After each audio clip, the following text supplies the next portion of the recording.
But yeah, when the weather comes, you put the wet tyres on and you get wet, and that's part of the sport really. I think when it's a bit unfortunate, when hill climbing is wet, different conditions, that's always a bit frustrating. You can get very lucky or very unlucky in that situation, but I don't think we're going to have that situation today. I think it's going to be pretty much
last year. Unfortunately, he's gone home with an engine problem, so won't be here today. Yeah, I think he would. And the thing I've noticed with watching qualifying and continental runs yesterday is a lot of the faster cars would know where the indicators of the curves. You had that being almost sort of precise couple of inches away from the curve, centre of the road, didn't get too tight to the bushes, and that, I think that was actually what works as the centre of the road, wasn't it? Yeah, I mean, especially when we've got the new tarmac here, it's kind of working out as you go along this weekend. That was the first time I've driven the resurfacing. Really nice way of conditions. You probably don't want to be hanging it over all the curves as you're getting used to it. I'd say that the middle of the road was being from here yesterday, and I assume we'll be in the conditions today too. Well, it's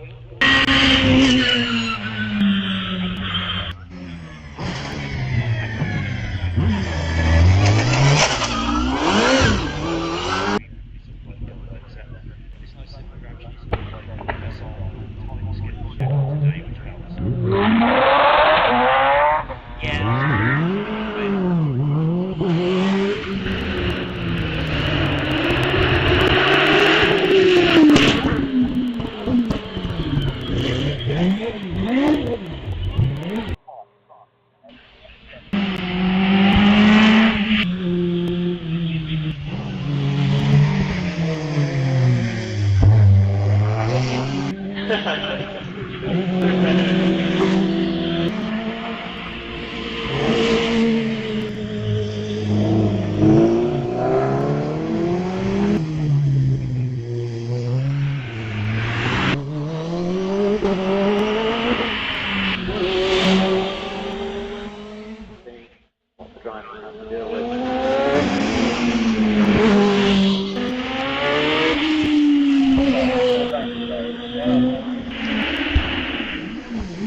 Wheels on the car, and expensive repair bill to consider. 49 also that on the Empire of James Moore, 49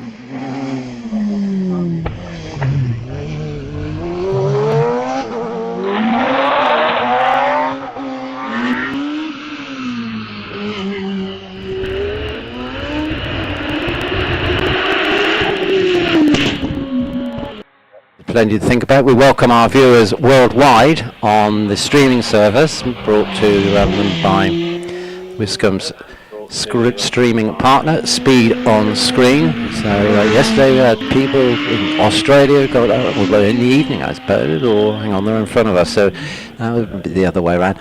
But people viewing Wiscombe from all over the world. So to you, wherever you are, hope the sun shines with you if it's daylight.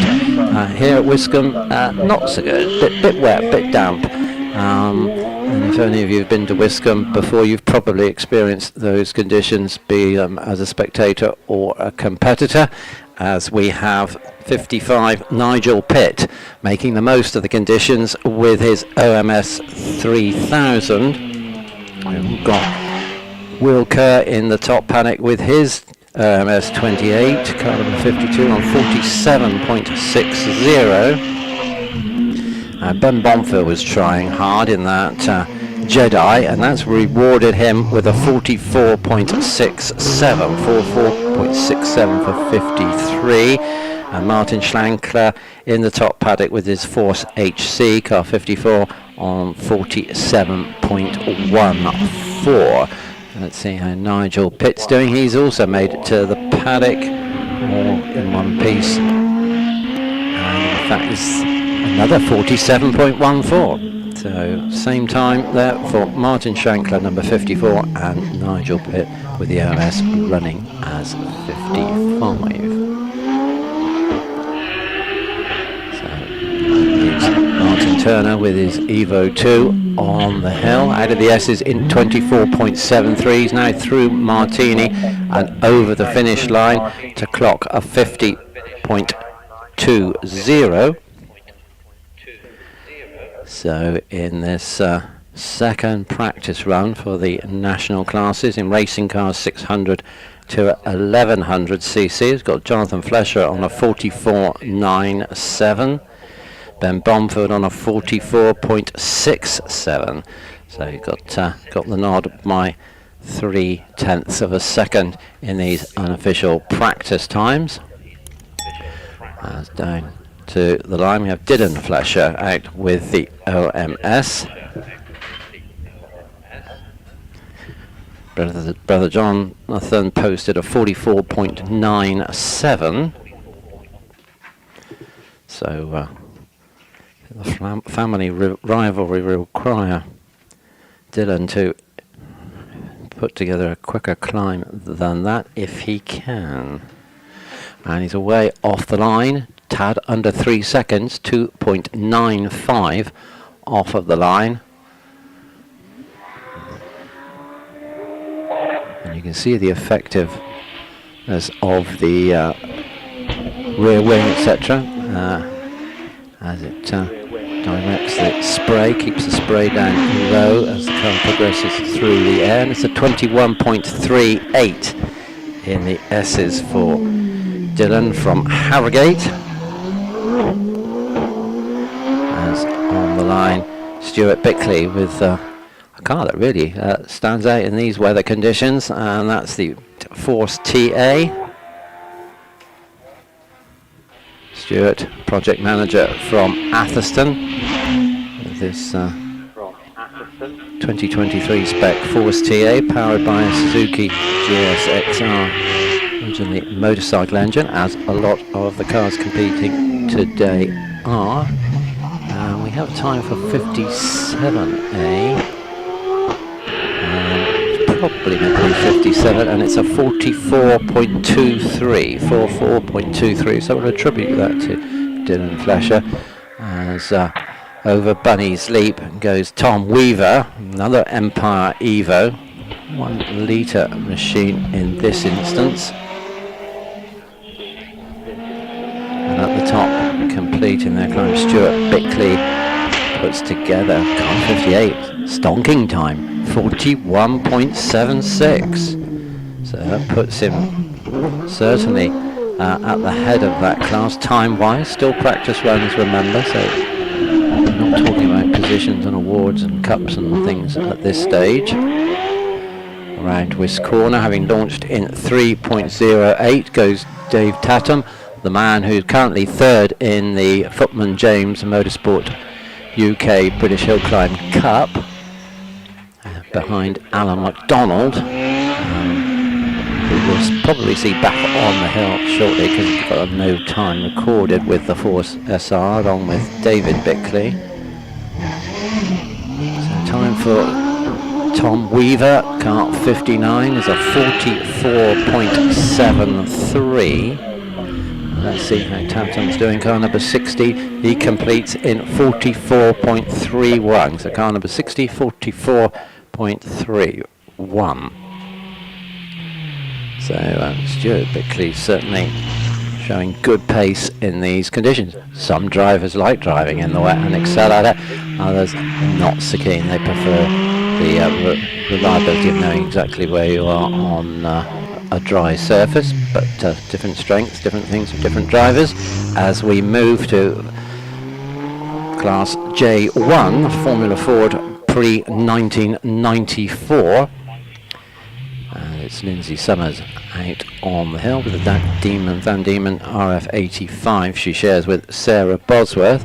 Sarah's posted a second practice time of 52.03, as Lindsay exits the Esses in 28.60, and is now getting her braking done nice and early as she approaches the right hand hairpin at Saw Bench, and then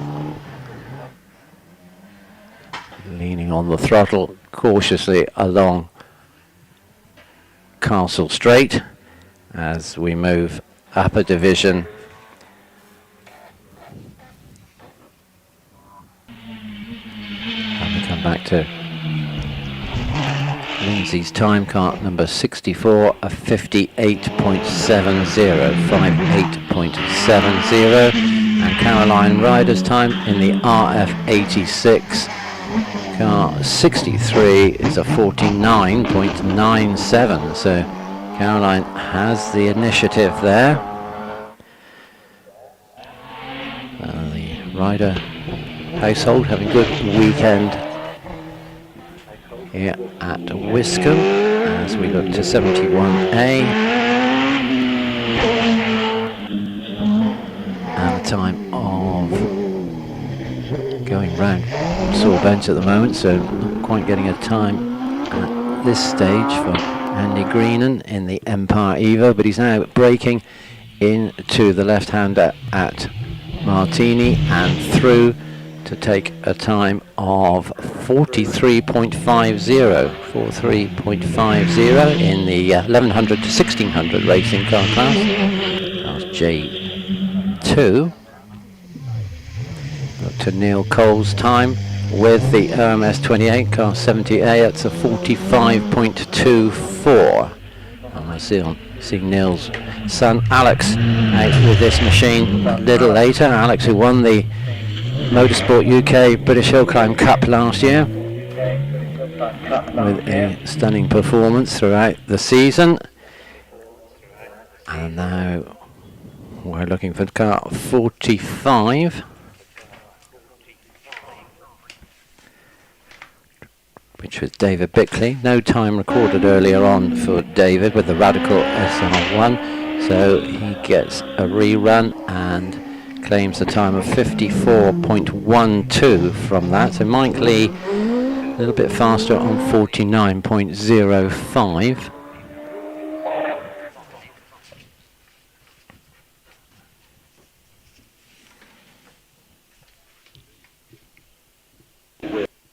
So I think we've now got to a situation where the track conditions are quite consistent. It's wet all the way through. Obviously we've got different areas on the hill. Some are exposed and open, others are under trees, but now I think we can probably safely say it's wet wherever you are, so that makes the driver's life a little bit easier.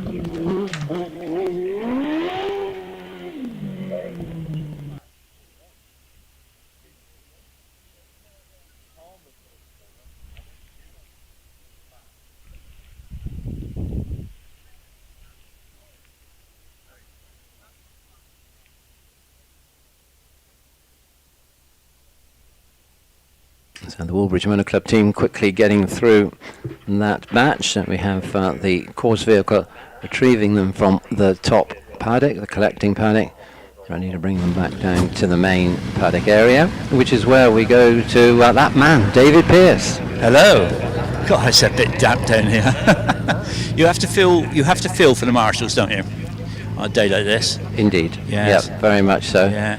When I was with them yesterday morning, I noted how quick they were to put their wet weather gear on. Yeah. Because they know if it starts, put the gear on early. Don't wait and get wet, and then get the gear on and stay dry for the rest of the day. Well, I can say everybody up here is now, they're all on full wets, all ready to. Is that the marshals or the? No, the cars in the paddock. Cars, right. Yeah. So they're obviously expecting it to be like this for the rest of the day. I think they're probably right. They've been looking at their various apps and seeing. It's a seaweed. It's a seaweed. Yeah. Okay. That's a well-known app, the seaweed app. Yep. Seaweed app. Yeah. Yep. Yeah. So that's working quite well, and I'm going to sort of have a wander around and catch up with a few people, and one young man I need to catch up with at some point is Alex Coles, because put in some really good time this morning, hasn't he? Well, Farmer Neil's just taken a practice run, so they'll be soon fettling the car up to get Alex away. But yes, he's... Alex is just putting his overalls on now as I look at him, and he's getting ready to go. Big smile on his face as well, which is lovely to see a young man, especially, you know, a local young man. And I was with Ian Inglehart just now, we were discussing it, and I said, I'm sure, didn't Neil used to autocross as well? And he said, oh yeah, he said he used to autocross as well. So slippery conditions are not going to be a worry for him. And if the gene is passed down through the family, as it appears to have. Well, yeah, because was their father Roger Cole?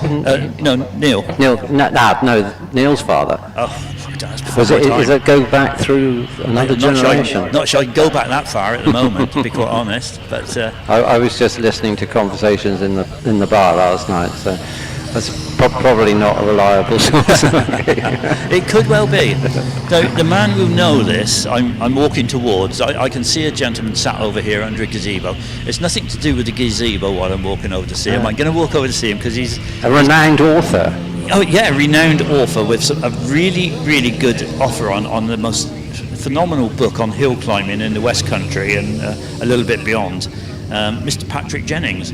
And Pat always looks at me and says, "Don't you bring that microphone near me?" But he was and still is the voice of the Southwest, isn't he? A legend. Yes, a legend in his old leg life. Right, Pat. He says he can't hear me. I can't hear you. We've got these wonderful engines going by, and with the noise of the engines, so whatever you've said about me, don't believe him, ladies and gentlemen. Not one word of it will be true. It is true. It's all true. You know that, Pat. Would I ever say anything that wasn't true about you? I didn't know you were 6'2". You've got a couple of local presidents here, sat here, by the way. Because I've got the president of North Devon Motor Club and the president of Taunton Motor Club, right. Mr. Michael Potter, sat next to you. What more could you want than two presidents of local clubs? And my book is all about local grassroots motorsport. And how much is your book? This is an advert, ladies and gentlemen, in case you haven't worked it out. An unpaid advert as well. You're not paying me for it? I'm not paying you a penny. Oh, you're so heartless. It's £15, £5 of which goes to West Country Rescue. Now, if you feel you don't want to walk all the way to the paddock, the West Country Rescue boys do actually carry some in their ambulance. They sell them as well. Is that what they use for anaesthetic? They hit them over the head with your book? Because it's a massive, great, thick book, isn't it? It weighs £3. It's A4. It's 333 pages of Southwest grassroots motorsport. And driver profiles, and a lot of these drivers are still about, aren't they? Well, a lot of these drivers are still around, to be honest with you. Yeah, it's surprising. When it's lovely, I brought Hobbit with me today, Peter Hannum. He's on page 37, would you believe? Only the one page? Only one page, yeah. Yeah, but he was featured on page 37. But there are lots of drivers, and I'm beginning to get to know them by the page number that they're on. So I'm not sure which page you're on, actually, Dave. I think I only made the credits at the back, and that was it. The credit. Yeah, you made the credits because you were a big help up there. But yeah, no, it's been a bit of fun. Putting this thing together and selling it. There aren't many left now. I think out of the ones I have printed, there's probably a couple of hundred left. It's sitting in my dining room. Have you signed them all yet, or is there going to be the rare unsigned copy available? If you want an unsigned copy, there's about 150 in my dining room at home. So they are around. Yeah, but good to see you, Pat, as always. And you had a lovely career, doing commentary on motorsport over the years, and I'm never going to measure up to what you've done, because I'm not going to have the opportunity, because you had several years of it, and as my advancing years go along, obviously I'm not going to have as many years as you did, but it's great to see it all in a book in a chronological order, and it's a fantastic book, isn't it? In the terms of one-upmanship, Mr. Pierce, ladies and gentlemen, you may not know this, but this gentleman... This is going to be lies. If he purports not to be much of a commentator, I can assure you that he has used the commentary box, which was once used by Murray Walker at Showesley Walsh. Now, that's one-upmanship. I only sat in there and ate my sandwiches. I wasn't allowed to touch anything. I don't believe you. Good on you, Dave. Thanks. Yeah, thanks for that, Pat. But as you know, we sort of we always have a bit of banter and a bit of fun. And in all seriously, if anybody wants to read a really good book and find a lot of information about motorsport throughout the Southwest over the past, 40 years or something like that, Pat's book is well worth reading, and £15 is a very good price for it. And £5 to West Country Rescue, which is very important, because without people like West Country Rescue, nobody would turn a wheel. That's true. Thank you very much for that, Pat. And I think we're almost back in action, aren't we, Jeff? We are indeed. Right. While you were talking to Pat there, I was just viewing the stream that's going out and the comments on social media that are coming in. We've got people over in Singapore saying, it's very sunny there, weather not so good at Wiscombe, but enjoy it. We've got people from East Slovakia saying, have a good day. So people are engaging in Wiscombe all around the world as we see the practice run for the national classes continue. And car 67 up on the hill as we speak. And we go through the single-seater classes. 67, of course, Andrew Short, who used to be a regular at Wiscombe here from Exeter, but now competing mainly on the national events and taking a new car in recent seasons, the OMS CF07, so 1600cc. Liam and Olivia Cooper sidelined from today's event, unfortunately, with an incident when Liam was driving yesterday morning.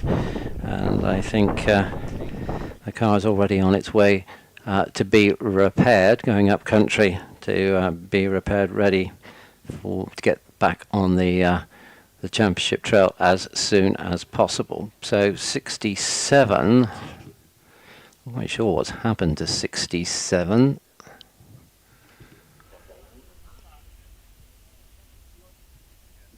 No time recorded for 67. That was Andrew Short, so that may well be another rerun. Drivers don't have to take the rerun. Some in these conditions might think, right, I know basically what's going on, I know how wet it is, I don't need to go out again until my next allotted run.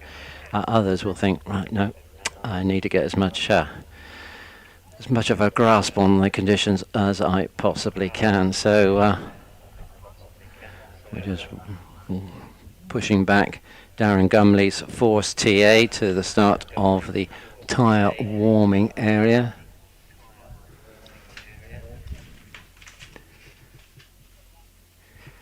Just again, my eyes flicking across to the social media and people saying they're looking forward to competing here, getting a car ready to compete next year. Morning All says, John Dunn, is Pat's book available online? I think the answer is it's certainly available through eBay. So have a look there.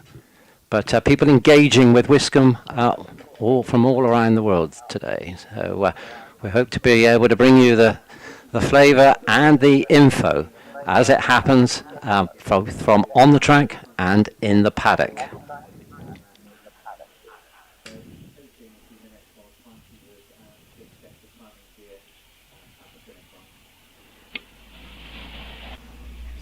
So Jeff, while we got a little break, I'm going to the bar. What, so early? Oh yeah, I've been driven there. And what, in a car? I'm going to see or what's are you on being offer herded? Let's see what's on offer. You're not on a quest for fudge, are you? Pardon? You're not on a fudge quest, are you? No. I'm behind the bar now, but nobody's noticed. Oh, they got a little bit of a rush on here. So we're going to find out if it's still the same. Afternoon, morning, is it? What is it? Where's the time? Oh, it's still morning, isn't it? Well, it's 5 o'clock somewhere, isn't it? Yeah. So what are we actually promoting today? What lovely refreshments, shall we call it? Well, it's cocktail day here at the bar, so you've got. No, I'm just joking. Yeah, I saw a screwdriver earlier. Was that? Were you? A couple of spanners wandering around as well at the paddock. We have been known to do a Pimm's or a gin fizz, or we can even pull an Aperol spritz out if you want. Mojitos are available, but we do have Otter Bitter, Tarka Lager, Wild Cider, and we got some lovely craft brews from Wales, from the Tiny Rebel Brewery, if you fancy it. I think it'll warm your cockles up on the inside, won't it, really? Because we're not getting it from the outside. We're not getting that much from the outside, apart from the water to go in your whiskey, isn't it? No, that's right. The other good news is we've got a screen up here, so you can watch the action. If you get too wet, you can come in here and there's cameras on every bend. You can have a pint and watch it unfold without getting soaking wet. And now I'm looking at the live stream up there. Hopefully I don't appear on it at any point during the weekend, but I know what they're like, these guys. But it's very clear, this live stream these years, isn't it? Yeah, these guys that are coming in, the speed on screen guys, every time they come here they improve it a little bit, and they've really providing a really good service now. I think towards the end of the day in the runoff you can come here, you can watch the times getting posted, you can see all the action. It's a really nice way to end the day, and it's really helpful for the drivers because they can come and see what's going on as well. I think you're going to have a record crowd in here today. I don't know why, I can't really think, but thank you for coming down and having all these lovely ales for people to try. And as I say, the bar is open, and come on down, all crisps as well, haven't you? We've got bar snacks, lovely stuff, just what you need, just to top you up. Right, I'm going to go now, just to keep the balance. I'm going to go and look and see what cakes and fudge are available.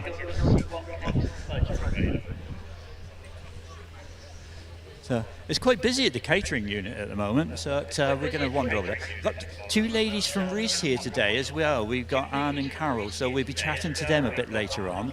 They're at the moment they're with Peter Isaacs and Mr. Tim Wilson, the British Hillclimb Championship coordinator. I had chatting to him, so I'll leave them to it for a few minutes while I go and have a look what we've got in the way of delicacies on the catering, Jeff. While you're on your way, Dave, Yes. Going back to this social media, got a post from Keith Soom, who you know well. Keith, yes. Said he had fun yesterday in the Porsche 914, but today, enjoying it in the warm, watching online. But he does say, tell Mr. Pierce to be good. Well, Brackets, hard I know, but That's suspension terrible. marks, close brackets. that's a terrible thing to say, isn't it? So at the coffee store we have a nice selection of coffees. You use your lattes, your Americanos, espressos, etc. Hot chocolates, deluxe hot chocolates, and your teas and things. But some lovely display of fudge, which is available to buy. Don't worry about breaking the display up. And we got, in the moment in there, we got Nick and Tracy busy working away. Tracy's doing her donuts. That's not anything, that can't be done in public. Careful. And cakes, some lovely pastries and pieces of cake and carrot cake and I say Rocky Road, Millionaire shortbread, chocolate brownies. Wow, what a Jeff, selection. you should see this cake. It's fantastic. Do we know how we did yesterday on the I was just going to get round to that. Our cake competition yesterday, which, as we know, is just really for a bit of fun, we did raise somewhere in the region of £70 to £75. I don't know the exact figure, but that went to West Country Rescue. I gave it to one of their team this morning, gave it to John Sluman, and John is going to go and count it up for us, but we believe it's some in that region. But I think we're almost due to restart, so Yes, I'll hand back to you and go and see who else I can find to chat to. Good luck, everybody. It comes from Alison Jane Jones, especially Ben Bonfield. So got an admirer there, Ben. That's actually his mother. There you go. Yes, that's Keeping an Alison, eye on his mum. an eye on the boy. Good Yeah. stuff. And way off the line now. We're back in action on the hill. Car 69, Darren Gumley, who qualified for the runoff yesterday, then suffered an issue. So he'll be looking to see if he can repeat that sort of form, and perhaps he feels that these conditions might pay to his performance in his hand. We'll see. The less powerful cars might do well in these conditions. And the Esses 21.59 as off the line goes 70, Alex Coles, who was getting kitted up when Dave was doing one of his tours around the paddock. Alex at the wheel the OMS 28. He shares powered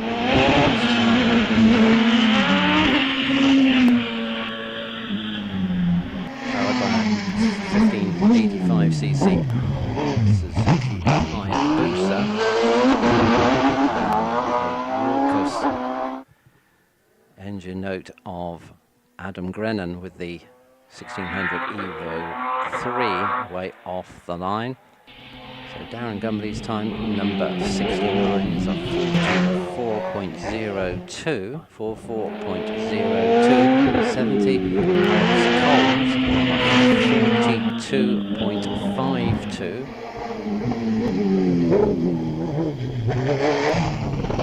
So possibly the time's coming down, but a good time.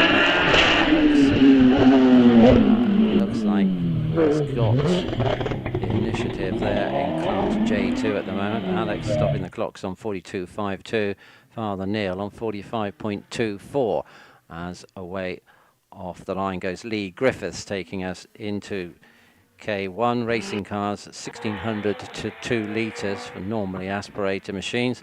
Lee at the wheel of the OMS 28, of course, and off the line in 2.92 seconds.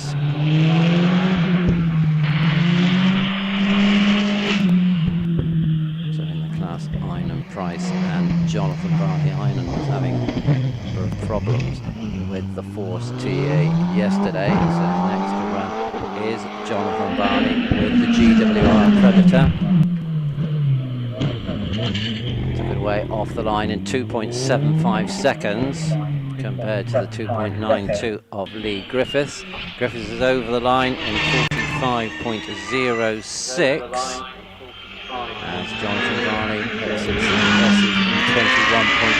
21.64. Splashes through water running across the track and the exit of the Esses and negotiates full bench hairpin. To choose his breaking point, just breezes past the markers on the inside at Martini and clocks a time of 44.65. 44.65 for Jonathan Varney, who has the edge over Lee Griffiths this second practice run. Now Paul Hames moves us into racing car 1600 to 2 litres, but this time with forced induction. Kelvin Broader out on the hill with his 1300 supercharged Force TA out of the S's in 21.24. He's now on Castle Straight and turning in nice and early away from the inside curb at Martini. Takes a time of 44.05. 44.05 for car number 80. Jason Tunnicliffe does appear to be in the running order this morning, so we go to Paul Hames with the 1300 turbocharged GR59. Twin turbos fitted to the Suzuki Hayabusa. Stepped her off the line in 2.62 seconds, and he's cleared the S in just a tad under 20. Cautious around Saul Bench, exploring the grip as he applies the throttle and on Castle Straight in a ball of spray, and it's a 41-second climb for number 8, Paul Hames.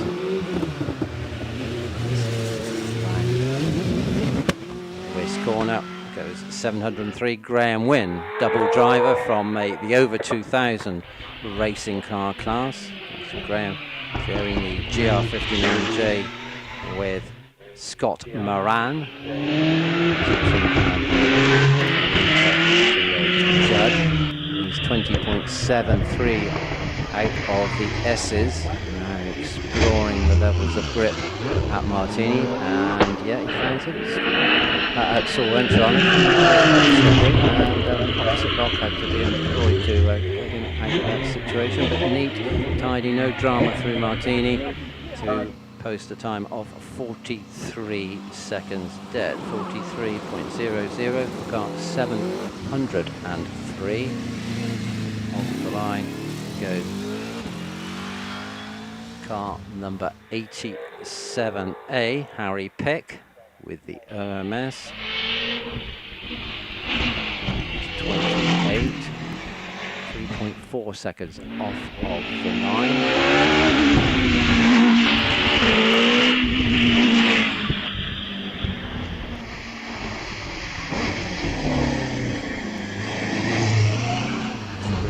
Shows for Sean Gould. Sean was certainly setting the pace in the qualifying runs yesterday afternoon. Another Judd-powered Gould. We'll have put the two together. Driver Sean Gould, chassis Gould. Yep, you're right. This is one half of Gould Engineering who build the cars. Construction Hillclimb's cars started off with Sean's father David, who was a competitor.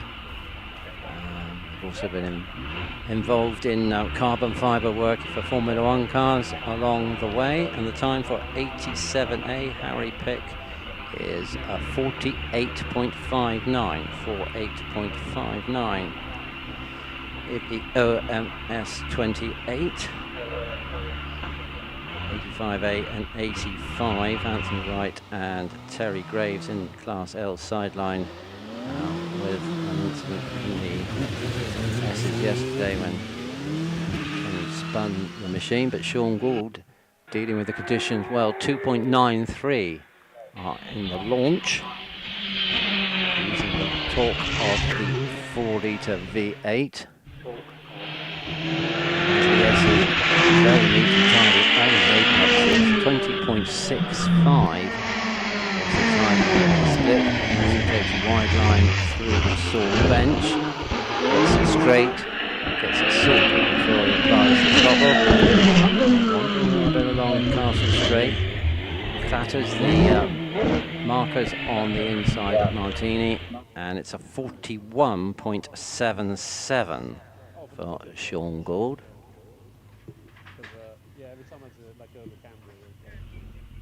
And rerun coming up now for Alan McDonald with the Force SR4, but just waiting for the green light on the start line.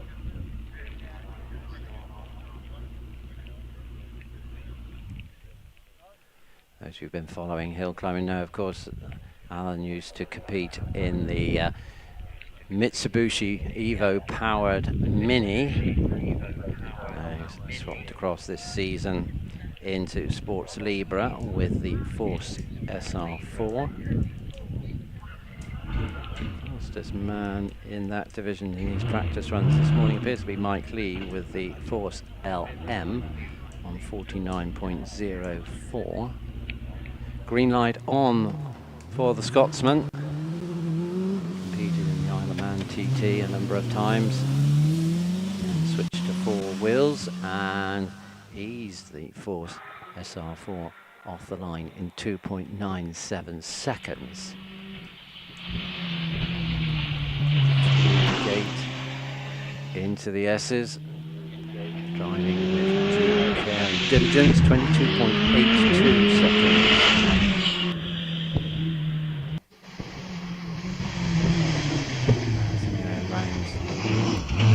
Bench. No dramas there. Castle Straight. Martini is his next target. Keeps it off the markers, off the bank on the outside to record a 47.16. So that was a rerun for car number 46 in a time of 47.16. So that puts Alan fastest in this second practice run for the National Championship classes. Just moving ahead of Mike Lee and David Bickley.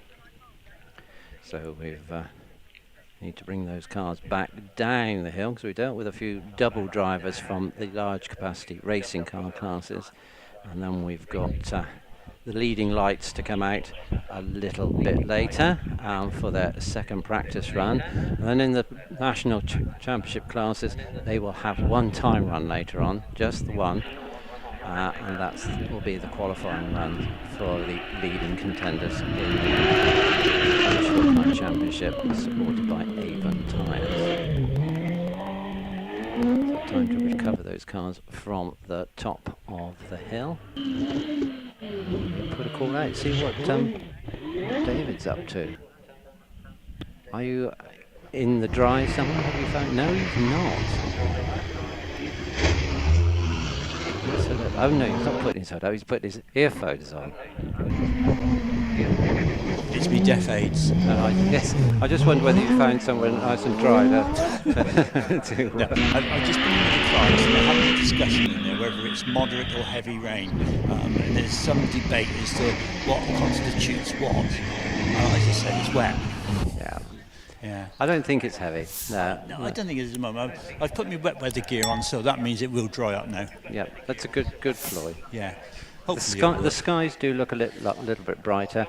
Yeah. And I think that's as per the weather forecast.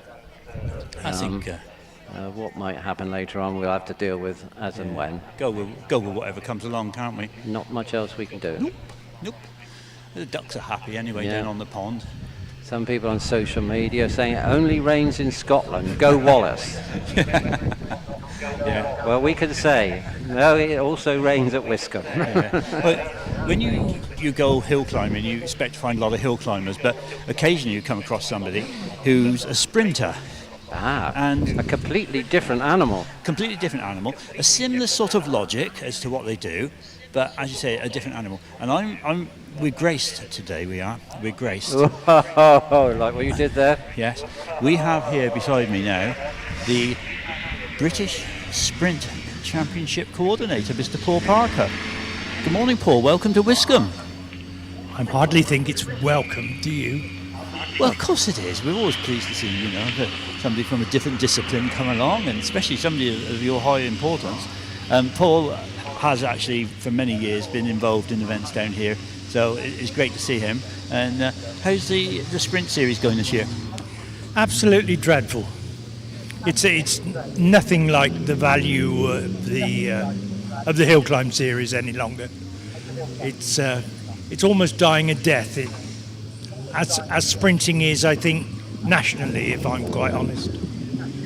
Do you think it's the cost is the thing, or difficulty in getting venues, or car preparation? What, anything you can think of that is a sort of root cause of the decline? I only wish I could put my finger on it. There's no shortage of venues. There's plenty of venues, plenty of events. The venues provide greater mileage than you can expect in a hill climb. What sort of late and found the sprints these days? Because I know we have the Chivener one coming back up on the radar now. I don't think it's one of your championship rounds, though, is it? But the Chivener one, I think, is somewhere about 3 miles, isn't it? Chivener in North Devon.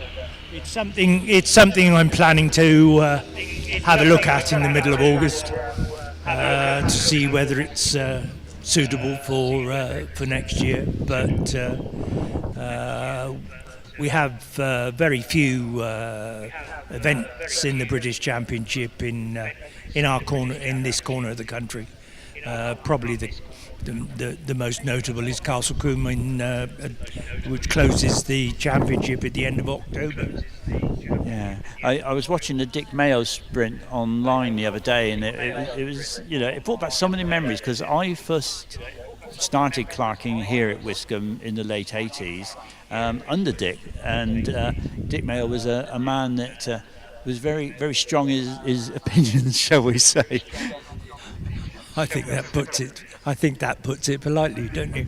It does a bit, but it was a great person to work with, because you learnt quite a lot, and he was very efficient in what he done, and his son Simon comes and helps us here in September, the 5 clubs, which is the first weekend of September this year. So it's great to see that the family interest is there, isn't it? Yeah, Simon continues to clark both the Dick Mayo in the middle of the summer, and the Great Western Sprint at the end of October, which is a slightly different format, a lap and 3/4 as opposed to the customary 3/4 lap event which the Dick Mayo consists of. So also, with your other hat on, you're also the chairman of the Association of Safe Western Motor Clubs, which, if anybody doesn't know, that's like a overseeing body for all the motor clubs within the region, isn't it? And it's still very healthy, is it? I think so. We're one of the larger regional associations, and possibly one of the busiest as well. We have a more widespread range of championships in a variety of different disciplines than almost anywhere else in the country. Possibly the Northwest is the one which is similar, but pretty well all disciplines are catered for. 3 different trials disciplines: car trials, sporting trials, and classic trials, the majority of which are take place in this corner of the country anyway. Hill climbs and sprints, auto solo, autocross. Autocross is a discipline which takes place here and very little elsewhere these days. So we're a very, very busy regional association. Yeah, and I was going to say I was registered for the Rally Championship years ago, and very lucky to finish as a second overall co-driver for a few years in the 1600 category. But I always used to enjoy going along, and you always got a very good speaker or something like that at prize giving in the old days. And unfortunately, people don't support prize givings, I don't think, so well these days. And I always think you should go along and cheer on your fellow competitor, or whatever it is, Marshall, or whatever the award's for. I agree entirely. Going back to the Dick Mayo that you mentioned a moment ago, the number of competitors who stayed on for the prize-giving event was relatively few. And I think it's always unfortunate that all the competitors can't be there to congratulate their fellow competitors on awards that they've won.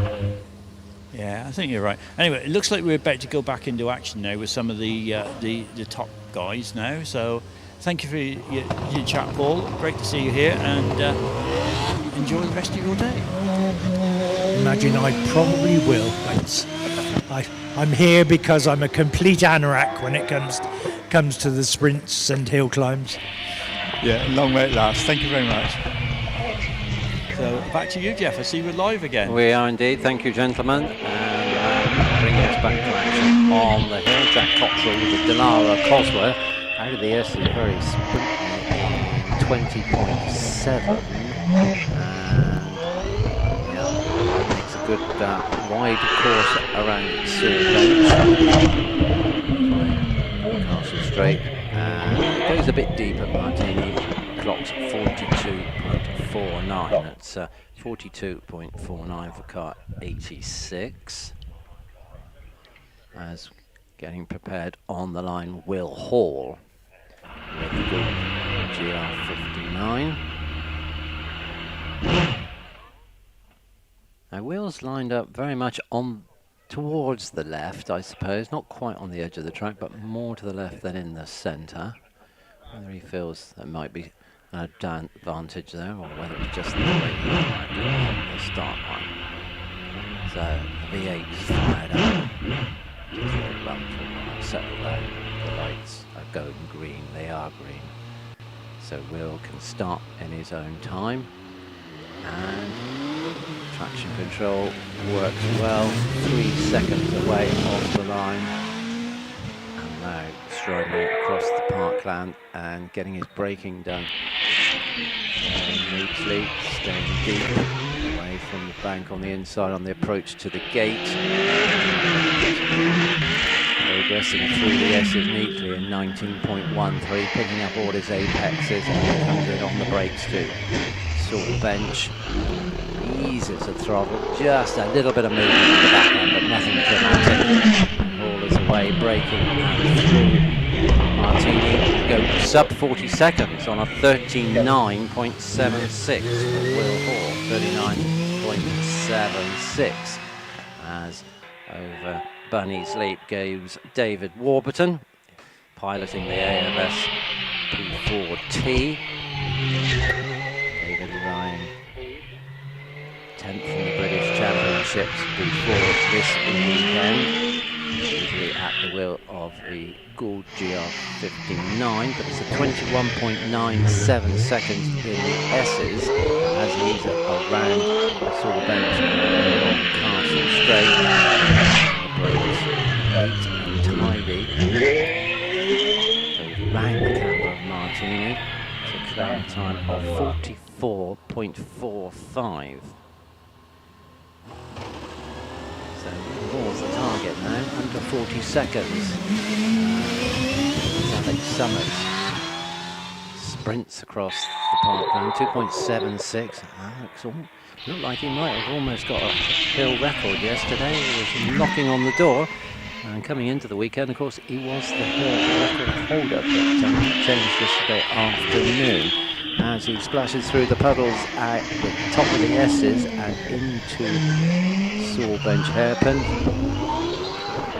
Very much in the middle of the track as Dave's been discussing with a number of the drivers, just moves out to maximise his racing line through Martini Hairpin to go another sub 40 second time, this time a 39.85. Not quite on the pace of Will Hall, but not a lot in it.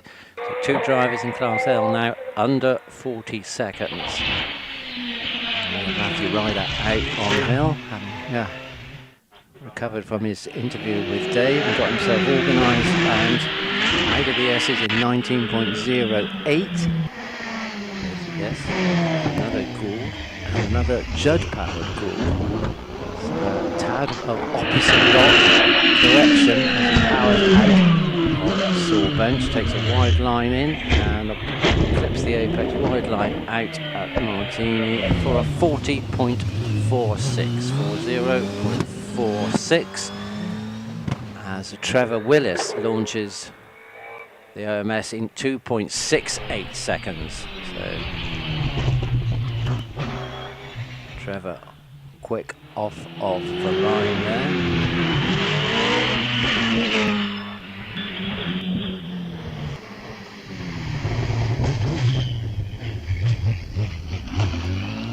It's followed up by Scott Moran. Scott moves off in 2.77 seconds, and not quite as effective as Trevor Willis. Trevor's in the top paddock on 41.63. Let's see what progress Scott's making. 19.26 in the Esses.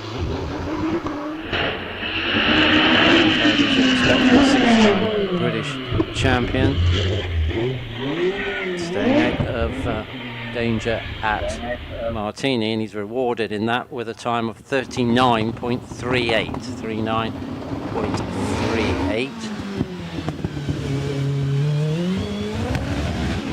And now the man who rewrote the record books yesterday afternoon, the reigning champion, three-time champion, Wallace Mingies, off the line in 2.7 seconds, so thereabouts the same as everybody else. In the Esses, though, he's 18.87 already, and powering on up into Saw Bench with a 3.3 litre Cosworth, riding plenty of punch even in these conditions, and a lot of traction.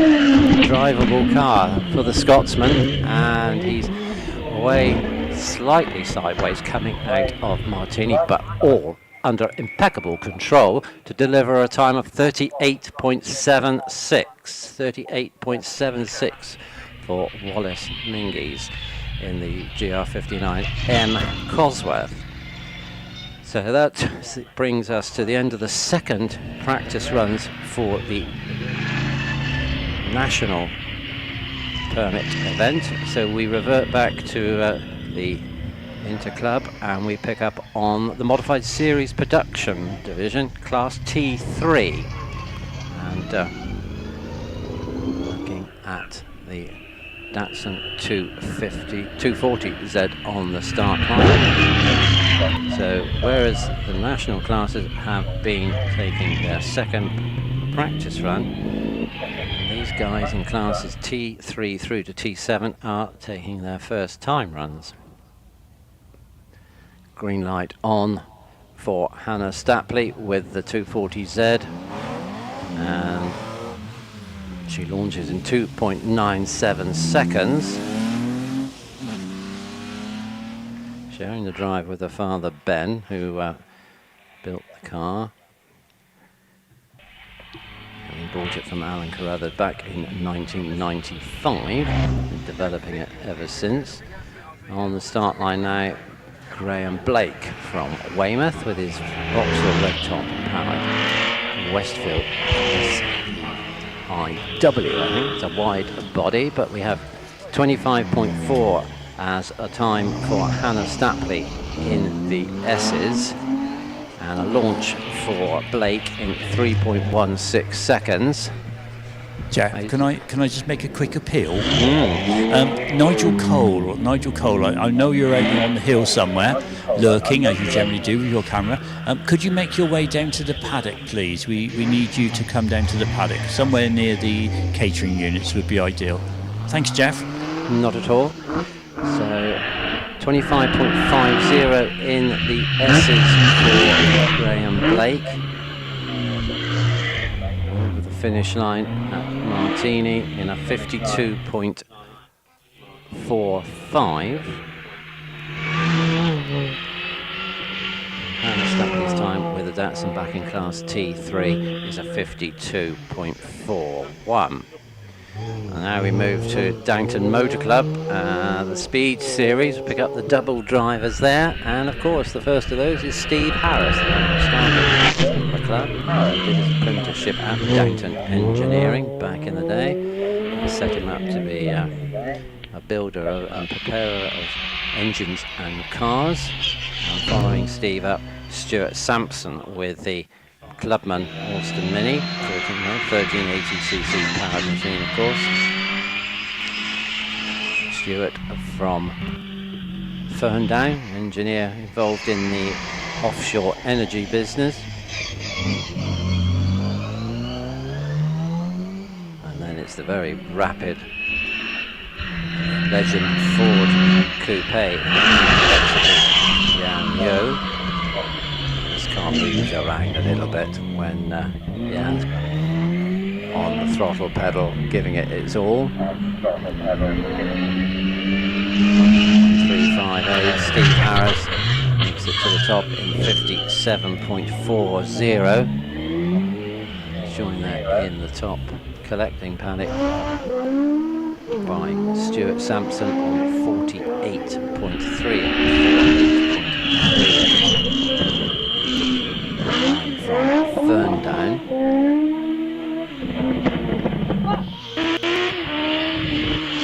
Then we look to Jan Yo.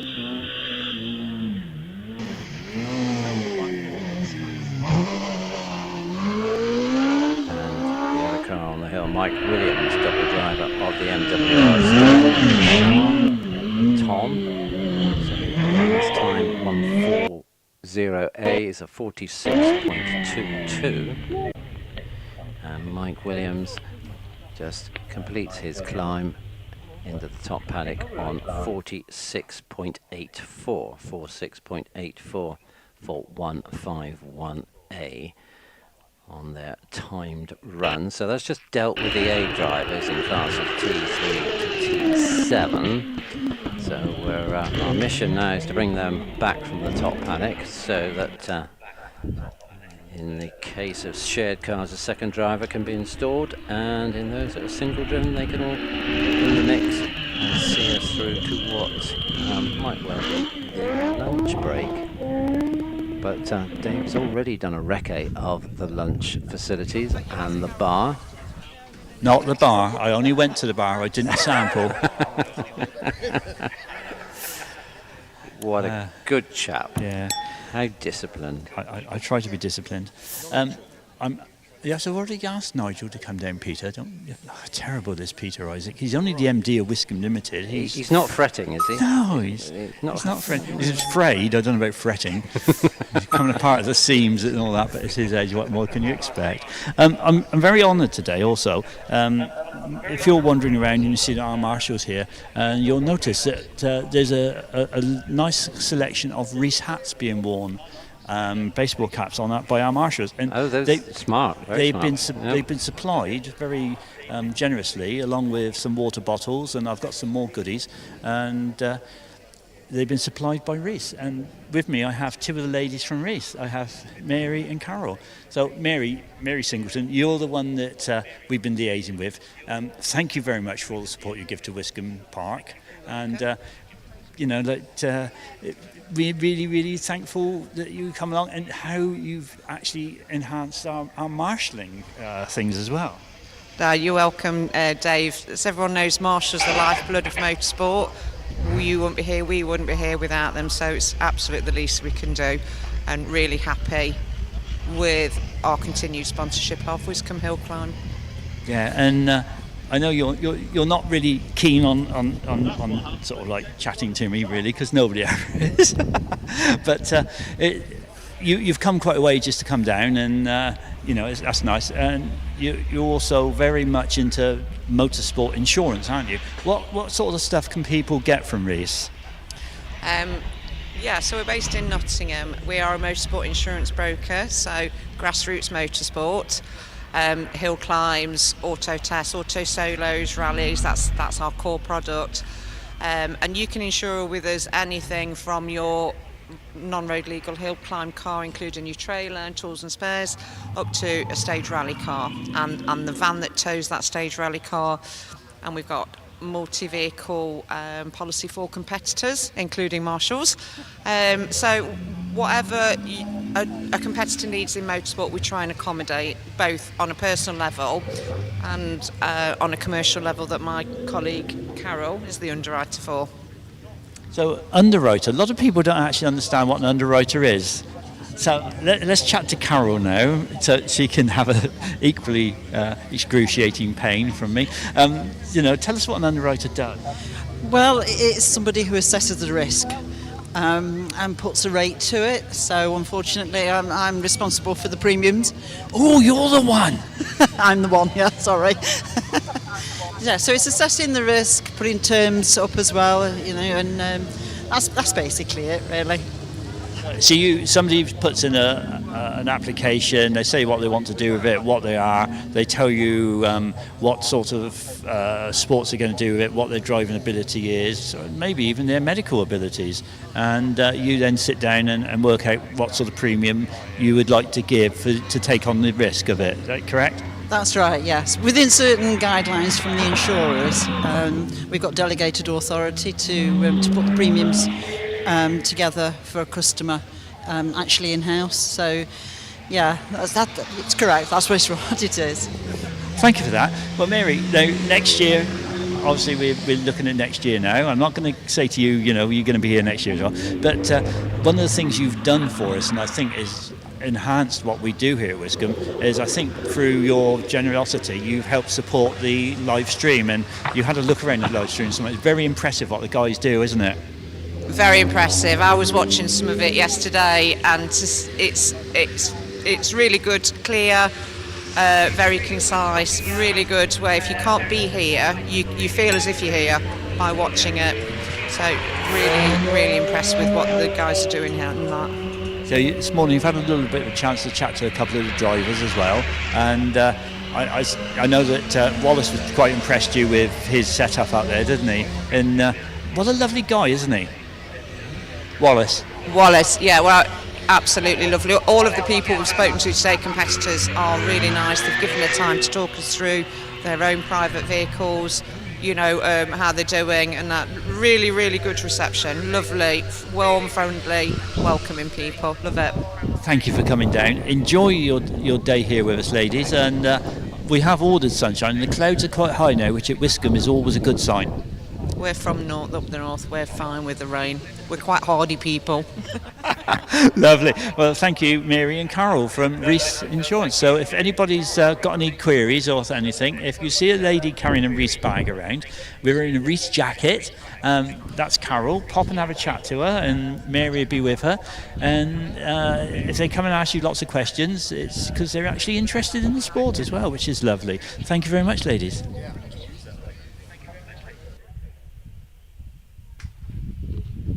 Well, thank you for that insight into the insurance world. As we've got a little bit of time before the next cars go out, they're all lined up on the hill. We're talking to Pat Jennings just a little while ago, the author of this great book that covers hill climbing and other sports in the southwest. Somebody on the social media asked how they could buy it. We directed them to email, and Pat, I can tell you, they've come back and said they've bought one. So sales are tickling along, and that's more money to Southwest Rescue, of course, a registered charity who provide their services in motorsport throughout the southwest. So course vehicle back in place, and lots of cars at the paddock exit ready to go to see us through the remaining classes in the Interclub event. It's good to see in the practice runs Andrew Forsyth back out with the OMS CFO4 after a few problems yesterday afternoon. Ed Hollier taking the fastest time of the day yesterday with the Force HC.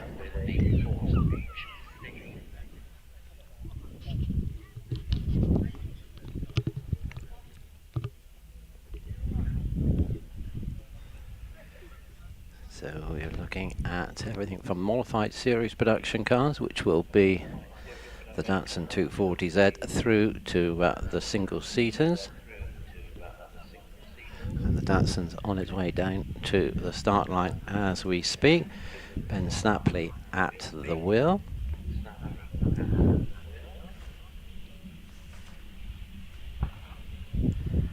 Originally built up by Jan Speed as a Group 5 sports car to be raced in the European Sports Car Series. So I think it spent most of its working life in those days, back in the 70s, in Holland, and then was sold to Four Ways Engineering, and then has their names on the flanks of the car to display their involvement in its history. So this car been in Ben's ownership since 1995, been developing it and tweaking it since that time. Had a major rebuild recently, which has yielded a bit more reliability. In fact, Ben posted a personal best here yesterday afternoon. So he's away off the line in 3.09 in this just over 3 litre capacity Datsun 240Z. Ben started hill climbing back in 1993, competing here at Wiscombe, at Gerston Down, Castle Combe, and the sprint venue at Cologne. He went sprinting, which obviously was under discussion earlier on, contesting the British Sprint and the Midland Speed Championship, running at Pembrey, the likes of Pembrey circuit in the west of Wales, which is a joy to drive. Pembrey, Liddon Hill, and then he went over to Northern Ireland as well. So travelled extensively on the British sprint scene, but now concentrating on hill climbs.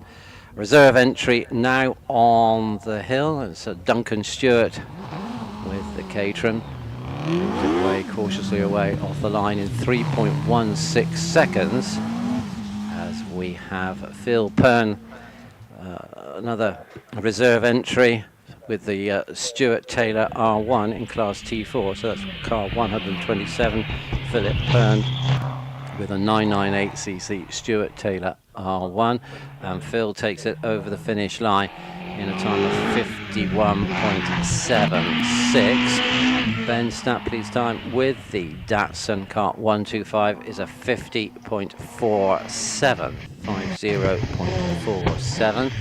So the rapid Caterham in the hands of Paul Reynolds on the hill now. Out of the Esses in 23.34, and he's neatly around Wisk Corner to take a time at the top of 47.10. We'll see how close to that Jeff Blake can get, or can he actually usurp that time?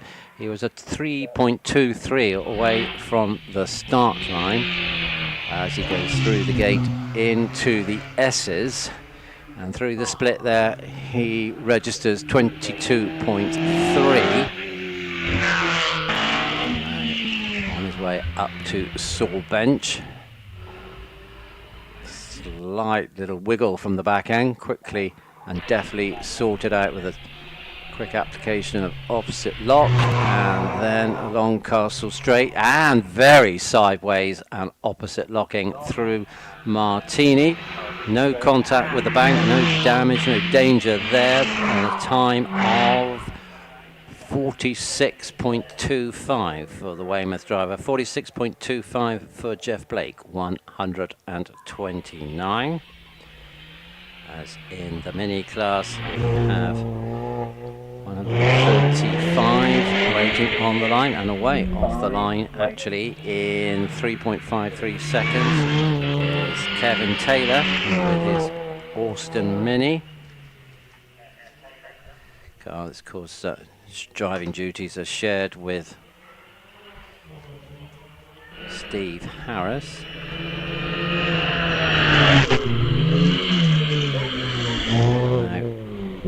Just controlling the wheel spin off the line in 3.16 seconds.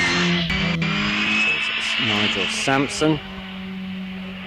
Sampson Senior with the Mini Clubman 1380. See the time for 131 Ethan Cobb.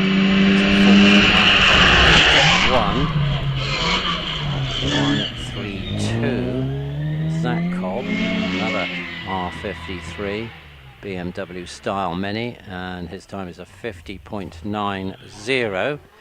And a slight change to the programme. Clutch problems for Steve Jarrett means that today he'll be running as 132A. That tells us that he's sharing the car with Zach Cobb.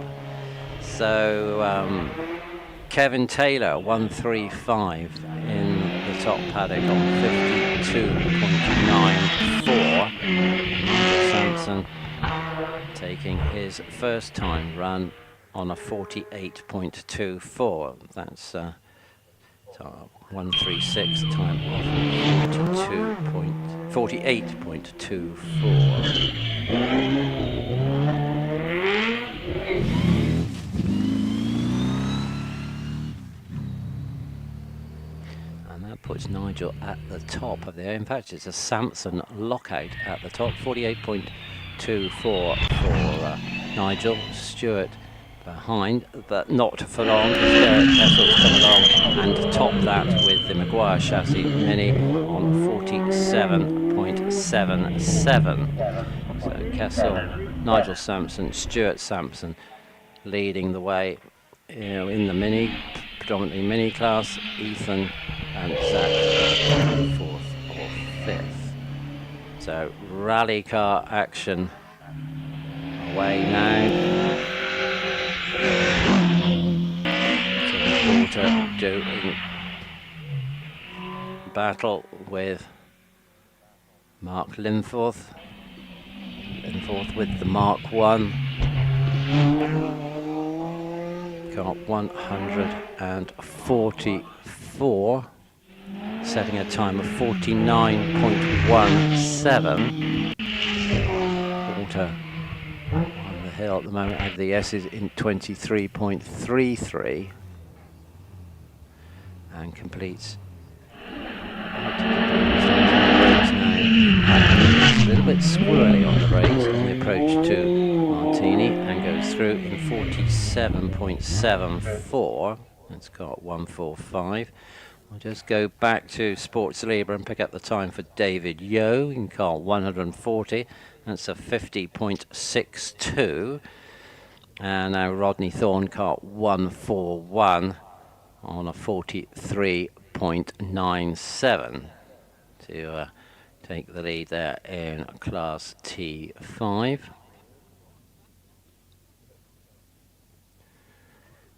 Carol Nichols on the line now as we move to the single-seater racing car class,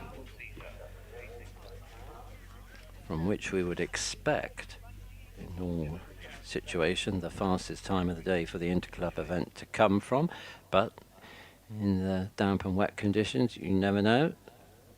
It's a bit of a hold at the moment, so Carol on the start line with the Nike Mark IV, designed and constructed by her late father. Carol followed up the hill, will be followed up the hill by another lady, Shelley Deacon, so lots of female competitors in the single-seater today. Oh, there's laughter. What Laughter, yeah, it's laughter going on here. Well, we got a short lull. I don't know how long we were going to be lulling for. I'm actually with Steve Harris from Jews Club and Downton Motor Club now. And do keep up, Dave. I'm sorry, you know. But it's just, he's got Jews Club still on his overalls, and that's confusing that's me. the confusing He needs a new badge. That's nostalgia. Yeah, nostalgia, he says. Steve, tell us a little bit about Downton and its history. Well, basically, Downton started in 1947 and it finished in 1976. So during that period of time, they created a lot of history, and now it's getting close my time to write my story about Downton Engineering Works. Looking at that, the cars are back on the hill. So we might have to continue this conversation. I think there's only a few cars in this batch, isn't there, Jeff? Yes, we're just moving to the end. You were eating then, weren't you? You were taking the opportunity. It was on the way to lunchtime. This is the last few cars in this batch. Okay, so what I'll do, after Andrew's gone up, Steve and I continue the conversation. As you say, won't be long. Because it's very interesting history of the Richmonds and all that. So we'll come back to Steve in a few minutes, but I'll hand back to you. We'll just get these cars up the hill and don't go away. So indeed, Carol Nichols way up the hill with the Nike out of the Esses in 27.24. Now heading for the finish line, and clocks are 56.30. Debbie Deacon following her up with the OMSPR. And she's sliding a little bit on the way out of Saw Bench, but keeps it away from the bank on the outside. Chooses her braking spot, goes through Martini and takes a time of 49.01. Mike Williams the fastest at the moment in Class T7.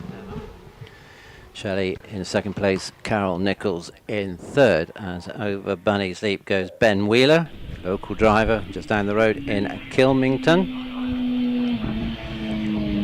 Rises his occupation as a car cleaner and a reluctant IT sales director. 7 fastest times at Wiscombe Park.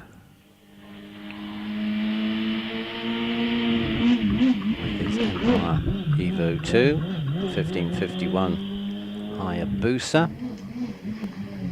But the current car is powered by Suzuki GS XR 1000.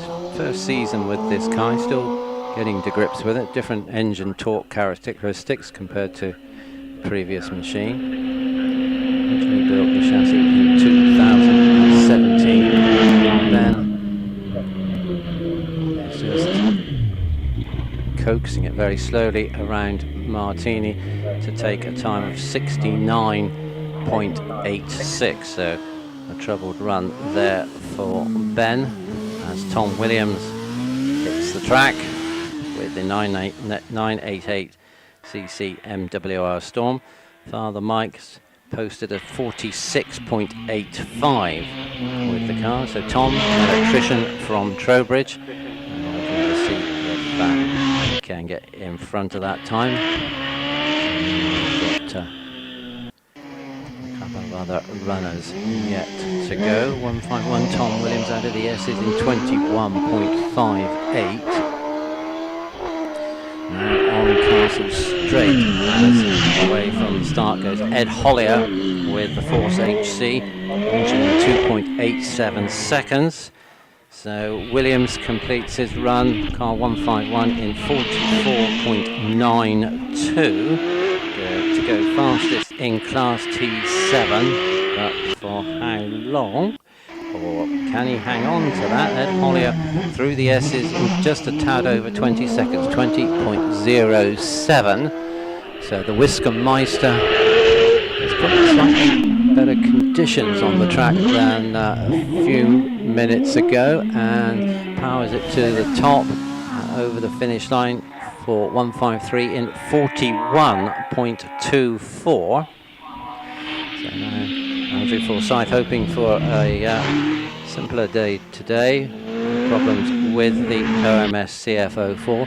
Launched in 2.64 seconds, and as he heads to Sawbench, he clocked a 20.45 in the Esses.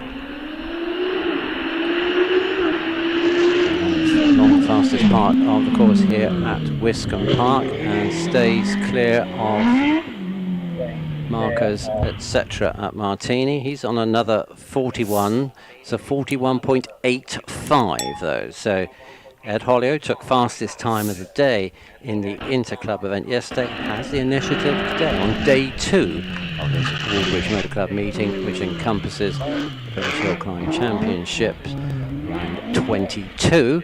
And we'll have qualifying and the top 12 runoffs for that a little bit later. But let's go back to Steve and Dave and find out more about the Downton Motor Club and what was Downton Engineering. Yes, back with Steve now. So, Steve, carry on. You started to tell us a little bit about the history of the Downton Motor Club and how it's come about from the Downton engine tuning and vehicle building back in the 50s and 60s. So, tell us a bit more about it. Well, from history, people like Jan O'Dore, they worked for Downton. Gordon Spice also worked at Downton. Richard Longman, I'll include myself here, done my stint. So many names.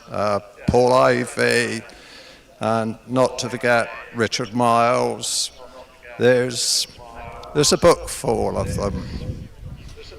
Yeah, and what sort of thing did they used to do? I mean, I've got a bit of an idea, but anybody here who doesn't know what Downton done, what sort of things did they used to do in the day? And they had some pretty good customer base as well, didn't they? They had a good clientele right from the word go, just purely a lot of it to do with Daniel Richmond's talents and also the connections within the family, which obviously helps. And again, he was very friendly with the Chichester family. Jan O'Dore came down here at Wiscombe Park. I think it was for a fortnight to stay with the Chichester family to improve his English. Yeah, so that's a little bit. So a lot of that. But their mainstay back in those days was modifying the BMC engines, wasn't it? Well, the BMC was the making of them because they had links with Formula Juniors, etc. Get his name in a minute. Ken Turrell, for instance. Obviously, John Cooper, involvement with the Works Race and Minis. It's endless. It was. And is there actually a book? Is there a Downton book yet? Are you going to do one? Has anybody done one? That's my go for the 2024-25. Yeah. So got lots to put in it.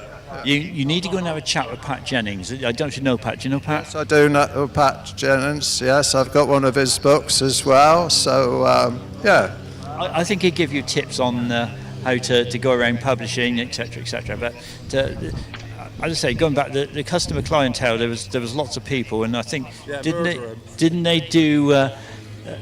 Sorry, somebody's just trying to strangle me. Didn't they do a lot of work with Radfords and people like that? Yeah, they done work for Radfords and Peter Sellers bought Brick Eckland, Mini Radford, which was turned people's heads when they paid the visit to Downton, because she was quite stunning. What about him? Do you not notice Peter Sellers? You only watched British Hillclimb, didn't you? Admit it. I don't think the blokes were interested in him. I'm not surprised, really. But yeah, and the Beatles all had minis, didn't they?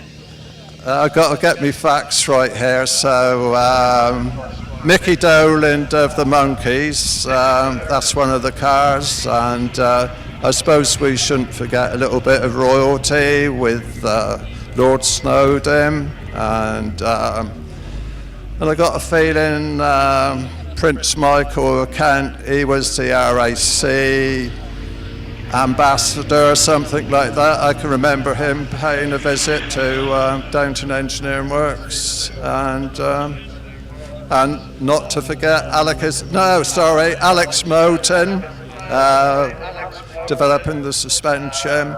And again, mention his name, Alec Isagonis, for being a genius. I actually have a letter at home signed by Alec Isagonis, which I've got in a frame, and I'm just looking for a wall to hang on, because I think that's a lovely bit of nostalgia. Well, I suppose my downside on things, when I was doing my apprenticeship at Downton, I had a lot of pencil sketches done by Alec Isagonis, and when I went into partnership with Richard Longman and Co., I binned them, so very sad. You could have been a rich man. Well, you already are a rich man, let's face it. Now, talking about rich man, let's go back to the Richmond family. They were also part of the instigation of this actual venue, weren't they? They were, yes. So I've actually got a picture or a photo of Daniel Richmond, get his name, Jan O'Dore was in this A35 van, and Daniel Richmond was on the outside giving him, no doubt, some hints on how to drive. Yeah, because I seem to remember Daniel Richmond and the Major Chichester and Dennis Jenkinson and people like that were very much into designing the first hill course, and the hill course in those days used to stop at Sawbench, and there is a picture I saw of them all standing together chatting on Sawbench, discussing how to set the hill up. Well, I expect probably a little bit of setting the course up was probably after having lunch with them and having a few little jollies. They needed the fresh air, is what you're saying. Well, thanks, Steve. Lovely to have a little bit of history of Downton. Mary from Reese is heading back this way. She's going to have a chat to Steve now about something else, and I think we're going to have a bite of lunch now, and we'll be back in action probably in about 3/4 an hour. When I can find out what time we're restarting, I'll let you all know.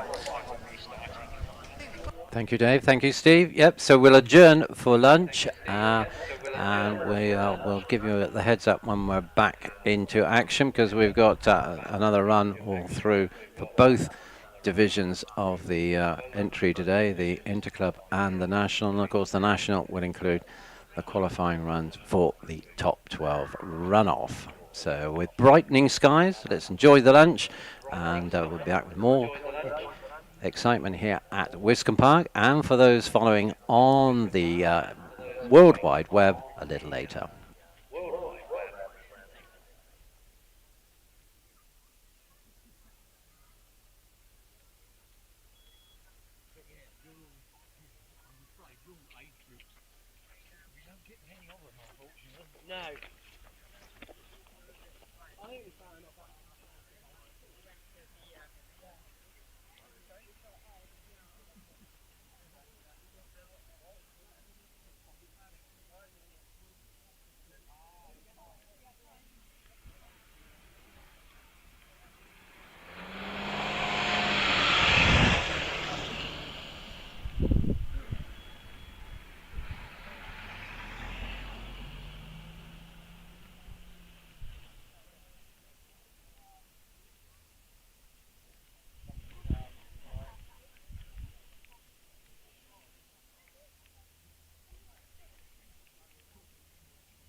Just an update to everybody to let you know that the recommencement of today's proceedings will be at 13:20. So that's 1:20. So that would be recommencement. So the marshals will have had their lunch, they'll be refreshed, they'll be back on the hill, and we get into the exciting part of the afternoon with the qualifying for the National Championship round and the really spectacular top 12 runoff, which with today's conditions promises to be really good and entertainment. So back on the hill, there'll be cars at 13:20.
Anything in between is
embarrass you, don't it? Cheers.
Good afternoon, welcome here to Wiscombe Park near Honiton in Devon, and this is the National Hillclimb Championship round where we have all the best of the hillclimb world here with us today with their cars. It's promoted by Woolbridge Motor Club, and we're going to have a walk around the paddock, see if we can find a few people to chat to. So let's go and have a look. I think we go over here, this direction first, and see who there is. And I think the first person we can see is Steve Owen. Steve is the designer and constructor of the OMS racing cars. There's quite a few of these here today. So let's see if we can disturb Steve. Steve, got a few minutes? Yes. So you're the designer and constructor of the OMS racing cars. Tell us a little bit about how that came about. How it came about? Well, I met Alan Staniforth.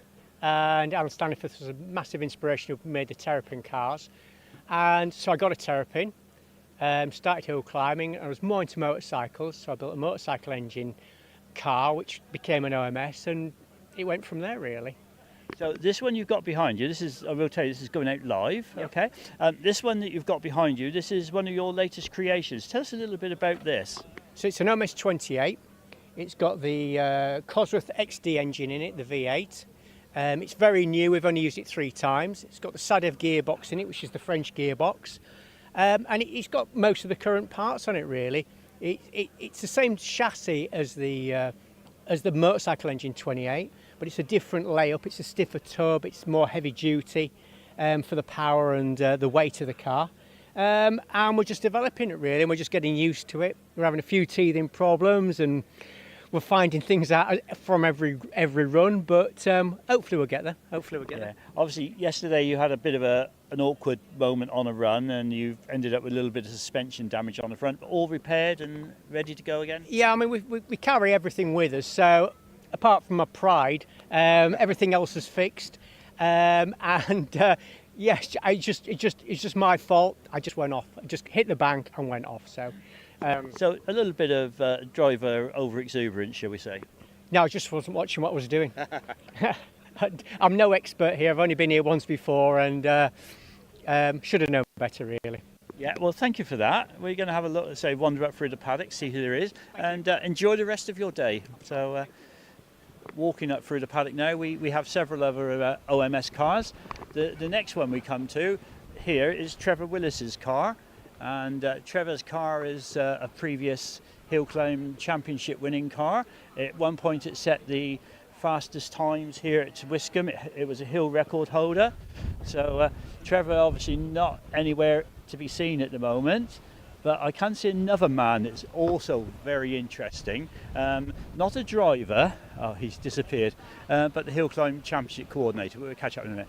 So moving on, there's a gentleman up here who has been setting the world alight for the last couple of years, and that's Mr. Alex Summers. Alex, we're doing a live stream, so just remember, behave, yeah. No, Alex is very good. He's a very, very good engineer, excellent driver, and obviously a little bit damp conditions here today, but how's the day going? You enjoying yourself? Yeah, we've got 2 cars we're running today. I've got Dave Warburton, number 9, driving my project car, the P40, and then I'm in the Firestorm. So plenty to think about. But now that it's full wet, now that it's properly rained and there's water on the track, it's a much more kind of predictable day. So I'm much happier than we were yesterday when it was, is it going to rain, is it going to be dry? So yeah, it's going so far so good really. Dave's 44, we're 39, so we're sort of in the conversation. So yesterday up until the final runs, you were the actual outright hill record. I'm trying to rub this in. The hill record holder, and Wallace took that away from you by the smallest margin possible, didn't he? Yes, I told him how many hundredths he'd beaten it by with a hand signal, which I won't repeat, but I'm sure you can imagine. But no, that's the game, isn't it? That's why we do it. And I nicked it from someone else, I think Will Hall, possibly. So you know, it's good to see he's the yardstick at the moment and has been for a number of years. So I was surprised to have the record when I got it. So it's good, and it shows that sort of we're on the Avon tyre now. We're about where we were on the Pirelli, which is great for Avon and great for the sort of dialogue between the two brands. So good for him, and he drove beautifully, and he has been all season. So you know, I was not really surprised. And if it had to go to anyone, then there's no nicer bloke to have it, as far as I'm concerned.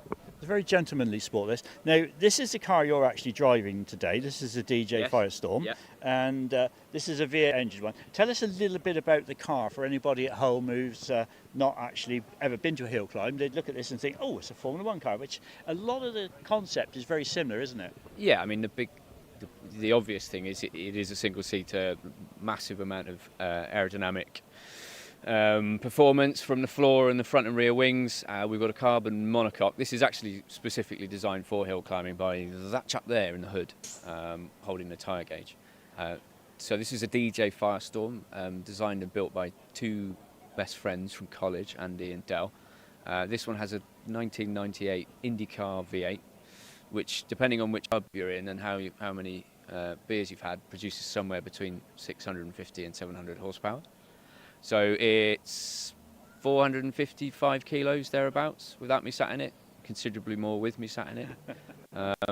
So, you know, whatever, 1,300 horsepower per tonne without the driver in, so it's nippy. And I think, broadly speaking, all the cars in this class, the unlimited class, would be somewhere in that ballpark.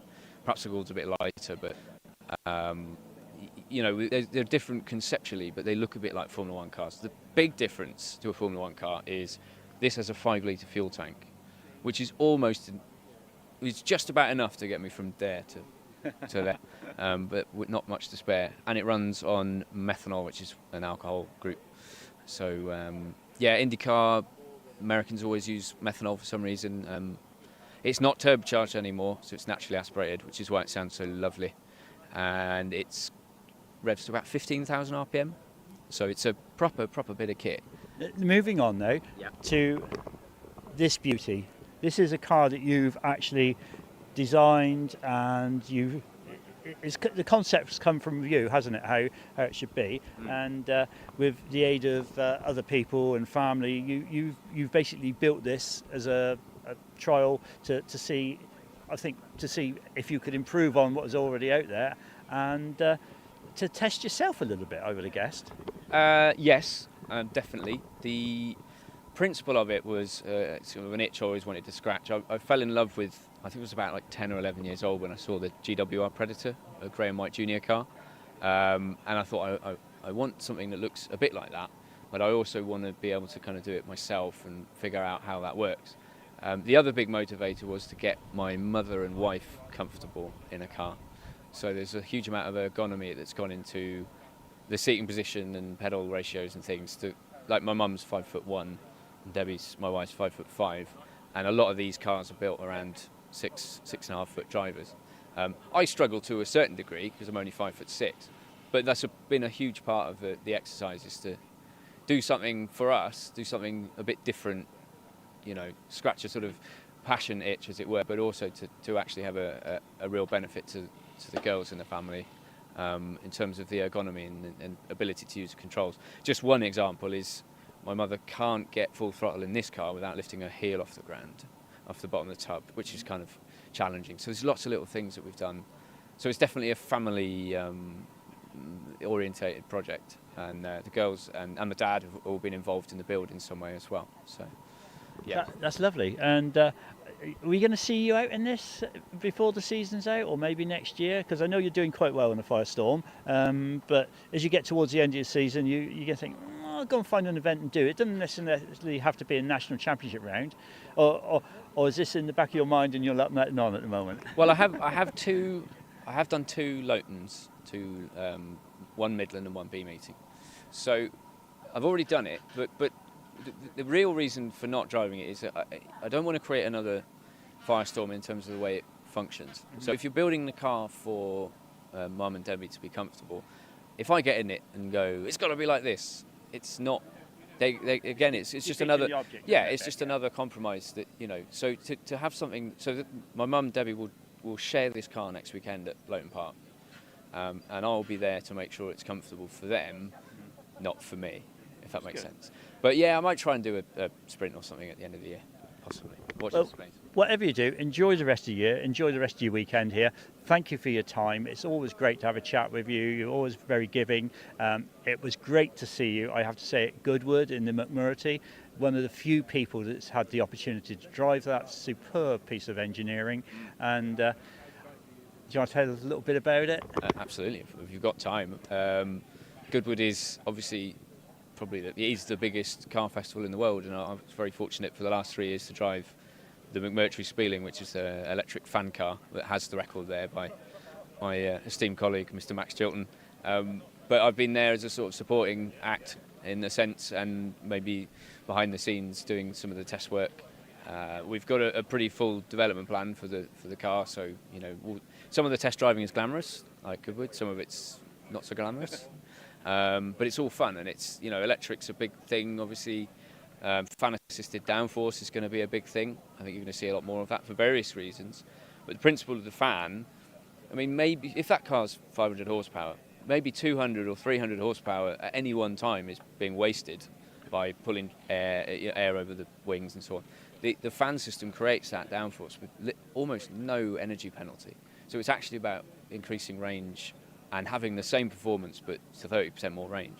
So when you create that vacuum with a fan, even though the fan has a power, when the vacuum is functioning, the fan power is very low. And it's significantly lower energy draw than having a big wing, certainly to make 2 tons of downforce, you know. So it's properly cool, it's properly exciting, it's properly groundbreaking, and, you know, the record at Goodwood is just the beginning, and I hope that I get to be a part of that conversation for many years to come. So yeah, just a massive privilege, and hopefully we get more of our guys and girls to Goodwood in the future in some of these, but you know, that's still work in progress, I think.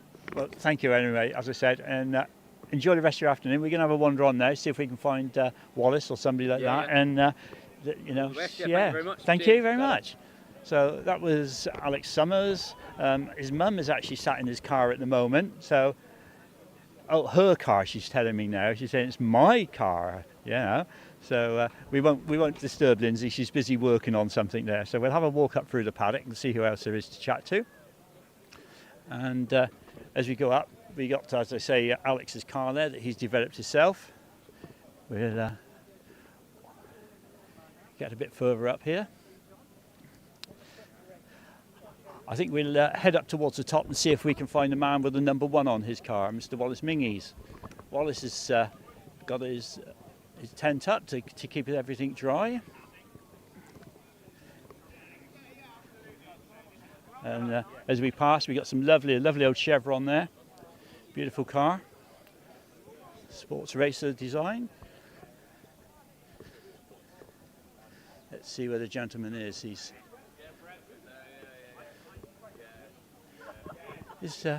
Whoops. That'll be in the outtakes. Is Wallace available anywhere? Is he busy? Sure, you've got clothes on, you go and have a look. Oh, we're going to have a look. So This is Wallace's lorry. It's obviously quite a large vehicle that he has everything in. And there's young Tom hanging through the window. We're doing a live stream. Is Wallace available for a chat?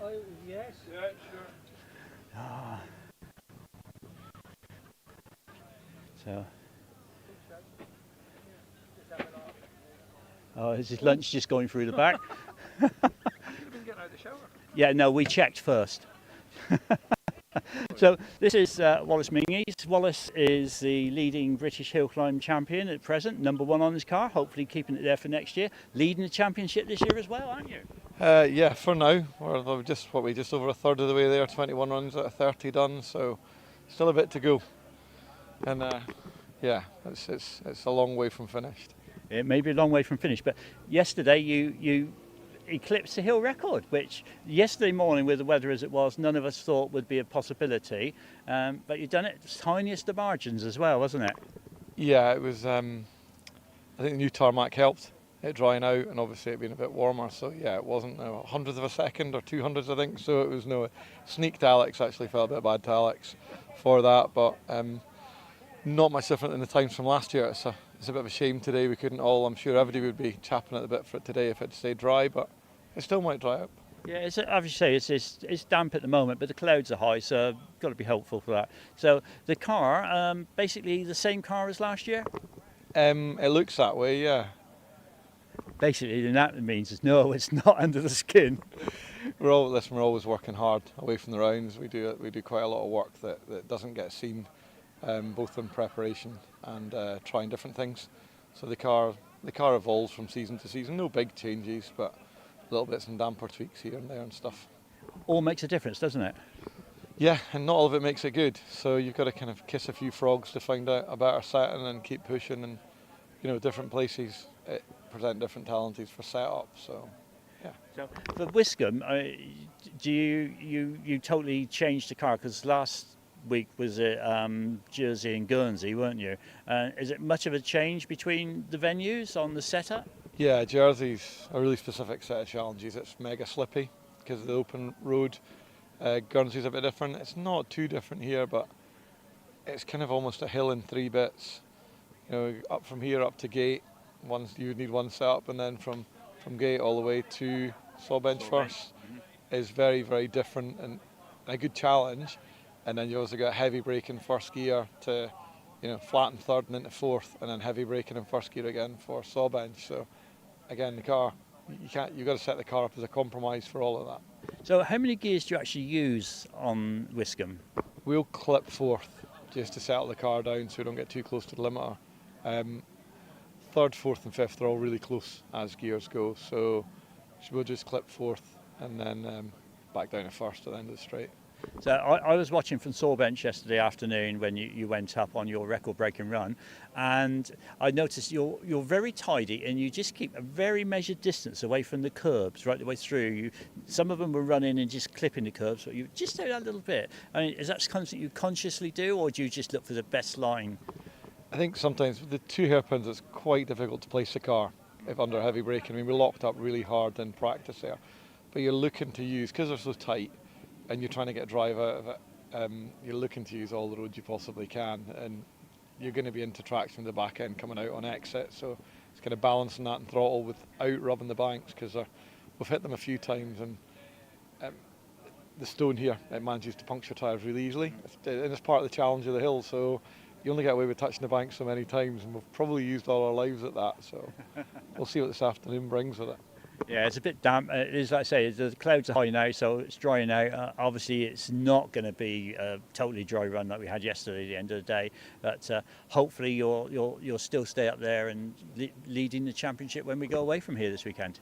Yeah, that we will be mathematically, but as I say, we've got another 8 rounds after this weekend to keep pushing on, and everybody's trying really hard, and all the boys are super fast. One of the things I noticed amongst all the hill climbers, we were talking to Alex just now, and he said he couldn't have wished for a better person to take the hill record away from him. He said, Alex, he said, Wallace is such a nice guy, and there is a lot of friendship, even though you're rivals, isn't there, amongst the paddock?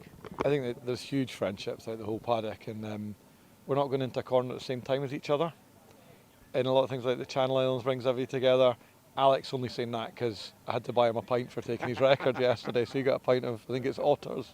Otters are very nice ale. Did you try any? No, I'm unfortunately a bit lagery, that's too much for me, but I did have a pint at the end of it with Alex, so no, it's a really close community and everybody gets on really, really well, so, you know, fantastic family sport.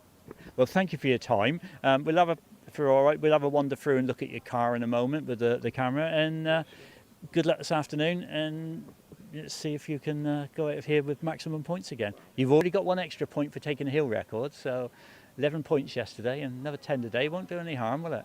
Listen, just doing the best we can. I think it could be a lottery, but we'll just do the best we can, have fun. The big thing's about for us to have fun when we come away. It's a long way to come. Everybody down here is super nice, really like coming here. Cracking hill, you know, invested back into it with a brand new surface. Huge amount of investment, so it is much appreciated by the competitors and we enjoy coming. So I don't think we'll see any more points, but if we go home with having done the best we can, then we'll be happy. And there's only one other thing that you keep forgetting every year, and I do ask you. Strawberry tarts. They got taken off me at customs. Wallace always promises to bring me a strawberry tarts down, and it never happens. One day it will. So we're going to have a look at Wallace's car now. Thank you very much, Wallace. Well, have a good day. Love to speak to you. Okay. So let's have a wander through. So this is the Gould. This is Wallace's Gould, which he's campaigning this year, and it's got the V8 IndyCar engine in the back. But lovely shape, beautiful car. If nobody's ever seen it, if you're here at Wiscombe, watching the live stream in the bar or somewhere, wander up and have a look. And if not, if you're at home, just remember they'll be back next year. You can come and see them all again next year. But beautiful car, well engineered, a very, very complex front wing with lots of aero going on there. And as you can see, they're on wet tyres, which is the groove tyres, because it has been a very wet day. If it dries out, they may go over to the slick tyres, because quite often the slick tyres, even on a damp surface, give more of a advantage than the racing wet tyres. So, right, so let's have a wander across to the other side of the paddock now.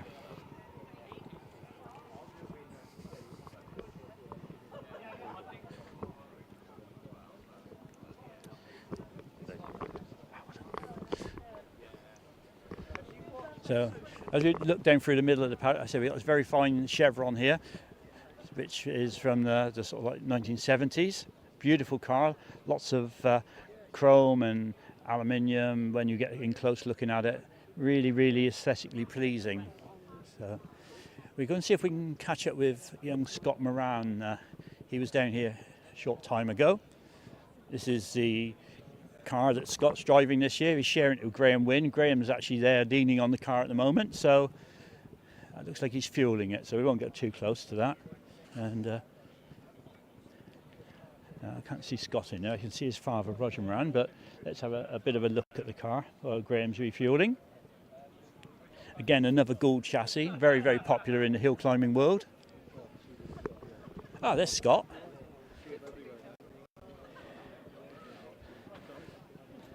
Scott, would you?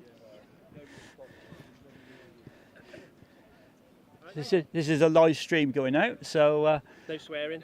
You got it. So Scott's former hillclimb champion. How many times? 6. Yeah, you had to think about that. Yeah, a long time ago. Yeah, I don't think it was a long time ago. But you're out in the Gould here. You're sharing it with Graham there, who's just refueling it for you, obviously. Yeah. How's your day progressing so far? I know it's been a bit damp this morning and different conditions to yesterday. So I'll be honest, it's much better today because it was properly wet this morning. So it's yesterday the first couple of runs were pretty mixed. So it was very slippery and they had lots of incidents, and the marshals tended with, they had a lot to deal with yesterday, so that was much appreciated. Thankfully, I wasn't one of them.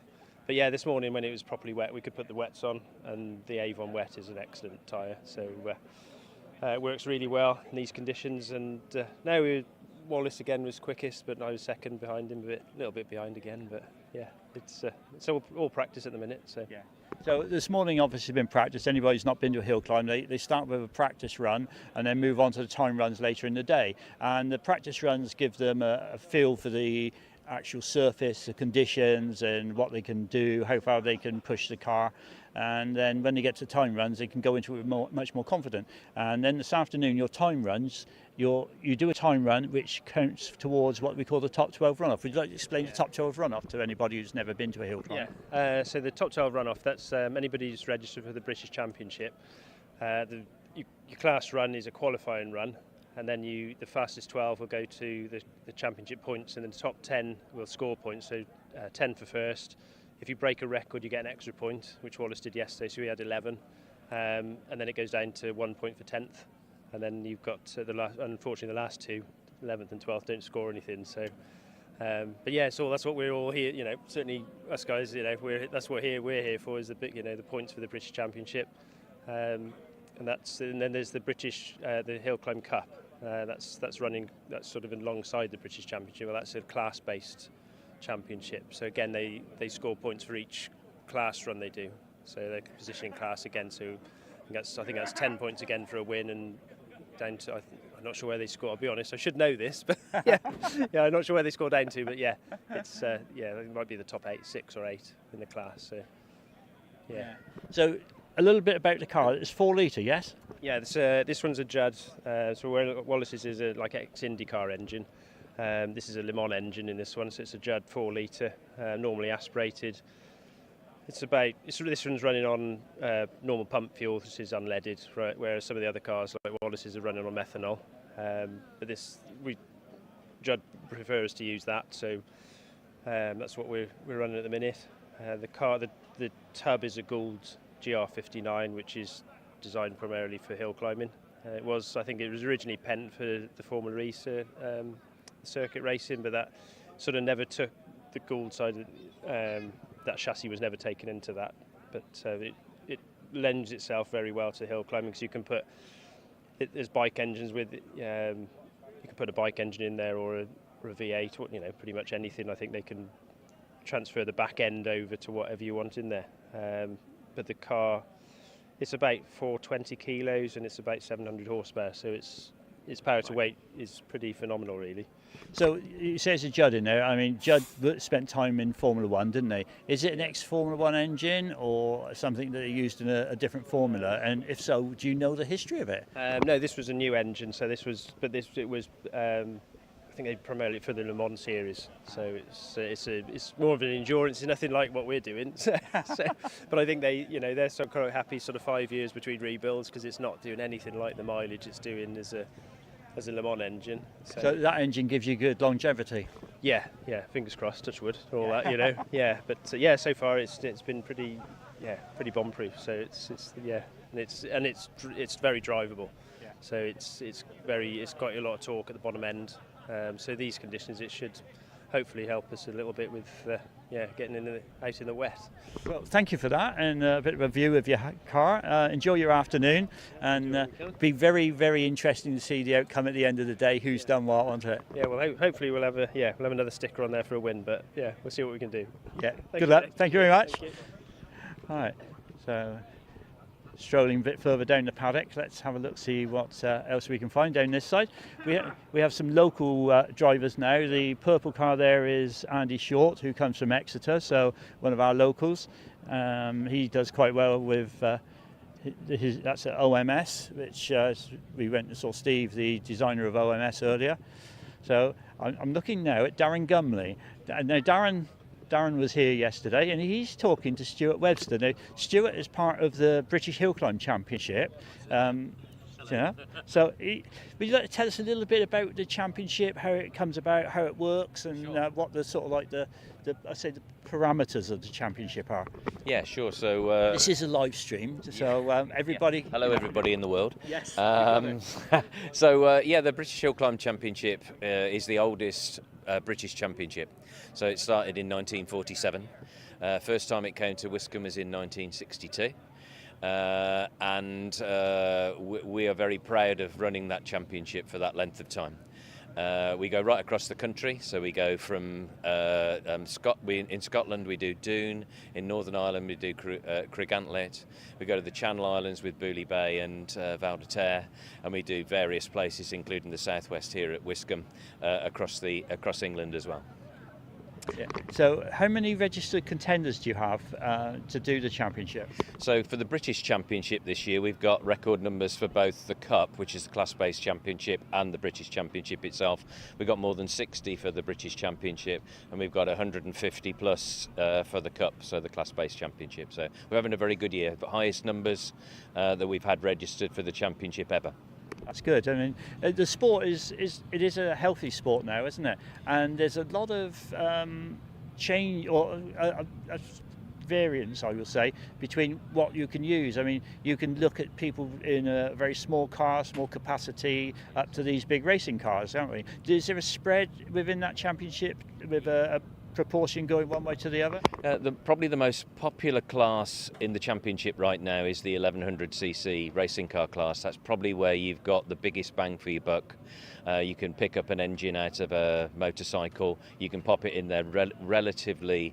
If you want to be like Darren, you'll have to tune that engine, but you can do it untuned if you so wish and still go very, very fast. So the 1100cc class at times this year has had 24 entries, which is an awful lot for one class.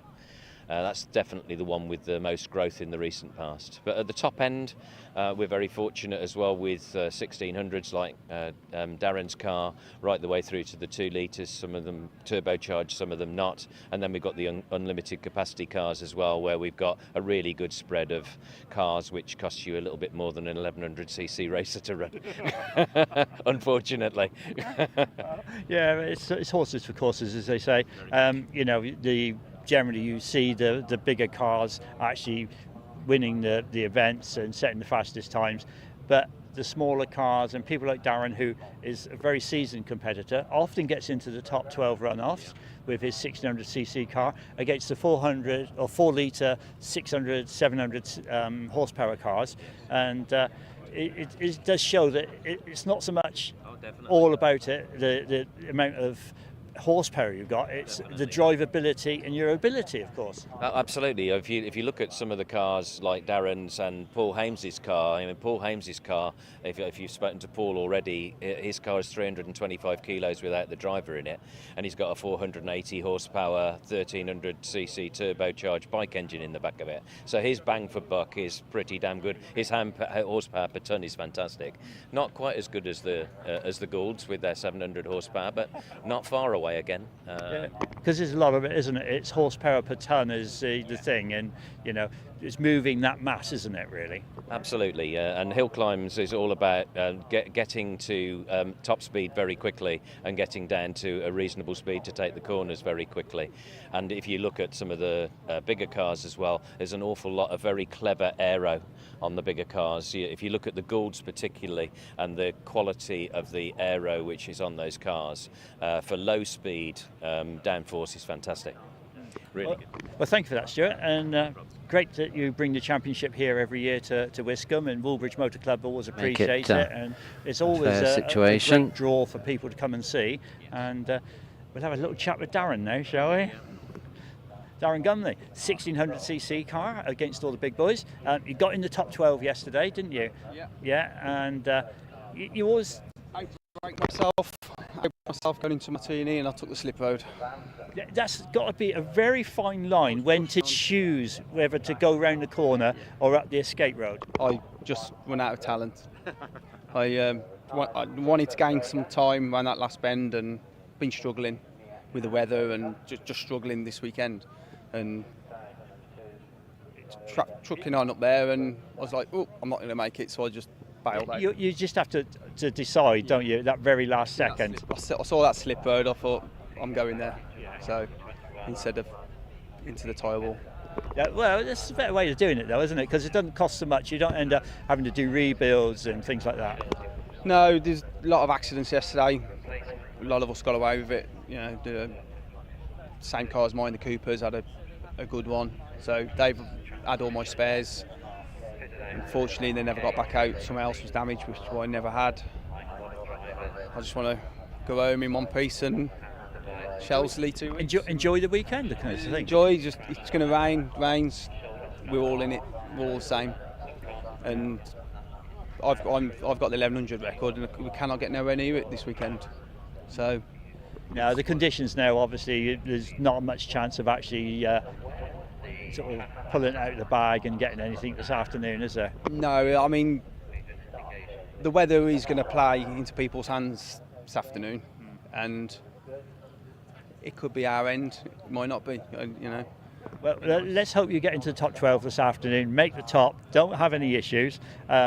I know we've spoke before on Saw Bench where I'm commentating, and you've had a problem as you've approached Saw Bench and come and end up standing there looking out with me, but get to the top, enjoy your afternoon, and I'd love to see you in the top 12 again. Hopefully. Thank you. Thank you very much. Well, I can see we're actually starting to get the cars lined up again now, so I think we'll say that's a bit of a tour around the paddock. Hopefully it's been informative and you've enjoyed it, and please remember to watch the live stream, and we will be back again here with the Nationals in a year's time. In the meantime, Speed on Screen will be beaming you other events throughout the year. Just watch their website. Is that right? Perfect.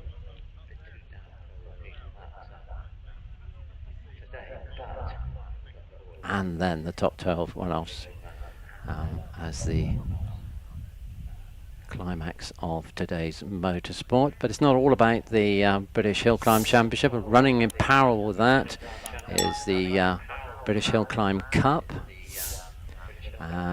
Also the championship that is built around Wiscombe Park here, the Tillicoultry Quarries Wiscombe Park Championship for more local and southwest drivers. So that's today as well as yesterday. In fact, qualifying rounds for that. Local driver Julian Rinaldi was heading that series. Julian from just up the coast in Lyme Regis, leading the way before this weekend in his 1 litre turbocharged Ford Fiesta. So the action's back on with Peter Ramsden leaving the start line in 3.32 seconds with this road going Toyota MR2. He competes throughout the southwest with this machine. We'll look towards the Esses to see what his progress is there.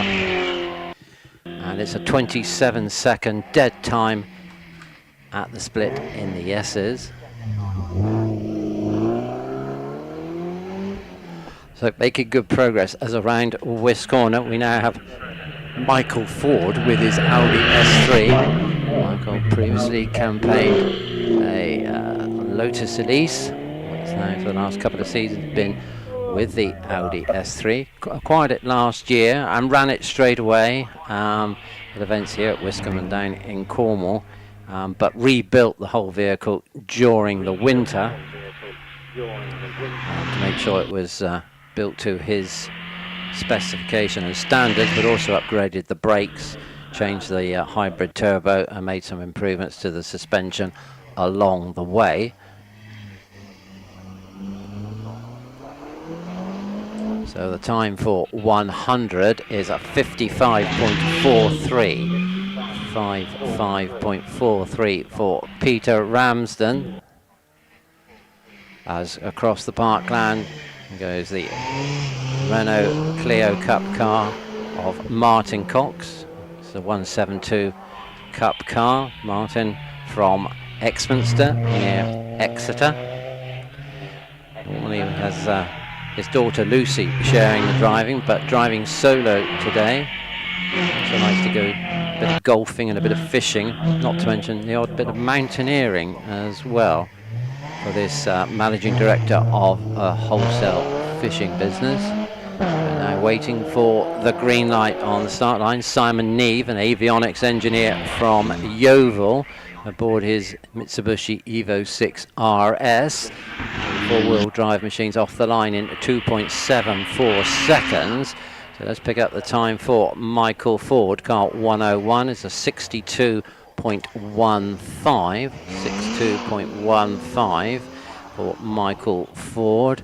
104 Debbie Blake with the Mini Cooper S John Cooper Works. Stops the clocks on 50.54. That's an improvement on her first time of 51.19. Martin Cox then with the Cup 172 Renault already in the top paddock in 54.13. So Martin takes over a second off of his previous time, and Terry Headley with the road-going 328i BMW makes it over the finish line in 52.23.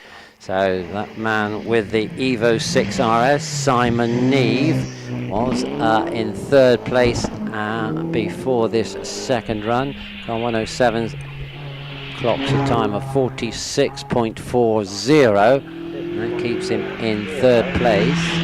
The leaders Ben Adams and Matt Van just about to take their second runs. So look at 108 Steve Rue, another of the Audi TT drivers, and he finishes his climb in 49.05. 49.05 for car 108.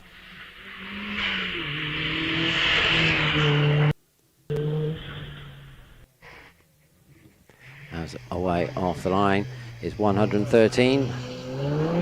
Ben Adams replacing the original entry of Michael Sutton. Michael had to withdraw the Toyota Corolla, so Ben Adams with the turbocharged 1800cc Audi A3 takes his place, currently leading the class, having done the business here yesterday in the road going series production division.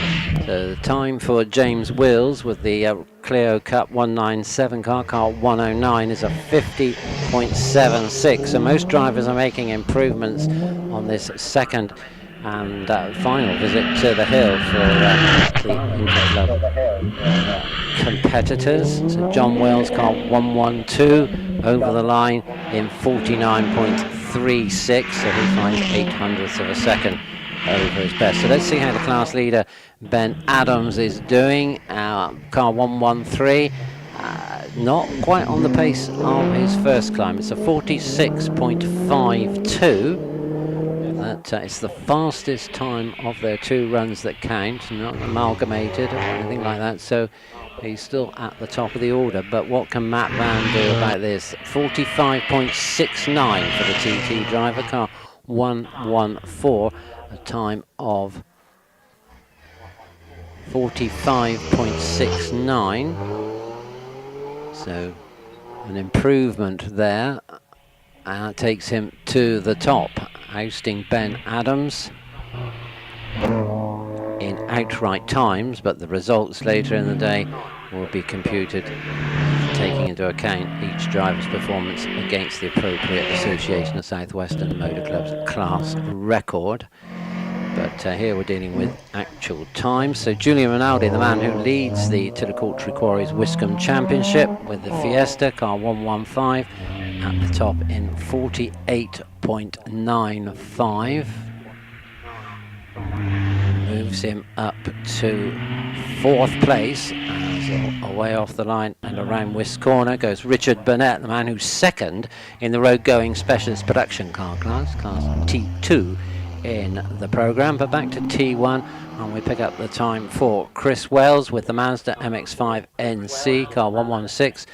It's a 54.08, and 117 at the top in a time of 52.36, 52.36 for 117. Waiting for the all clear on the start line, Adrian Lewis with the Westfield Super Booster. Adrian not in the top three after the first run, so he's got some work to do. Finished second yesterday behind Ian Englehart, the reigning Tillicoultry Quarries Wiscombe Park champion.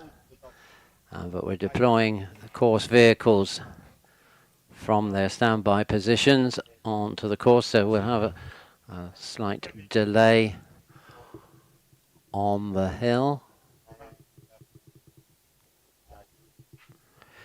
We pick up the time for Richard Burnett, 118, and it's a 46.96, 46.96.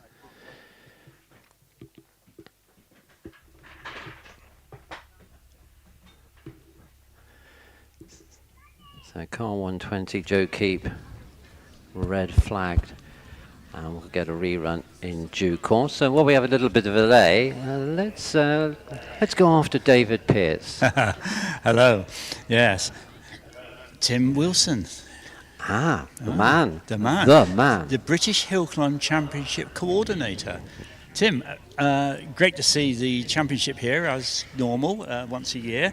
And different format this year, a double header.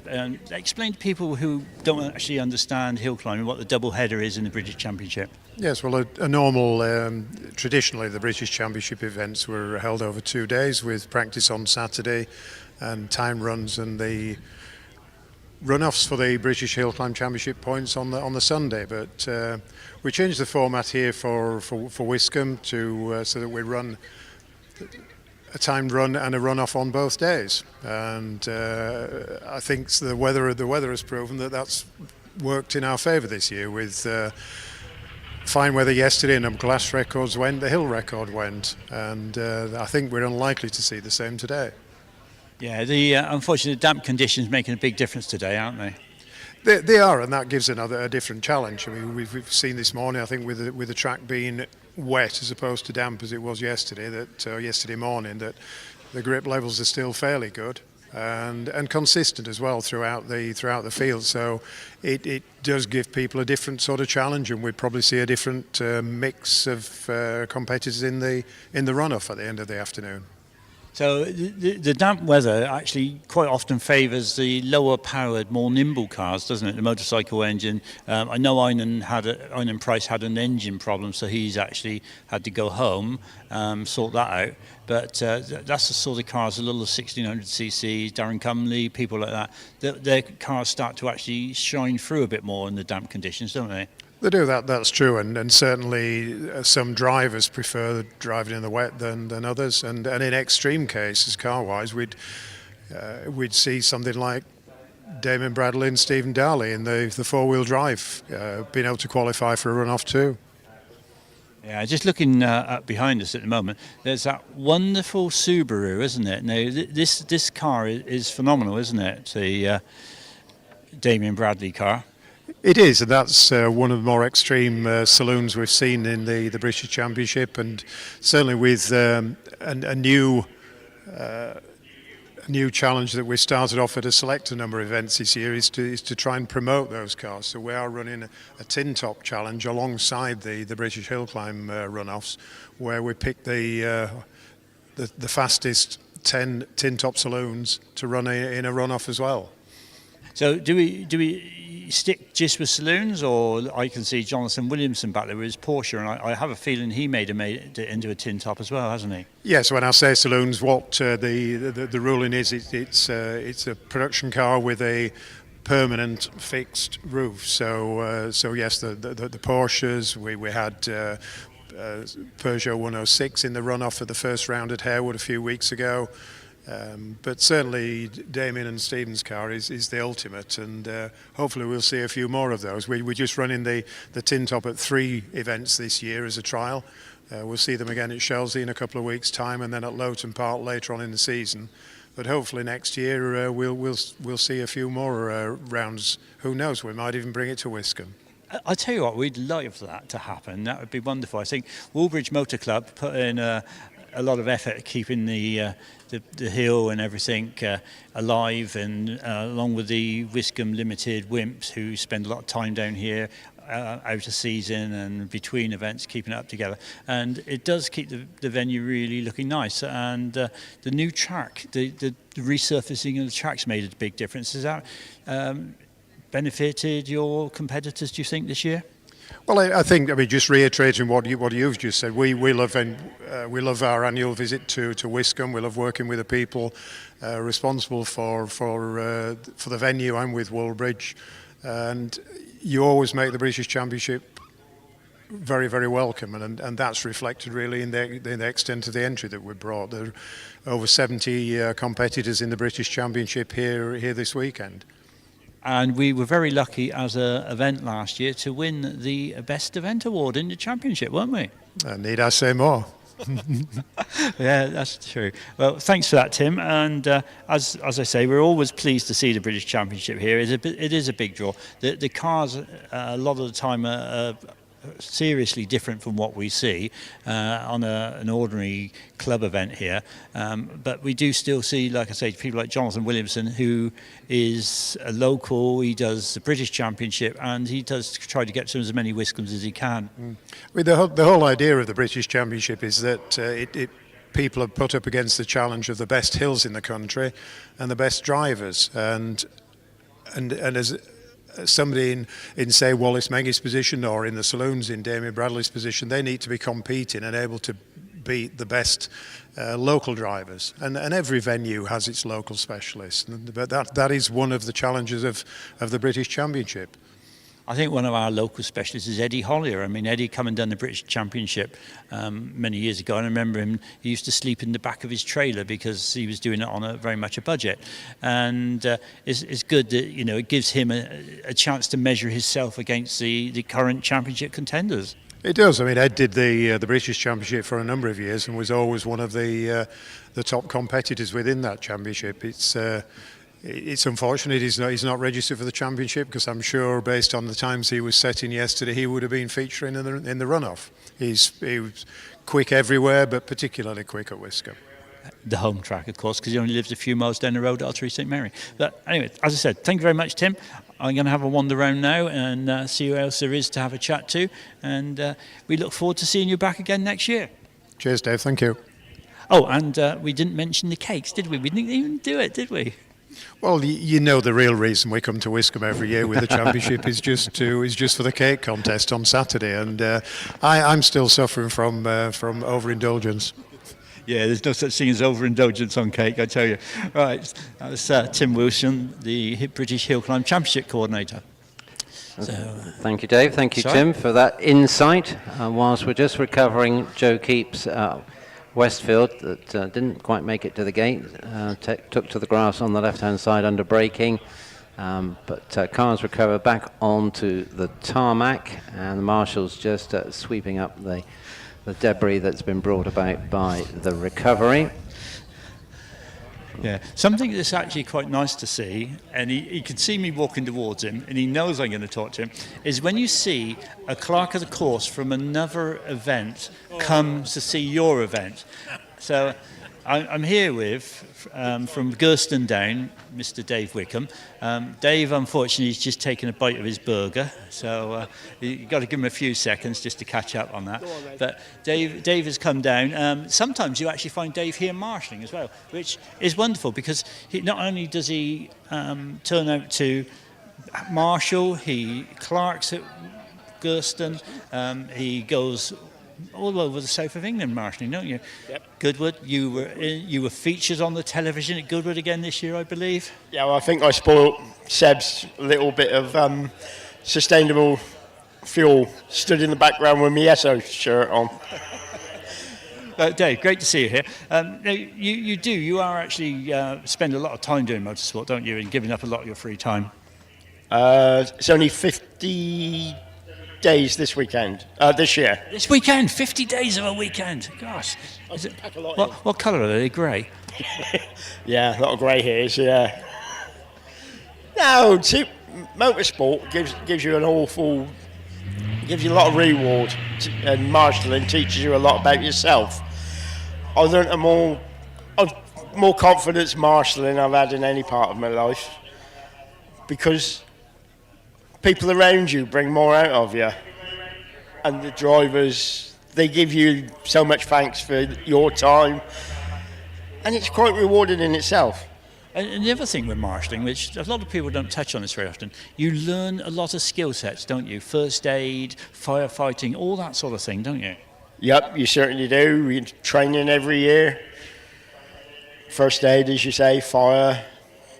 I'm struggling nowadays because a lot of it's going on IT, which leaves me behind.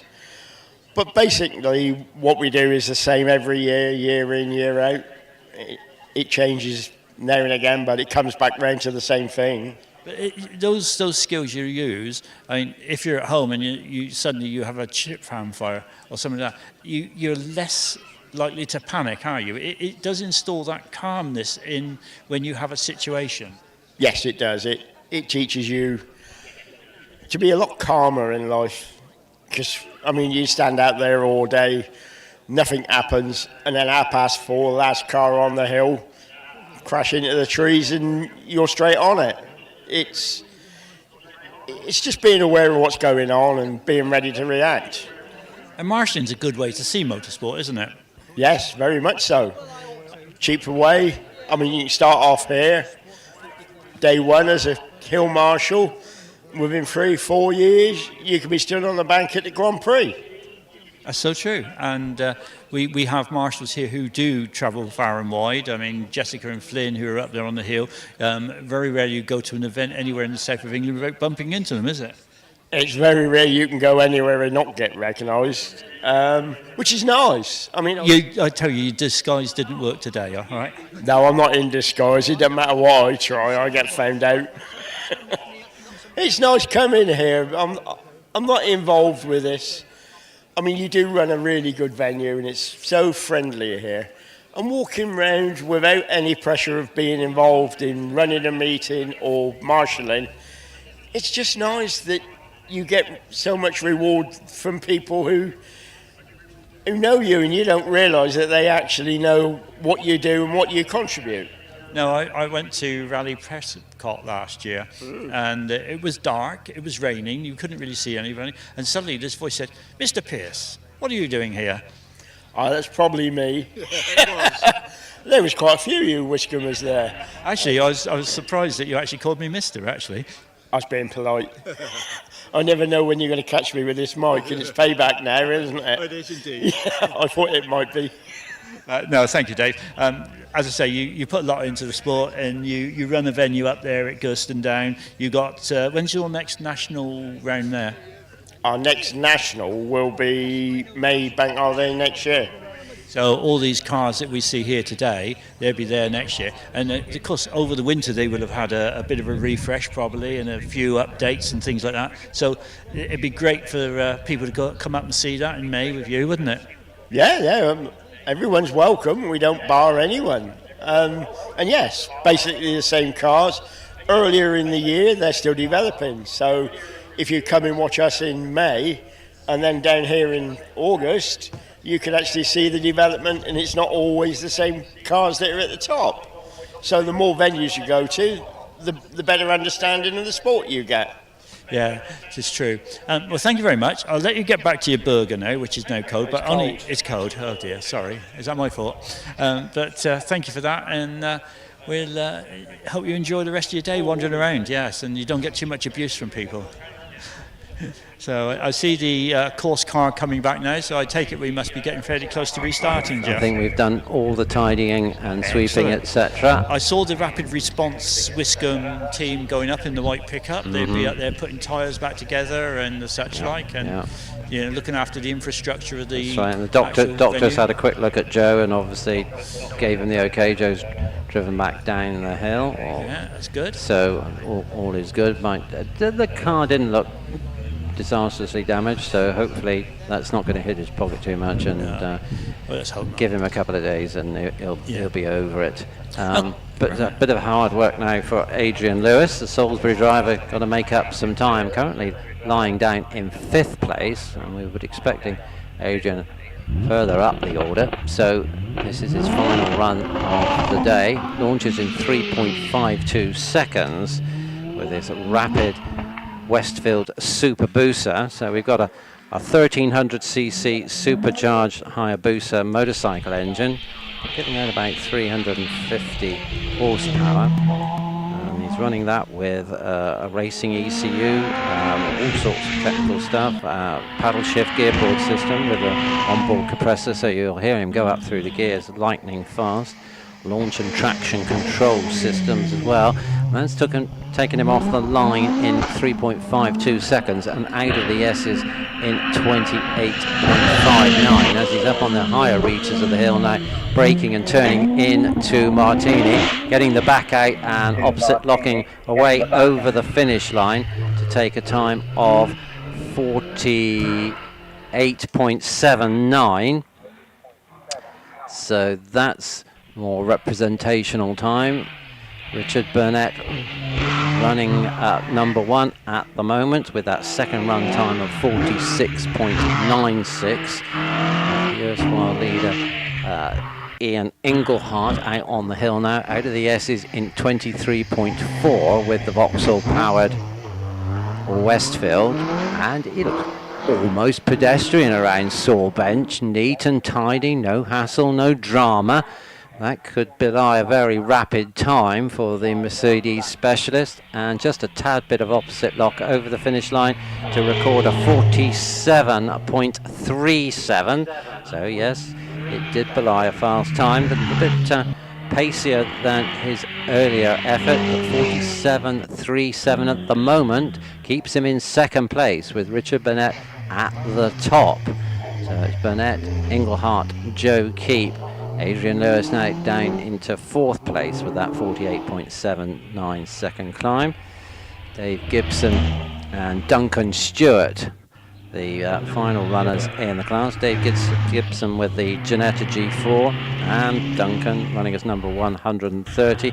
Both reserve entries moved into the entry at the last minute. So 1-2-4 Dave Gibson with the delightful Ginetta G4 over the finish line in 58.02. Duncan Lewis out of the Esses in 24.19. Smooth, no hassle, no drama over the finish line in 49.54.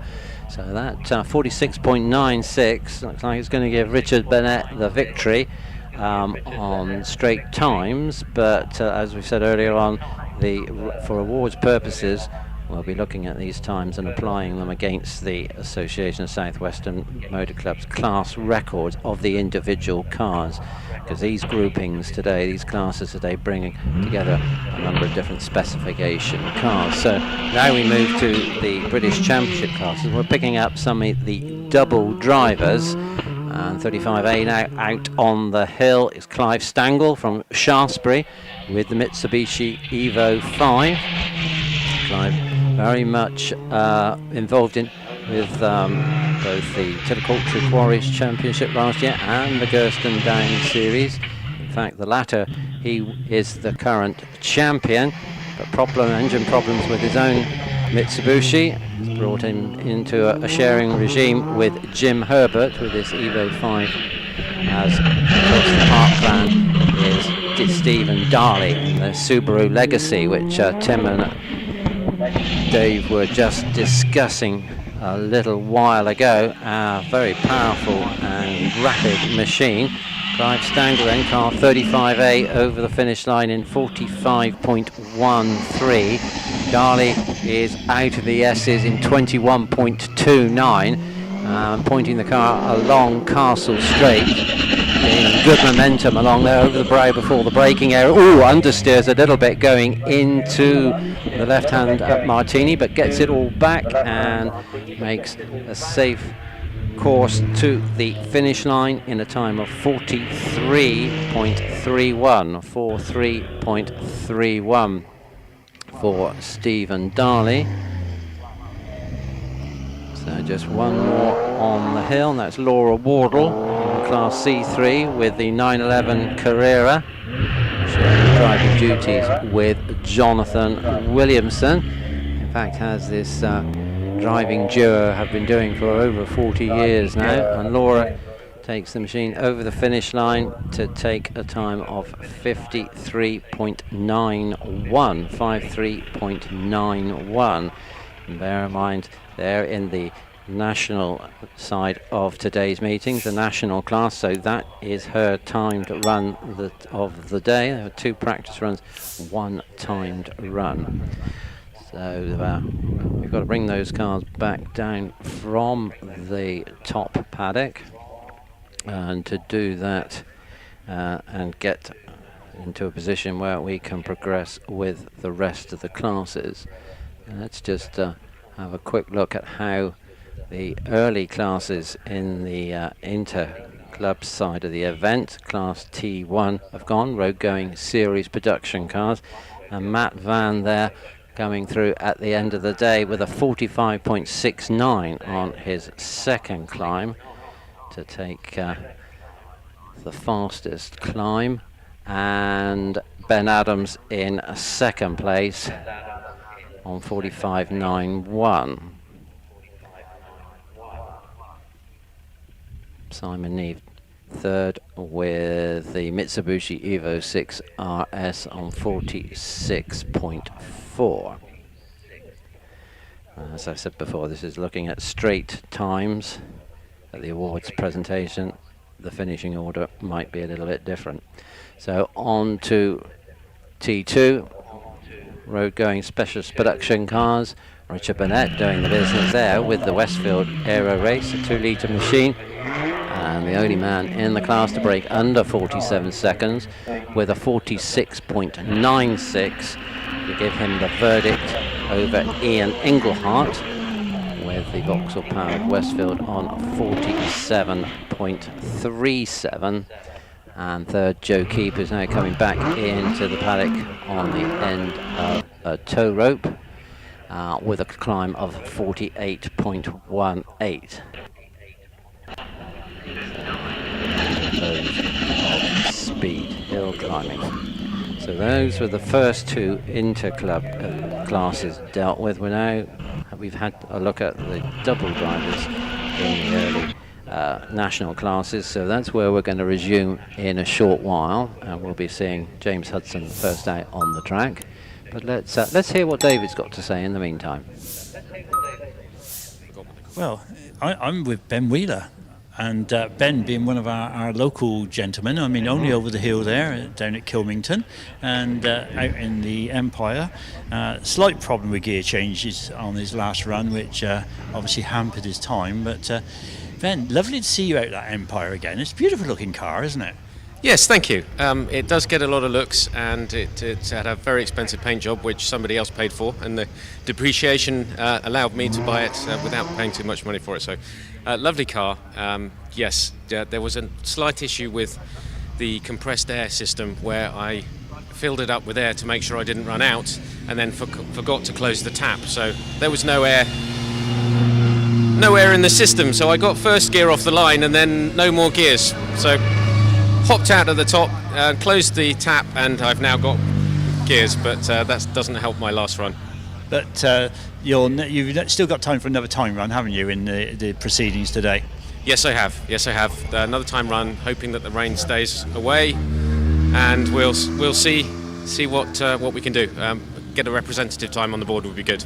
It would. Now, you've not had a huge amount of seat time in this car this year yet, have you? Because you only got it, in May, something like that. You went away from single-seaters for a while. How does it compare with your previous Empire single-seater? How does it compare?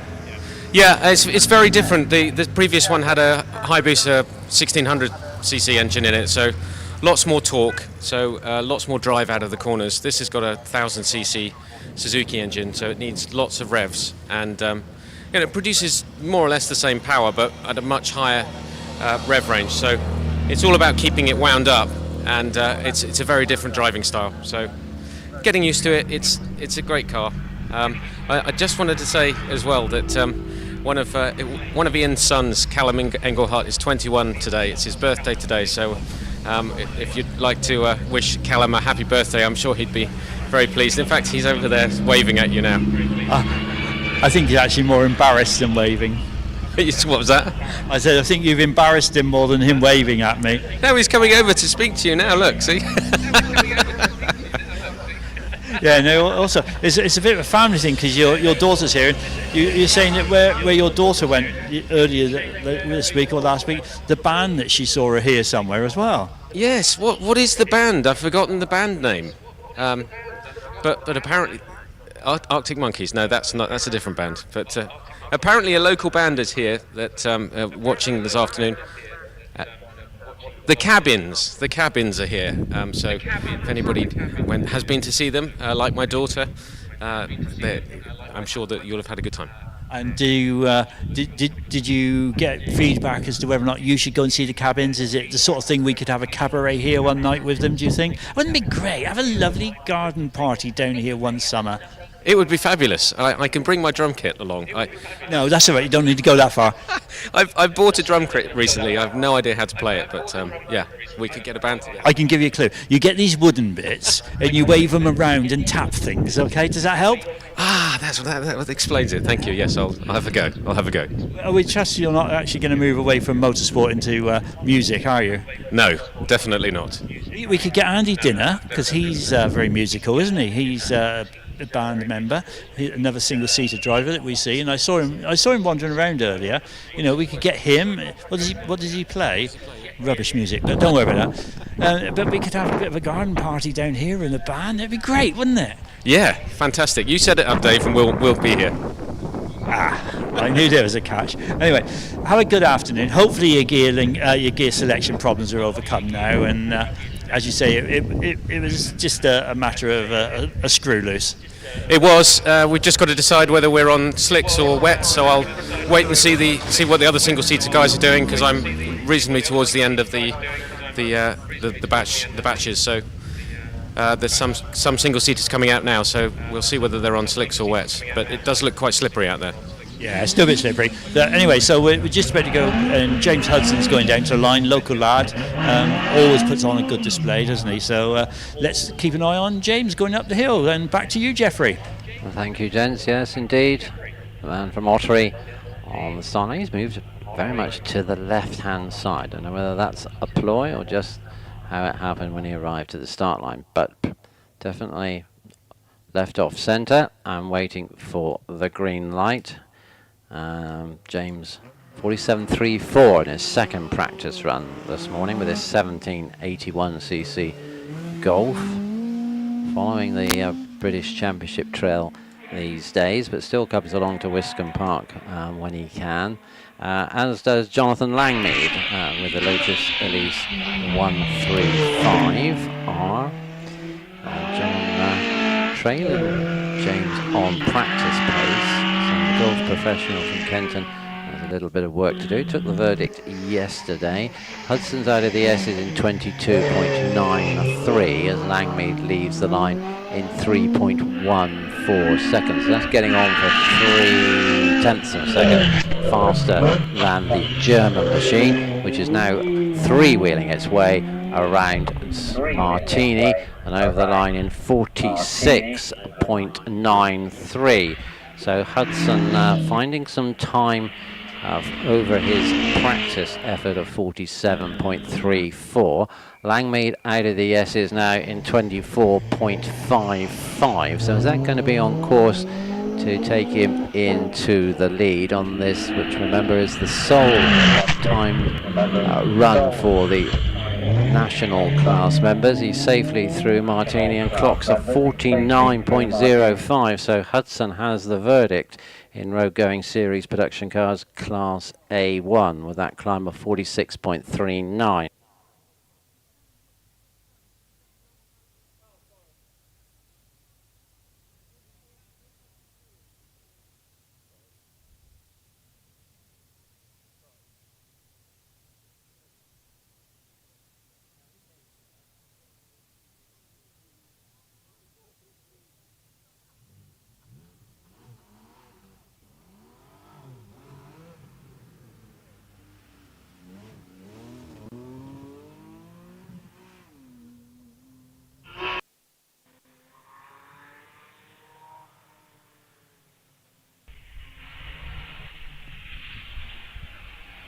So now on the hill, the Porsche in the hands of Phil James. This is a Cayman GT4, 3.8 litre, and waiting on the line, actually just getting away off the line, is the Alfa Romeo 4C. So Germany versus Italy, Porsche versus Alfa Romeo, and James was off the line in 3.25 compared to 3.33 of Isles. So now let's compare their performances in the Esses. The Porsche there in 24.85 as he now goes over the line in 49.63. At the top, and it's a 23.66 for Isles in the Esses. He's now on Castle Straight, as lower down the hill we have Chris Beresford with his Subaru Impreza from the road-going four-wheel drive class. Rodney Els safely over the finish line in car number 20 on a time of 48.76. So that gives him a win over Phil James there, 48.76 against 49.63. So Beresford with the Subaru car number 23 was a 33.41 at the Esses. As waiting on the line to take us into the road-going specialist production car class is Robert Brodie with the Fisher Fury. Away in 3.45 seconds across Wiss up to Bunny's Leap as Beresford completes his run with the four-wheel drive Subaru car number 23 in a time of 73.49. So not a problem-free run there for Chris, because he was running in the 58s in practice this morning. But with Phil Fisher non-starting, car number 24 non-starter, then no problem there for Chris. But if he's chasing championships that require a time close to the hill record, then that is a damaging run. So Rob Brodie, car 28 out of the Esses in 24.45, and over the finish line to clock 49.92 with the Fisher Fury. And we then look to John Pick with the AMS Mertea out of the Esses in 23.07. As up to the gate comes Steve Chandler, the Weymouth driver, with the Citroen C1.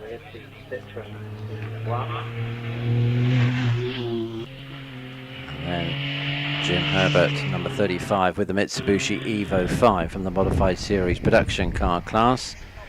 Jim, landscape contractor from Hunton near Winchester. Time for Steve Challoner, car number 32. We will have very soon. It's 53.82, 53.82. So an improvement there for Steve. As around West Corner, we have Damien Bradley with the potent Subaru Legacy, 2.33 litres. Four-wheel drive, turbocharged, of course. Steve Darley took the machine to the top a few moments ago in 43.31, and Damien's practice time of 44.23 will be very much in his mind. So car 35, Jim Herbert, Mitsubishi, stops the clocks on 45.57. So Root is out to co-driver Clive Stangle, who posted a time of 45.13.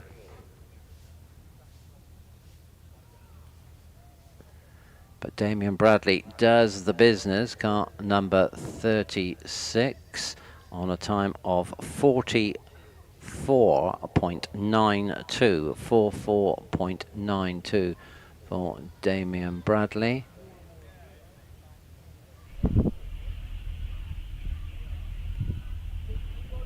Steve Moore on the hill, or on the start line, just waiting for the marshals to complete a little bit of work out on the hill, keeping it neat and tidy. But the red flags are in, so all is good. So Steve Darley at the moment the fastest in Class C3 as Moore launches the Mitsubishi at a time of 2.92 seconds.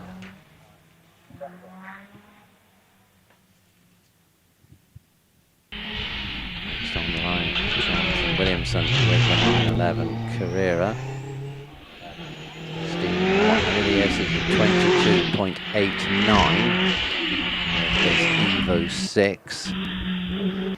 And an unmistakable engine note of the Carrera off the line in 3.25 seconds for the Taunton driver Jonathan Williamson, a retired dairy engineer. 3 times Association of South Western Motor Club's Hillclimb champion. Also winner in 2022 of the British Hillclimb Cup. So a man who's amassed a great amount of experience and success across hill climbing. As in the modified specialist production car class, Peter Reid is out on the track now, coming up to Bunny's Leap with the 2-litre Westfield. Peter from Kingsbridge, semi-retired, works part-time for a local ferry boat company. Started hill climbing at Wiscombe here back in 1995. He classed it as instant addiction and been here ever since, mainly with this car, but he also had a little dalliance with a Pilbeam MP62 and a DJ Firecat with a 1300 Hayabusa. So, but back to the Westfield, and his second practice time is a 56.18. So Peter will be looking to see if he can improve on that. We have a notice about a car in the top car park at the top of the hill in the spectator car park. The registration is KS08XOP. So I'll repeat that, KS08XOP. The headlights are on, so perhaps the owner would like to return to the car and extinguish their lights before the battery goes flat. So 41 Peter Reid completes his climb, 53.65. Stephen Moore, car number 37, in the top paddock with a 45.66 to his name. And now Alan MacDonald takes his Force SR4 away off the line. Scotsman Alan, down from Dalbeattie, Scottish champion back in 1986 and 88. A man who's competed in the Isle of Man TT on 13 occasions. And a few things on drag racing, and then of course came to hill climbing with that Mitsubishi powered Mini, and now with this 1300cc SR4 Force. And followed up the hill by Tony Bonfield, an A driver, double driver from Class I racing cars. So we look to Mike Lee with the Force LM in the Sports Libre category, car 44, for a time of 45.91. Dave Bickley followed him up with the SR1 Radical in a time of 52.62. As around Wiss Corner we have Jonathan Flesher with the OMS 28, double drivers again from Class I. MacDonald then with the Force SR4, clocks a time of 48.95, car 46, time of 48.95. So Mike Lee turns the tables. MacDonald was faster in practice, but when it comes to the competitive time runs, Mike Lee takes the class on 45.91.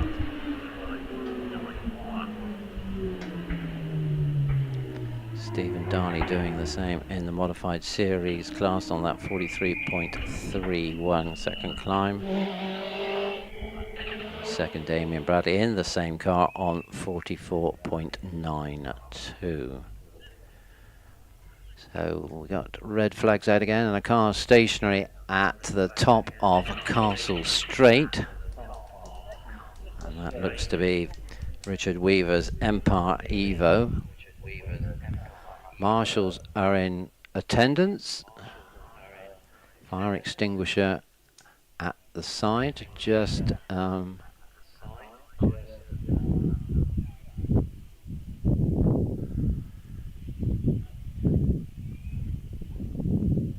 attending to that. Might well be a quick look around the car, see if there's any fluids or any broken components.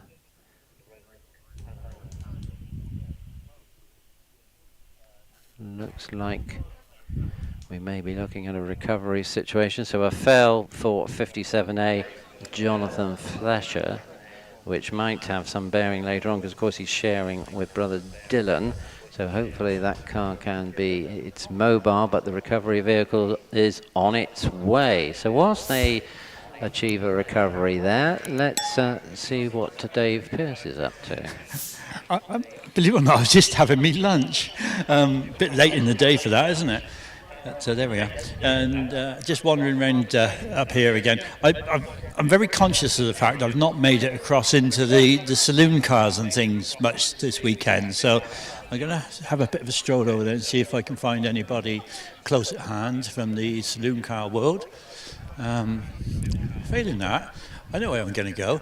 I'm going to see if I can catch up with a young man who's had some good results this weekend. Let's see if we can find him. So he might be there. Let's have a look, see if Alex Coles is anywhere to be seen. Where is he? Just in front of the tent.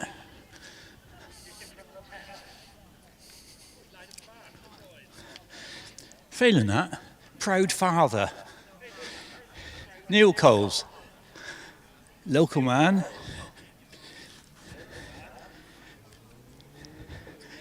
Yeah, I'm coming for you, Neil. You're right. You're not finding him. Oh, it's just too far to walk, isn't it? Really, you know. Yeah. Is he looking at you now? Alex, come on up here. We want to chat with you. Is he coming? Or is he going? Oh, it's coming. Ah, good. I'll go and catch him. I'll go and catch him halfway. That's got Neil out of that, hasn't it? I'm getting some exercise this weekend, Jeff. I've walked miles, you know. I'm going to check my step count when I get home. It'll be good. It will. See how many miles I've actually walked. Young Alex Coles. So, doing quite well this weekend, aren't you? Yeah, I guess so. Yeah, I don't really know what to say. It's been a good weekend so far. You were up there with them yesterday, weren't you? Yeah, I was trying. I don't know what to say. Now, Dad for years has been, you know, I can remember a sort of like, I go back a long time, you know, autocross and all sorts of things, you know, and then he used to come here in I believe a saloon, and then he went into the single seaters. And does he spur you on a lot? Yeah, he does. I mean, I'm very lucky to have the opportunity to drive this at my age. So thank you for that. But yeah, there's been some tricky conditions, and I think this next one's going to be the same. So we'll just have to see how it goes. You were putting up a good time this morning, weren't you? In the damp. Yeah, I quite like the damp conditions. I guess it levels it out a bit with the bigger cars. Able to get in the mix a bit more. So yeah. So tell everybody how old you actually are. So I turned 18 just after the Gersten. So yeah. So how many years you been actually competing now? I started last year in the Formula Ford, and then second year this year in the OMS. So within 2 years, you're mixing it with the best, aren't you? Well, I wouldn't say mixing, sort of on the outside, on the bubble. But yeah, it's nice to be there, close to them. Yeah, Sean Gould's just spotted you. He's going to go back and see if he can make a car for you now, I reckon. That'd be nice, wouldn't it? Yeah, that would be nice. A rental. Yeah. You said rental. You said the right words there.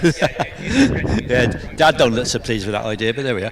But yeah, so as I say, you're mixing it with the bigger cars here this weekend with your times you've done this morning. Hopefully you'll be up there against all those quick times again this afternoon. The conditions, as you say, a bit damp, but I think the cloud's staying high. It might dry a bit, but I take it it's staying on wet. Yeah, we'll see what everyone else does so far, and it just depends what it's like in the second half of the track, because the bottom will dry out a bit quicker than the top, so just see how it goes with them. Yeah, the Bickley Motorsport boys are shaking their heads and saying, no, you don't want to change tyres, don't change tyres, no. I'd rather it rained again, then it's level for everyone, and yeah. It will be, won't it? Well, thanks for that. And you know, you've got quite a good future ahead of you. You keep this up, you know. You're faster than Dad already, aren't you? Well, you probably shouldn't say that in front of him. Don't want to hurt his feelings. But yeah, he was the same when he was younger. But he's got me to worry about now, so that probably doesn't help. I don't worry about to look after. So we got one that's taking the more scenic route down there at the moment. So hopefully the car will be soon back on the track and gently making its way on up the hill. So as we're now back live, I'll hand back to you, Jeff. And I know we've only got a few cars left in this batch, but I already see my next person. But thank you, Alex. Enjoy the rest of your weekend here. Thank you. Thanks, gents. Yes, whilst we were having that interview, Sarah Boswell put the Van Diemen RF up the bank at Wiscombe Corner just after the start line. Hopefully without too much damage. It didn't seem to make it straight on impact. It was turning the corner and then mounted the bank, so hopefully the marshals will be able to bring it back if it requires assistance. Into the area adjacent to Wiss. We can continue. Hopefully there's no damage, because of course Sarah sharing with Lindsay Summers, and we're looking at A drivers at the moment. So yeah, the car's on its way back into the parking area, so hopefully nothing too dramatic there. Can all be tweaked and sorted for Lindsay to get behind the wheel a little bit later on. Yeah, it doesn't look at nose cones looking like it's in the right place. Nothing dragging on the ground that I can see from here, so hopefully not too much to worry about there. So that car safely out of the way. We're ready to rock and roll again. If we've got some more A drivers to come down, they're being called from the start line. We've got a car on its way out, I think, and then we're going to have an end of a batch. Of course, vehicle going on up the hill. And again, as ever, the marshal's coming out to have a little bit of a tidy up on the hill with all these vehicle movements, and of course Van Diemen doing a wall of death act around banking at Wiss Corner. A little bit of debris brought onto the track, so we're going to remove that, sweep that off to the side, make sure all is good.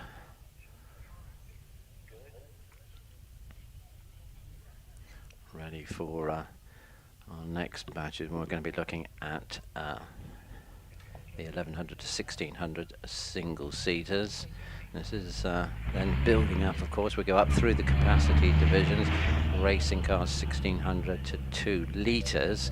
And that class is sort of split into two, because we've got a normally aspirated division and a forced induction. And then the large capacity racing cars, from which normally we would be expecting the majority of the players for the top 12 runoffs to come from. But as Tim was saying a little bit earlier on, well, in these conditions we may well be seeing some of the cars with smaller engines, less power output. They may well put that to good effect and get a qualifying position in that top 12, where the top 10 will score points. So that's all the concentration of the teams at the top of the championship, sponsored by Avon Tyres. And of course that's round 22 of the 2023 series. Yesterday's top 12 runoff, or shootout as sometimes it's referred to, was quite exciting, and a new hill record came out of it in the bargain. 1/100th of a second trimmed from the year-old standard set by Alex Summers. Before yesterday it was 32.94, and now Wallace Mingies has his name on the record book, having just shaved 1/100th of a second off of that. And in due course, as is custom, we'll be receiving a bottle of champagne from Wiscombe Limited, who manage the motorsport activities here at Wiscombe Park.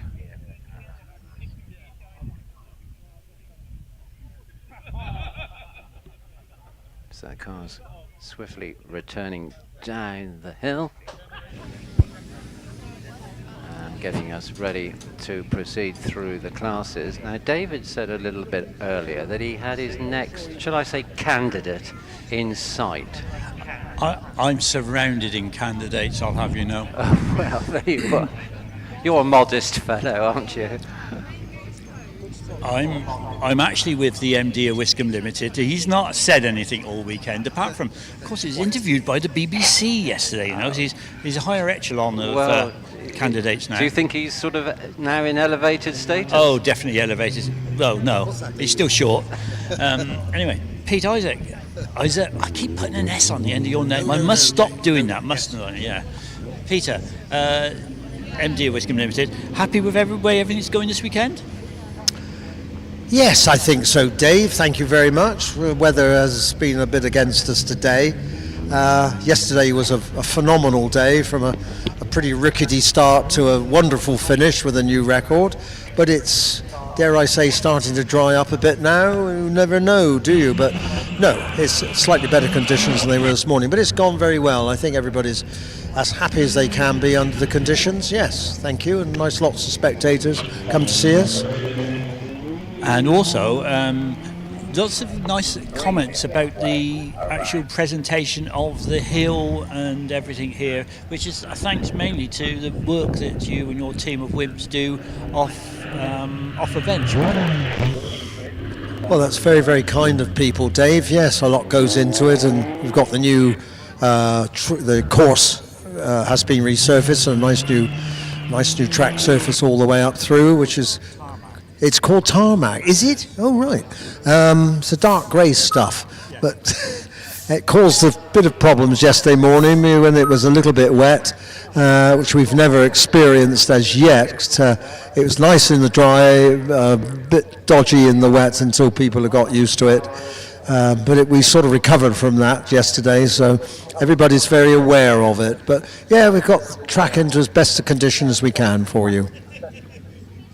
And we had a little discussion on Friday, and we sort of said, oh, wonder if there'd be a new hill record set. And we thought, oh, the weather doesn't look, that sort of good towards it. But these cars are phenomenal. And to set a hill record with that, just 1/100th of a second difference is all it takes, isn't it?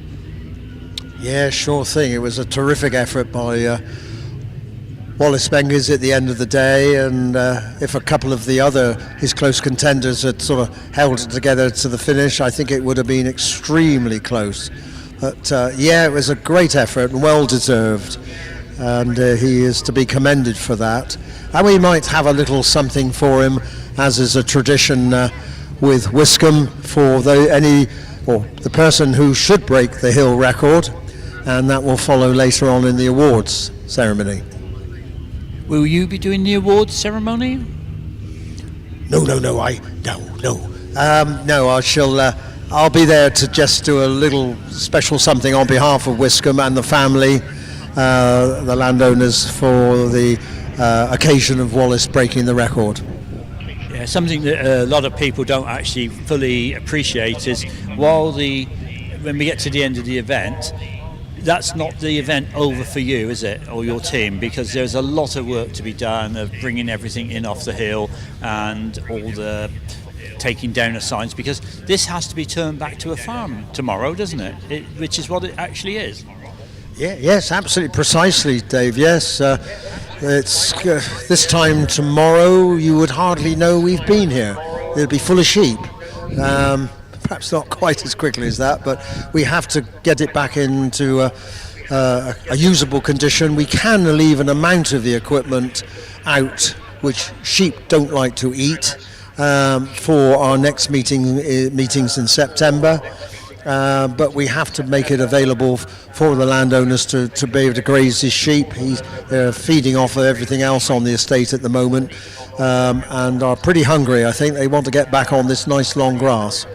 And this opportunity, it'd be, the right thing to do to thank the landowners for them allowing us to come here. Yes, we can only be eternally grateful to them to be, frankly, playing in their back garden. But it goes back an enormously long time. The loyalty and the relationship with the family following through from their parents, the Chichester family, Major Richard Chichester and Bunny, his wife, who have always put up with us being here because, yes, it's a long history of they've loved motorsport from very, very early days.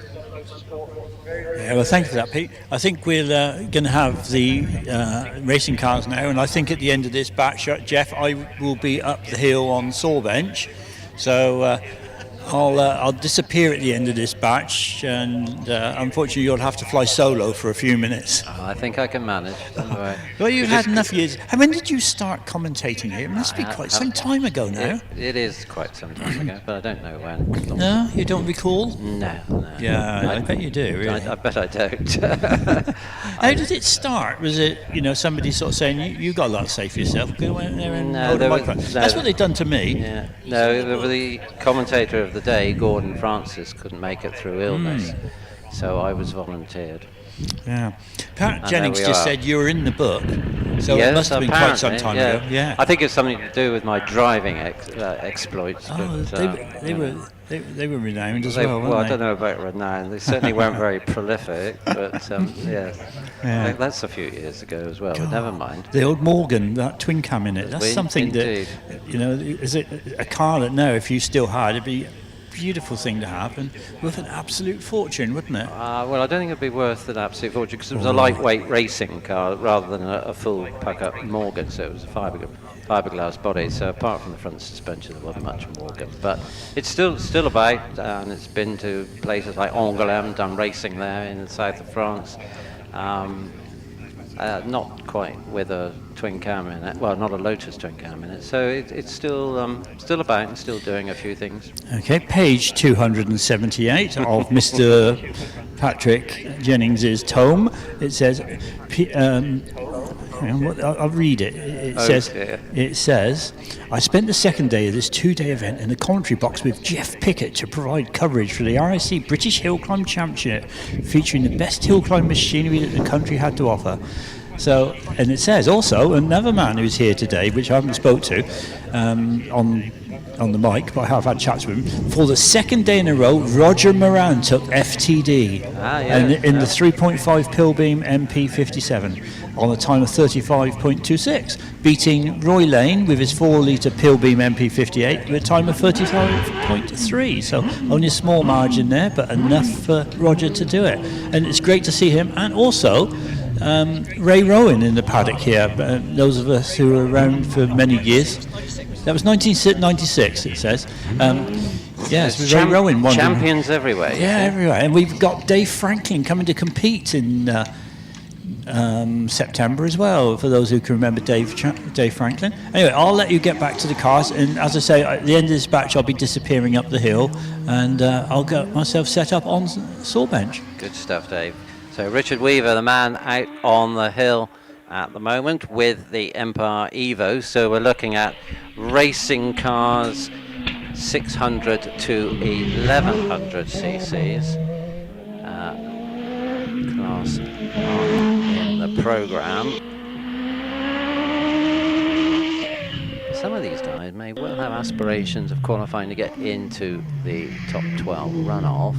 25.29 at the Esses for Gavin, as he's now on Castle Straight, making his way up to the final hairpin of Martini at the top of this 915 metre course, and he completes his climb in 49.65, so that's appreciably faster than his practice time. But of course, with the weather being very changeable today, can't really directly compare everybody's times. Conditions change, but hopefully we're looking at a bit of consistent weather, which slightly drying track, which will help. So it stays that way, as as we see Stuart Bayliss with his, well, what was originally a Jedi Mark IV, but now brought up to Mark VI specification with a 1 litre engine.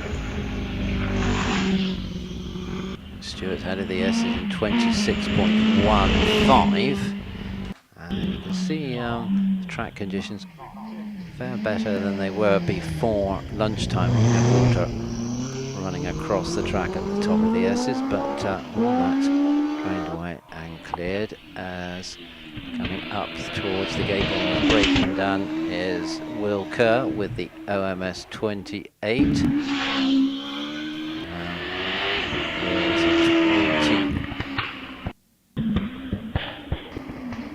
3.5 in the Esses as he now rounds Saw Bench hairpin up to the top, and the man who's just been launched off the start line is Richard Weaver, who got the flag a little bit earlier, so rerun for 59A.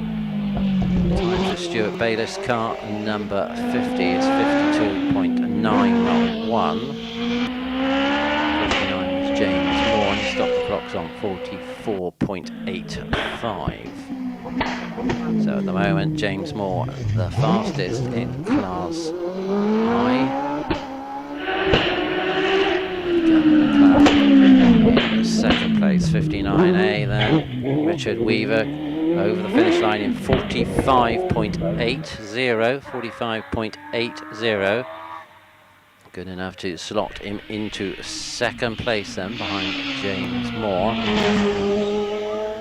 And climbing the hill now, Mark Shankler with his Force HC, and away off the line, number 55, Nigel Pitt with his OMS.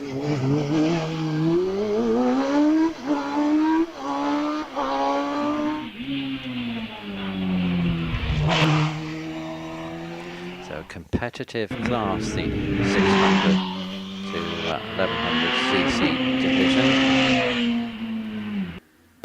Martin Turner away off the line in 3.22 with his Empire Evo. Looking at the 1070 Suzuki GSXR powered machine. Martin, 25 years in karting, and took in circuit racing for a couple of years, has devoted the last 6 to hill climbing.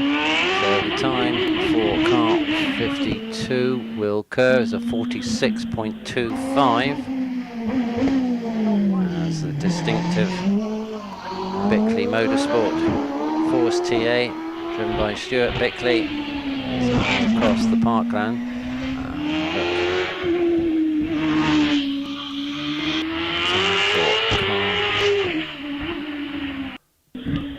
56, it's Martin Turner, and he clocks a 46.86, 46.86.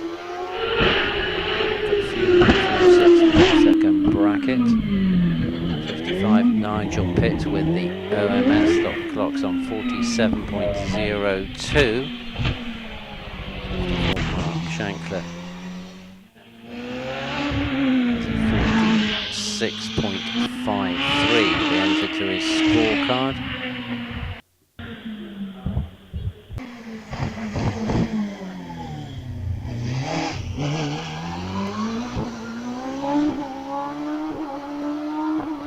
West now and off up towards Bunnysley. We have the Formula Ford on our first and only run this afternoon. Caroline Ryder with the RF86 Van Diemen, and amongst the RFs driven by Sarah Bosworth and Lindsay Summers. So Sarah got a fail after the incident at the bank at Wiss Corner, but Lindsay Summers is around Wiss safely now, so fortunately no lasting damage to the motor car. Caroline Ryder out of the Esses in 24.99 in the RF86. She's now doing her braking for Martini, and around the hairpin in 50.41 for Caroline. So that'll be the target time for Lindsay Summers, who's left the Esses behind on 25.38. And now takes a steady road round Sawbench hairpin. And a bit of opposite locking out of Wiss corner for Neil Coles with the OMS. So still slippery out there as Neil moves us into racing cars 1100 to 1600 cc's. So now these drivers would have a real desire to be in the top 12 runoffs. But a little bit of an indiscretion there from Andy Greenan with the Empire Evo. Locked up the front end, understeered towards the bank, but came off the brakes and got it all sorted out and lives another day, but lost critical time there. He was up into the S's in 21.44. With that, Neil Coles completes his climb in 46.12 with the OMS car number 70A. But Greenan having a few problems at Sawbench. Slowed up, took a second bite at getting the car round the hairpin, and now the car is stationary. So 71A, Andy Greenan with the Empire Evo 3 stationary. Replayed a little bit sideways, a bit light and fidgety coming through the S's, really on the edge. Oh, and half spins it coming into Sawbench and lost momentum, and the engine knocked off, I think. But marshals have helped him get it going again, and car's on its way to the top paddock. So with that, we would expect everything will be a-okay for Adam to take to the wheel a little bit later.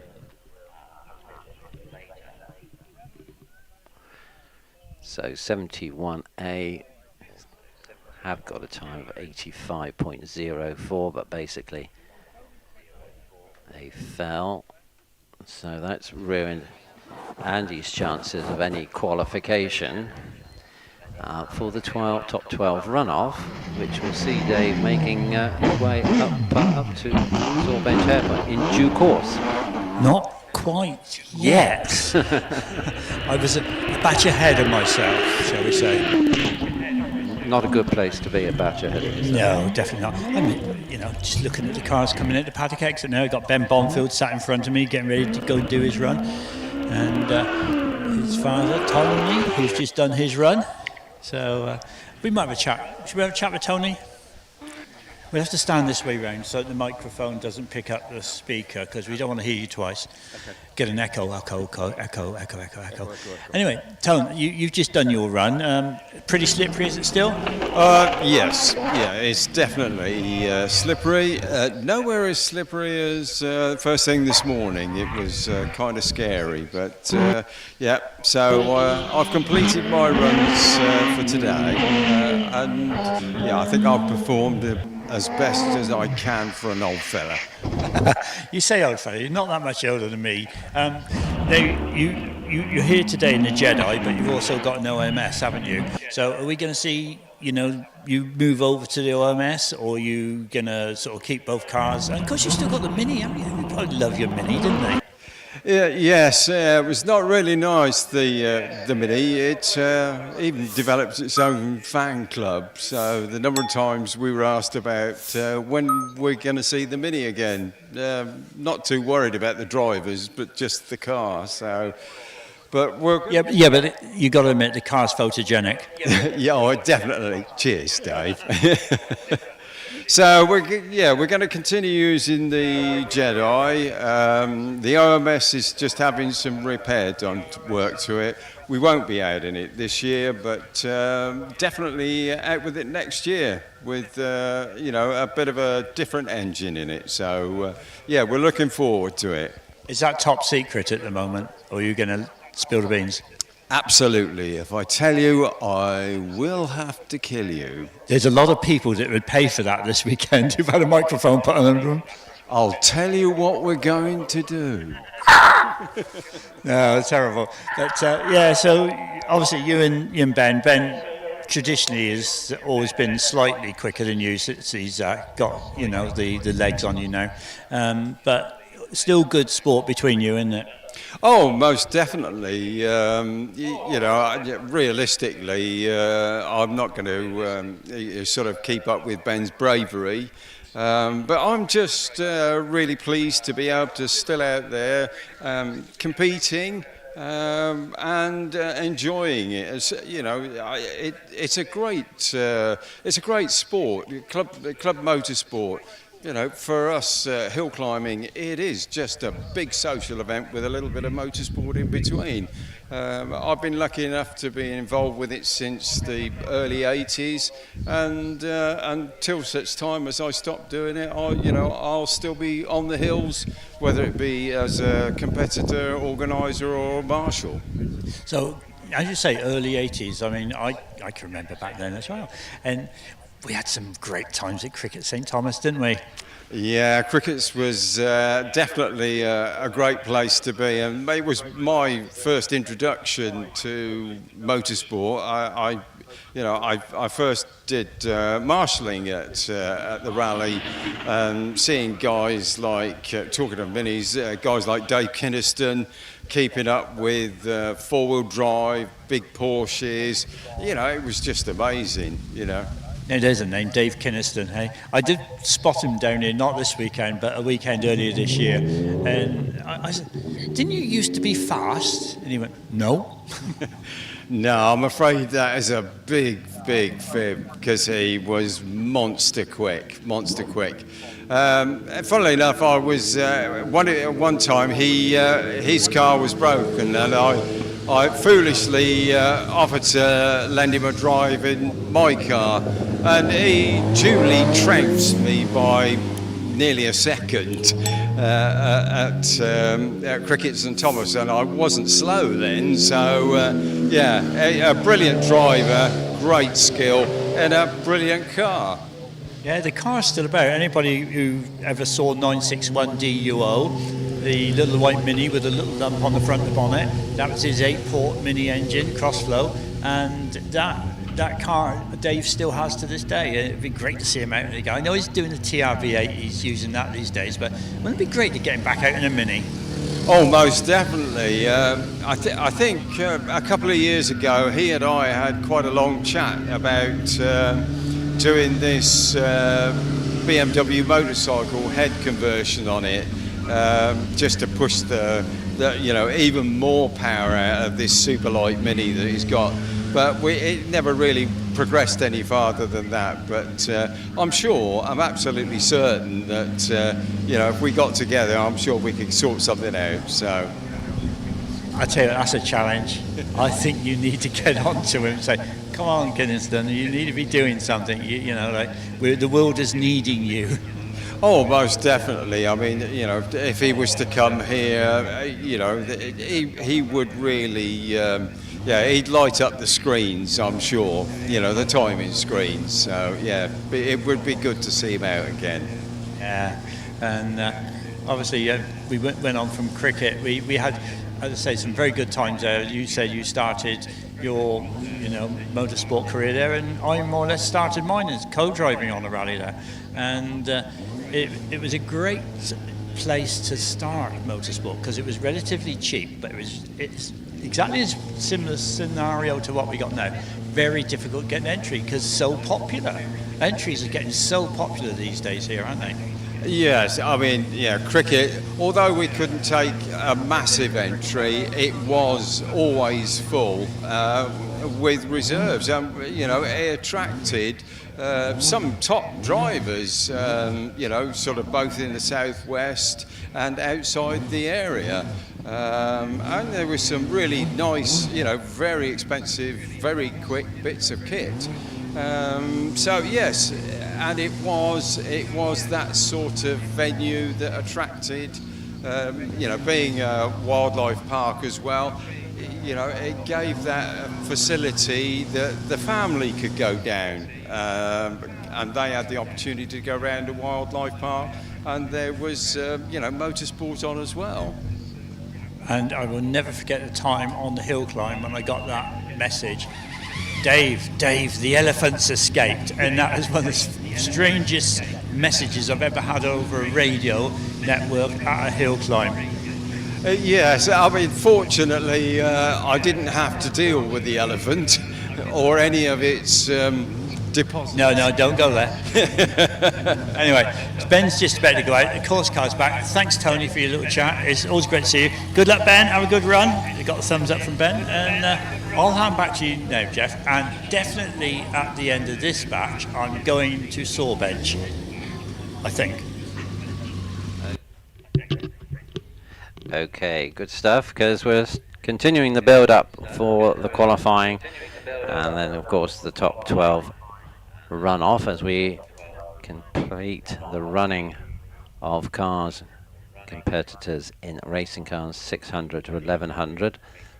We have, of course, Ben Bonfield, as David just said, and we've also fortunately got Dylan Flesher. The car is okay after the fail earlier on, so Dylan's out. Ben's on his way down as well, and then we'll move to car 67 coming on down the line. That's Andrew Short up in class J2 racing cars to 1600. So off we go. More single-seater action here as we watch these competitors trying to qualify for the top 12 runoff, and 57 is away. That's Dylan Flesher with the OMS 28 1 litre powered machine, launched in 3.24 seconds. Now Ben Bonfield on the line with the Jedi at the moment, and okay, we've discussed the fact that we've got new tarmac, but Ben, other than that, very familiar with Wiscombe Park, knows just what to do with this machine to get the most out of it on the 915 metre climb. So as soon as he gets the green light, he's going to be looking to get up the order and see if he can get a podium finish, so to speak, in the 600 to 1100 racing car division. But the OMS of Dylan Flesher's come to another halt. So something wrong with the machine somewhere. Marshall's quickly on the site. Fire extinguisher in hand as ever. See, we've got a replay going on the screen at the moment. It's a bit sideways coming out of Wis corner, but got that all corrected. So I don't think that necessarily has any impact on where we find ourselves now. But as with Jonathan, I think we're going to be looking at some assistance to recover the vehicle. So perhaps Ben might well have a long wait and that on the start line. Marshall's coming up to the car equipped with brushes and the compound that they lay on the track should there be any leaks. I don't think that's necessarily saying at the moment there are any, but they just got everything on site to prepare. Dolphin Recovery on their way down, practicing their reversing with the forward controlled Land Rover. Yeah, going backwards at quite a rate. That's impressive. And virtually down on the scene. So hopefully they'll be able to lift the front of the OMS off the deck and get it recovered up to the top paddock. So we've got the recovery vehicle down into the middle of the Esses now. Just one more bend and it should be docking with the OMS.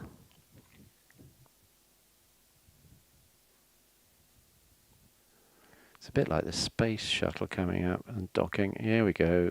Dunk, dunk, dunk, dunk, dunk. And just drop down the spectacle lift, hopefully. And we should be away. That might be oversimplifying the issue, of course, but so not only efficient at recovery. But of course, don't forget, he was a member of the Dolphin recovery crew that won the charity cake competition, the bake-off yesterday. So a team of many talents. So tow rope goes on around the rollover bar hoop, made secure out of the driver's way. So yeah, very efficient. Take up the slack and zoom up to the top of the hill. So that'll give Ben the chance to get cracking. Let's see what Ben was doing in practice with the Jedi. It was a 44.67 before the lunch break. And now panning down through the times means we've got Stuart Bickley on a 42.67, leading the way in this 600 to 1100cc racing car class.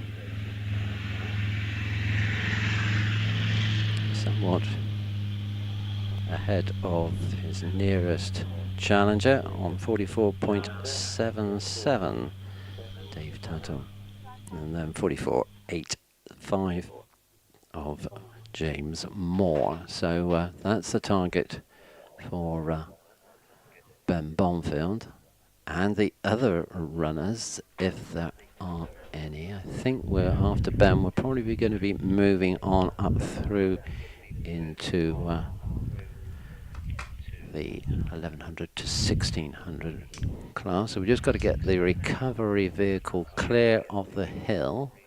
I suspect that will be enough to get us live again. They'll remain on station, but at the top of the hill rather than in the slip road at the top of the Esses. So they will be at the beck and call of the clerk of the course if required. So around Martini goes the OMS under the banner at the finish line into the top paddock, safely out of harm's way.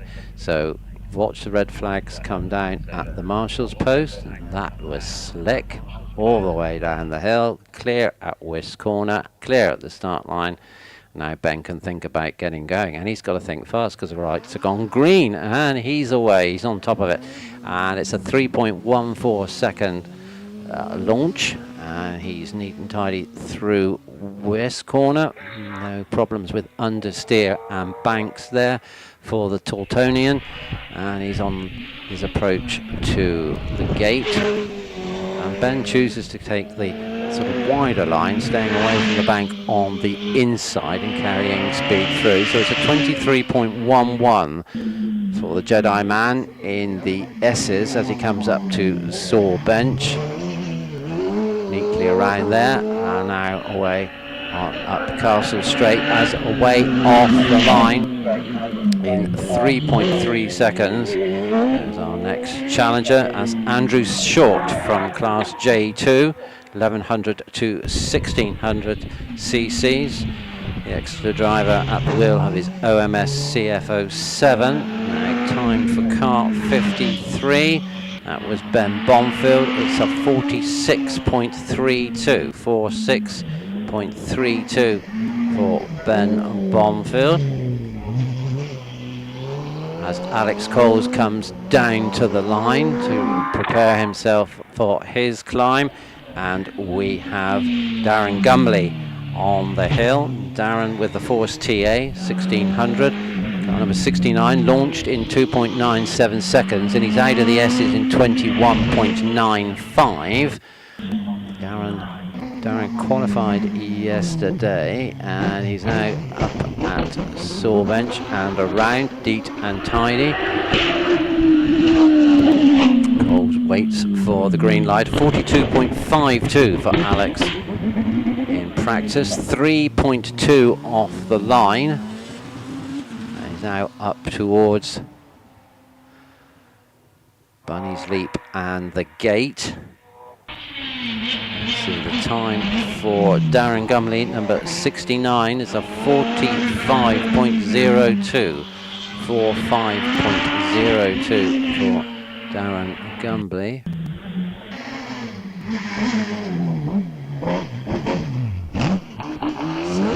Fearsome at the moment about 5th in the queue to qualify for the runoff on an official basis. And now up towards Bunny's Leap we have Adam Greenan with the Empire Evo 3, and whilst he's tackling the right-hander through the gate, we have Alex Coles over the finish line in a 43.19 for Alex Coles.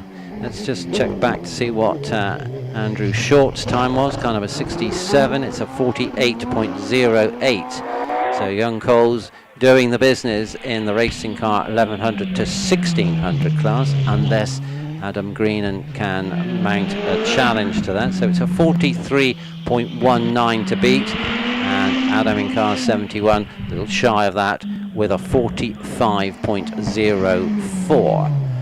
So Cooper's non-starting with the force, as is Richard Spedding with the Raptor. So Alex Coles takes the win in Class J2 with the battle for second place very tight. Darren Gumbley taking that honour on 45.02, just 200 a second up on Adam Grennan.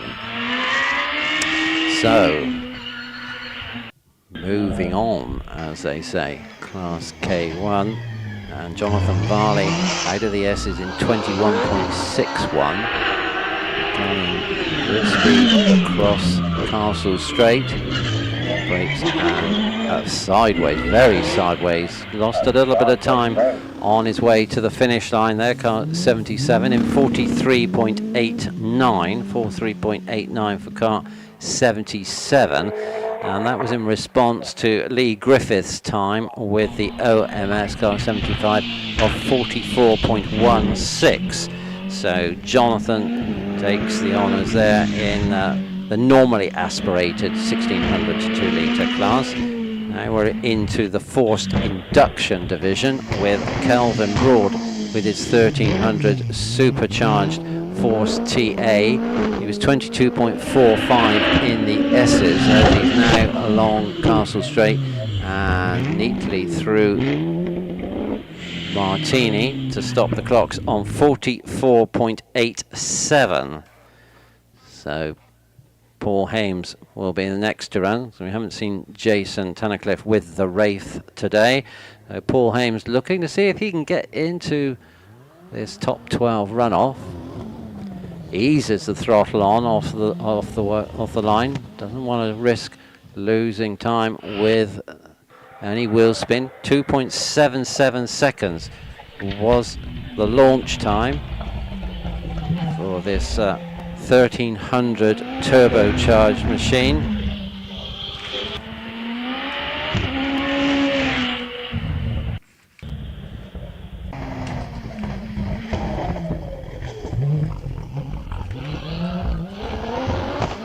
On the start line. Next to run Harry Pick with the OMS, sort of works development car. He's sharing with OMS constructor Steve Owen. Anthony Hunt, Terry Graves non-starting after Hunt spun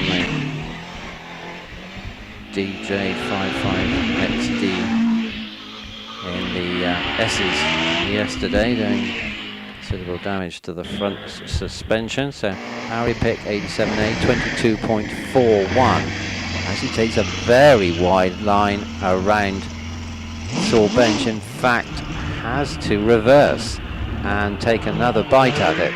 So that puts Harry out of the qualification scenario, I would expect, as Graham Wynne sharing the Gould GR59J with Scott Moran. That's the A driver. Of course, Wynne goes early, so this is his chance to make that top 12 runoff. Harry Pick then completes his run in 53.15. Car number 87A in 53.15. As you see, Sean Gould is progressing. It was a 20.82 in the Esses for the man who constructs these cars, and a 43.03 at the top of the hill. And Sean was a 41.77 on his second practice run. Now, what are the two weather conditions at those precise times? Difficult to say, but one might have expected a little bit more than that. Let's see what Graham Wynne can do. Car 7:03 out of the Esses in 22.86. As off the line goes Amanda George from Class M with the sports racing and racing cars up to 1971 in this immaculate Chevron B19. But let's see, Graham Wynne is through Martini without drama and over the finish line. Car 7:03 in a time of 45.88. 45.88 for number 703, Graham Wynne. So conditions are still a bit tricky out there by all accounts. 59 then on the hill. We go back through the classes to pick up 59, and that is Tom Weaver, of course, with the Empire Evo. We'll pick up the time for Amanda George, 92A, and that's a 53.30, 53.30 for the Chevron B19 driver. Tom Weaver then with the Empire Evo, just a little bit of rear end movement, opposite lock through Martini to record a 43.72, so a late charge there for Tom Weaver. Not quite on the pace of Stuart Bickley on 42.67, but it looks like Bickley takes the class with Tom Weaver in second place. And looking back into the 44s. 44.77's next fastest time, Dave Tatham. And 44.85, James Moore in fourth place.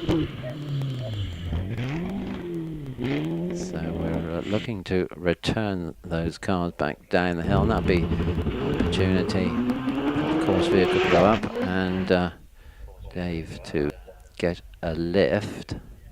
So Paul Hames, the fastest of the potential qualifiers at the moment, on 42.31, ahead of Stuart Bickley, 42.67, and Sean Gould on 43.03.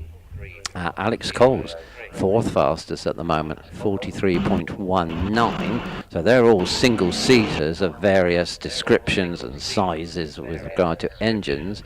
But in fifth place is the Subaru Legacy, Stephen Darley at the wheel. And can I just take you back to the words that Tim said earlier on about different types of cars may be able to qualify this afternoon, but that's purely unofficial view of it, and we will wait for the official runners a little bit later in the proceedings.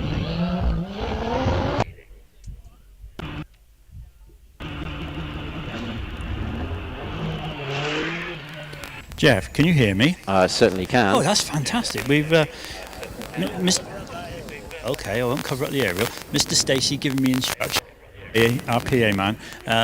It is a little bit vague because I'm having to use a radio mic up here now because a lot of interference yesterday. So hopefully today it won't be so much interference. But, just watching the cars coming down now.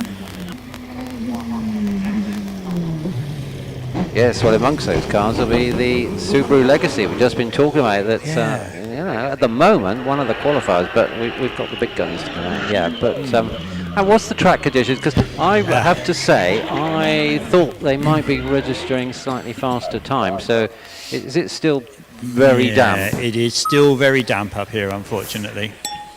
So you can see the shine on the surface from the dampness. Yep.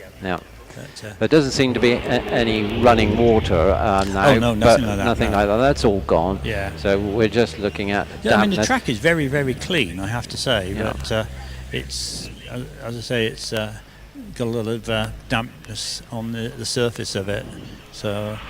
So, you know, it's as ever, it's going to be the dilemma on tyres. I mean, earlier on in practice, when it first started rain, some of the guys were going out with slicks on the back and intermediates on the front.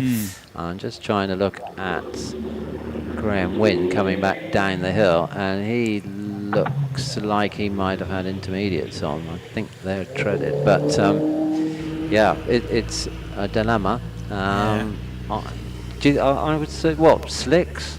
No, I don't think so. It is that wet. Yeah, well, damp. I think if it was me, I'd edge on the side of caution. They might get away with slicks, to be quite honest, but as I was leaving down the bottom just now, I thought to myself, I felt that there was a little bit of moisture in the air, should we call it? So it could well be that it turns. You haven't seen anybody out with a tyre, with one of these probes, seeing what the temperature and the conditions are. Temperature of the track? Yeah. No, not yet. So yeah, but it's looking lovely up here. A lot of people up here, which is lovely to see. So many people come to Wiscombe and actually stay into conditions as they are, staying to be with us for the top 12 qualification and running off. Yeah, seeing the climax of it. Yep. Yeah, exactly. Because it's a phenomenal thing to see, isn't it? And to hear the cars, and you can feel some of them reverberating as they go past you. And it's a whole feeling. It's a sensation, I say. It's just one notch up above what we would normally see at the Wiscombe. They've taken it to another standard, another level, and I mean the difference in speed is an acceleration and overall performance, and of course a lot of these cars are carrying the latest aerodynamics, which help as well. And we heard from you and Wallace yesterday, one Cosworth in the car, one on the shelf. It's that'd be a nice shelf to have, wouldn't it? I'm just going out in the garage, dear, to dust the Cosworth. Yes. I've got to go and dust the engine off. Polish the Cosworth. I might, go to the beer fridge at the same time while I'm out there, just to keep the dampness down, so I don't get too much dust inhalation. No, you don't want dust. No. Is that where you keep your beer in the garage? Sadly, no. Oh, right. No. I have too much rubbish in my garage to get any beer in it. And one of those qualifiers at the moment, another of your friends, shall we say, in the paddock, Alex Coles. Yes. He is a very quick little driver, isn't he? Coming on well, as they might say. Yes. A talent. Yeah. Let's see. Actually, at the moment, I think lying it's fourth genetic, fastest. actually. To you? Yeah. Right, yes. I'm sure Neil says so. Yeah. Neil will tell you it comes from his side of the family. Yeah. Because he was always competitive as well, wasn't he? Oh, wow. Yeah. Show me. Most hill climbers are, aren't they? Well, that's true. And you might spread that across motorsport generally as well. So Wallace Mengies won the top 12 runoff yesterday, 32.93. And our fastest qualifier at the moment, Paul Hames, not in a directly comparable car, but 42.31. So that gives us an indication on the difference of the track conditions from yesterday to today. That's a good 6 or 7 seconds different to yesterday, isn't it? Oh, good. Yeah, much more. Yeah, I mean, for them in class, I mean, got to make allowances for the difference in class, as you say.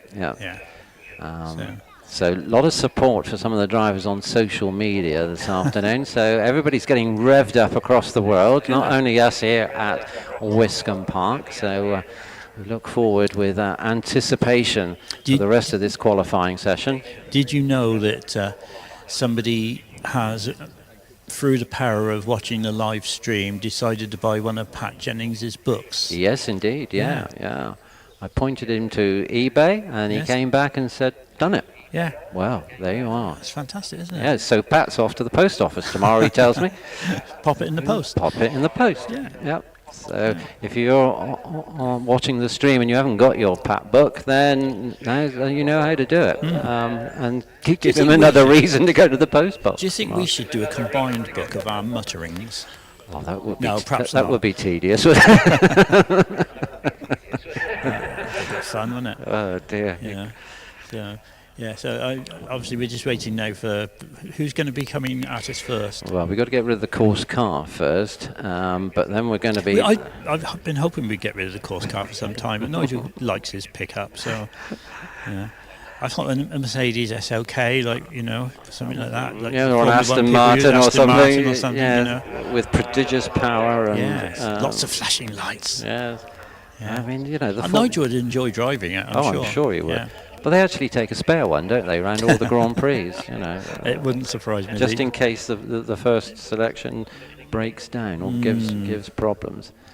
Yes. So, So do we know who we're going to get first? So we will be looking probably. We're into the we haven't got. We'll be looking at somebody like Jack Cottrell, and then running down through, because this is the last chance. This is the last chance saloon. Yeah. This is it. I mean, if everything was to stop now, have we got? We must have 12. Yeah, no problem. There's enough registered contenders. Very popular championship. So you know we could go now, but of course, the acknowledged stars want to be part of this. Why not? Why not? We get so excited. So it is Jack Cottrell down with that. It's another tangerine car, isn't it? This orange Dallara started life as a Formula 3 racer. Beautiful shaped car, isn't it? It's elegant, isn't it? Those flowing lines across the back. Very nice, but that won't be in Jack's mind at the moment, 'cause he would rather like being part of this top 12 runoff. He was on the cusp of the top 10 positions in the championship prior to the 4 rounds in the Channel Islands last week and the previous week, but he's got the green light. And away. Time is 3.04 as he rounds Wisk Corner. Going to keep it nice and tidy. And we'll observe, David, you know, your theory you've been discussing with all the drivers about keeping it in the middle of the track and not getting on the edges. Picking up his apexes nicely through the Esses in 22.95. Yes, and just off the curb down on the way in.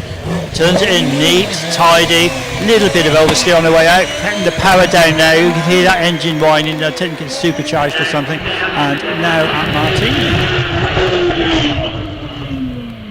And stopping the clocks on 46.77 for Jack Cottrell. So that compares with our fastest qualifier at the moment on 42.31. That's Paul Hames. So next to run, the mighty Gould Judd in the hands of Will Hall. Back into top class hill climbing this season for Will. 2.81 seconds off the start line. And now at V8 pulling it across the parkland, but do I see drops of rain? That's and he's snatch oversteer going through the lower Esses, comes through in 20.89. Very tidy now at Will Asset Saw Bench. Cautious around there, getting the power down. You can hear the traction control kicking in to stop him over revving, give him that traction. And now he's reached Martini, round Martini, and let's see what time he's done. Will Hall in a 42.59. So second fastest qualifier at the moment, Hames, Hall and Bickley. And that puts Damien Bradley on the cusp at the bottom end of qualifying from our unofficial situation. We will wait later on for this lovely V6 sounding gorgeous as it goes away from us here. The front near side wheel as he went around the saw bench about 6 inches off the ground. So the AFS P4T with David Warburton at the wheel. And it's a 45.37 for car number 9. As we now focus on the next to run on this critical qualification scenario, and that's going to be Matthew Ryder. He's going to be quick. Well, he was up for it this morning when you were chatting to him, wasn't he, just? Yes. GR59J 4-litre Judd again, of course, and we've seen that car up the hill already in the hands of Sean Gould, car 705. Sean qualified in 43.03, so it's down to Matthew now. See how he can perform with this particular machine. He's off the line in 2.76 seconds. Made the top 12 runoffs at Gerston Down, Doon and Harewood so far this season, so we'd like to put Wiscombe Park into that. 20.48 at the Esses. Yeah.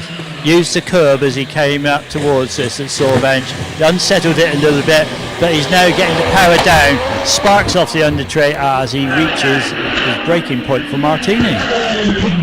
So cleanly on the brakes and through in 41.77. Matthew Ryder, 41.77, our fastest qualifier so far.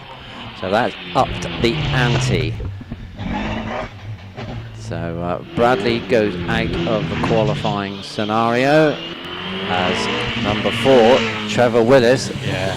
He's up to you. Yes, around here. 20.58 in the Putting the power down, the back wing shaking as he's getting his traction control kicking in, and he's now at the top of Castle Straight. Hard on the brakes, turning it in for Martini. Scott Moran off the line, 0.2 of a second faster than Willis, and Willis's time at 41.59, 41.59. So Willis now the fastest qualifier, 20.94 for the 6-time champion Moran in the Esses. He gets the left-hander up to you. And again, getting that power down, backfiring on the overrun as he comes off, and into the braking zone, and round Martini he goes. As away off the line in 2.89 goes Alex Summers, but Scott Moran's time 42.44, 42.44. So he's going to be in the mix, but not one of the fastest.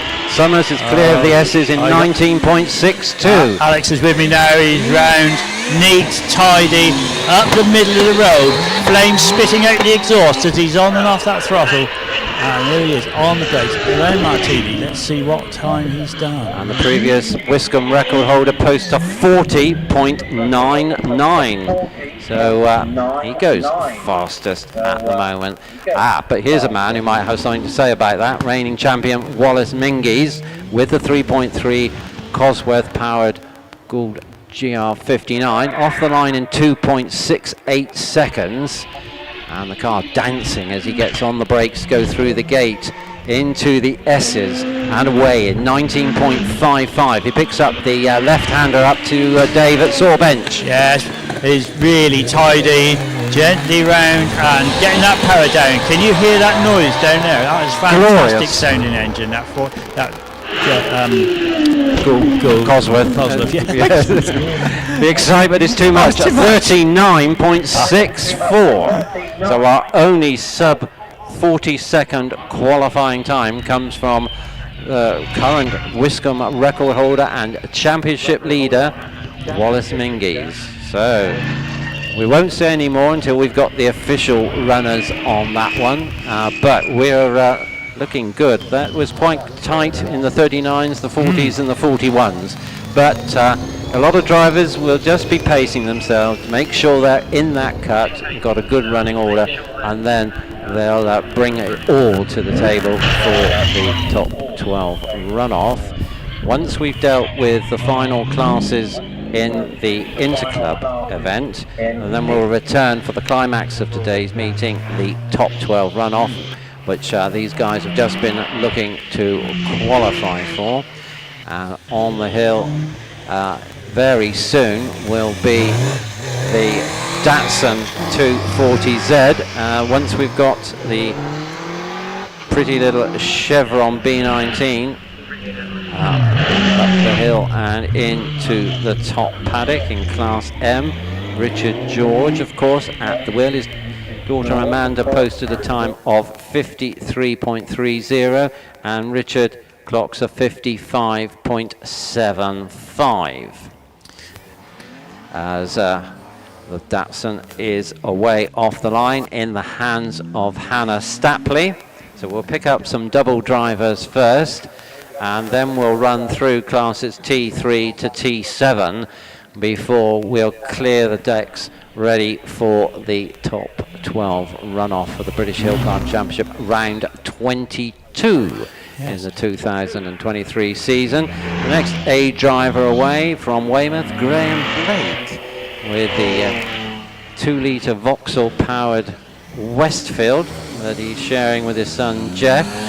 And Graham in his first run posted a time of 52.45, so that will be his initial target. Graham's daughter Debbie also competing today, and we've seen her out with the John Cooper Works Mini Cooper S. Yeah, it's very tidy up here, and I would say treating the surface with greatest respect. Sure. Peter Isaac will be very happy about that. 53.40 for Hannah Stapley in the Datsun. We're now looking to 1328, which is Steve Jarrett. Not in his usual car, but sharing with Zach Cobb after clutch problems with his BMW style Mini Cooper S. So he's moved across to Zach's R53, which is why he's running as 132A. And Steve launched in 3.2 seconds. He's now making his way up through the Esses. Time for Graham Blake 129A is a 54.37. So Graham over 2 seconds slower than his first timed run. Yeah, the Mini just... Sorry, I lost signal. And the Mini now round in saw bench, taking it very, very gently. I don't know if he has an issue or whether he's just driving it to get to the top. I think to preserve it. So that I think there might be an issue. Yeah, 60 seconds at the Esses. So, oh yes, he got a little bit sideways coming out of Wisk Corner and crop at the bank with the right rear offside wheel. So. Quite often, if something like that happens, you might just run to the top gently, because you know full well that whatever time you put up's very unlikely to be competitive in your class. If you've had a little hit like that, there's no way you're going to make that time up, is there? So you know, as you say, best to just abort and carry on. So in the end, Steve gets a time of 102.71, but that's immaterial in the circumstances, really. There's this beautiful little blue BMC Mini, I'm going to call it, as opposed to BMW Mini. And so I take it that's Steve, is that Steve Harrison? It is indeed. Yes. Steve in the Austin Mini 1380. So, yeah, interesting to hear from Steve earlier on with you, and all about the history of the Downtons, etc. Right, we have the official status for the championship, so bear with me a little while. So everybody, all the drivers are at the top of the hill now will be discussing their run that they've done and whether or not to stay on the wet tyres or whether to move over to slicks. They all come up on wets just now, so it could be quite interesting to see what they come up on for the actual top 12 runoffs, because they will always save the best tyres for the runoffs. So it could well be. Yeah, and you know, there's some times where the drivers, the top boys, have a set of brand new slicks all mounted up, waiting for the right time. Probably wouldn't use those today, but if they thought they could optimise their performance by putting new slicks on, then that would be the game, wouldn't it? Yes. So, whilst we've got a retrieval situation, we can bring you officially the runners for the top 12 runoff, but let's just look at the time for 148. Jan Yo in Sports Libra. It will be quick. 48.25 for Jan in the Legend Ford Coupe. 136A. Stuart Sampson with the Clubman is on a 61.0. Not best of climbs there for the phone driver. 135A. Steve Harris in the top paddock on 55.83. And we then look at, we've got Steve Jarrett's time, 151. Also in now Mike Williams from the single-seater class, T7. Got 151A in a time of 51.17, 51.17. So that clears those on the board now. So let's look at the official qualifiers list, working from the slowest to the fastest. So the top 12 will consist of number 59, Tom Weaver, qualified in 43.72. So that's our first man there, Tom, with the Empire Evo. So a 1 litre car getting into the top 12 runoff. Stephen Darley has made it with the Subaru Legacy, car number 736 on 43.31. So we got a saloon car in the top 12 runoff. Excellent. Yes, that's a bit different. Alex Coles, also our third qualifier, number 70 with the OMS on 43.19. Next up would be Sean Gould, but he'll be the first to run, obviously, in the batch because he's sharing with Matthew Ryder. So as we did yesterday, Sean will go up, take his run, come back down, and then we'll go through the rest. But 705, Sean qualifying on 43.03. Next up, car 58, Stuart Bickley with the 1070cc Force TA. Stuart posting a qualifying time of 42.67. Then we get to Will Hall, first of the big cars, so to speak, the GR59 Gould with the Judd engine on 42.59.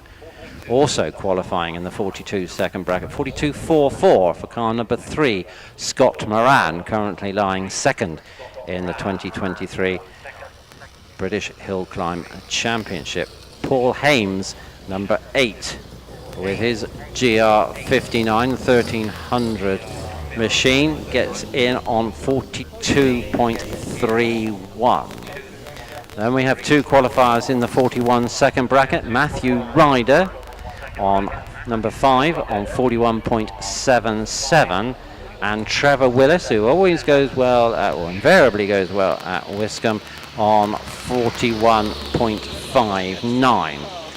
Alex Summers, the second fastest qualifier, on 40.99, car number 2 with the DJ, and of course Wallace Mingy's the fastest man out on the qualifying round, 39.64 with the Cosworth powered GR59.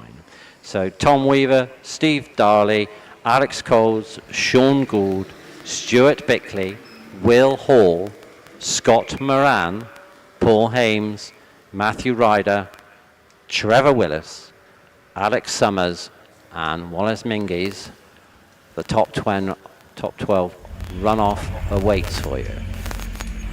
Yeah, just watch us coming down now, looking at the surface, actually analysing, I would say, on his way down what the conditions are like, ready for his run back up. Yeah. So taking great care to very slowly round Sawbench just then, just to obviously make sure of how slippery it looks and how damp it looks, if there's anything that would upset his run.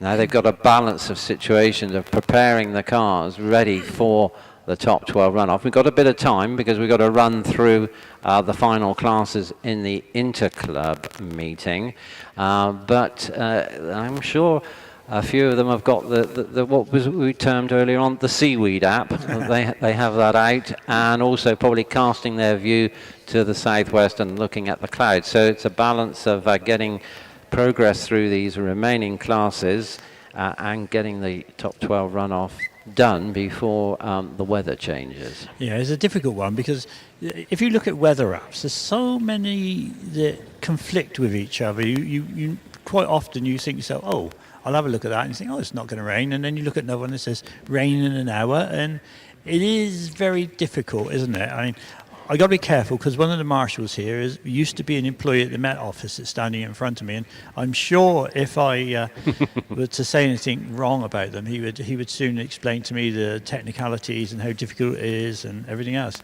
But it is quite a scientific art, isn't it, to be able to see what's going on. The radar is always very good. Yes, it's all about the timing, isn't it? It really? is, yeah.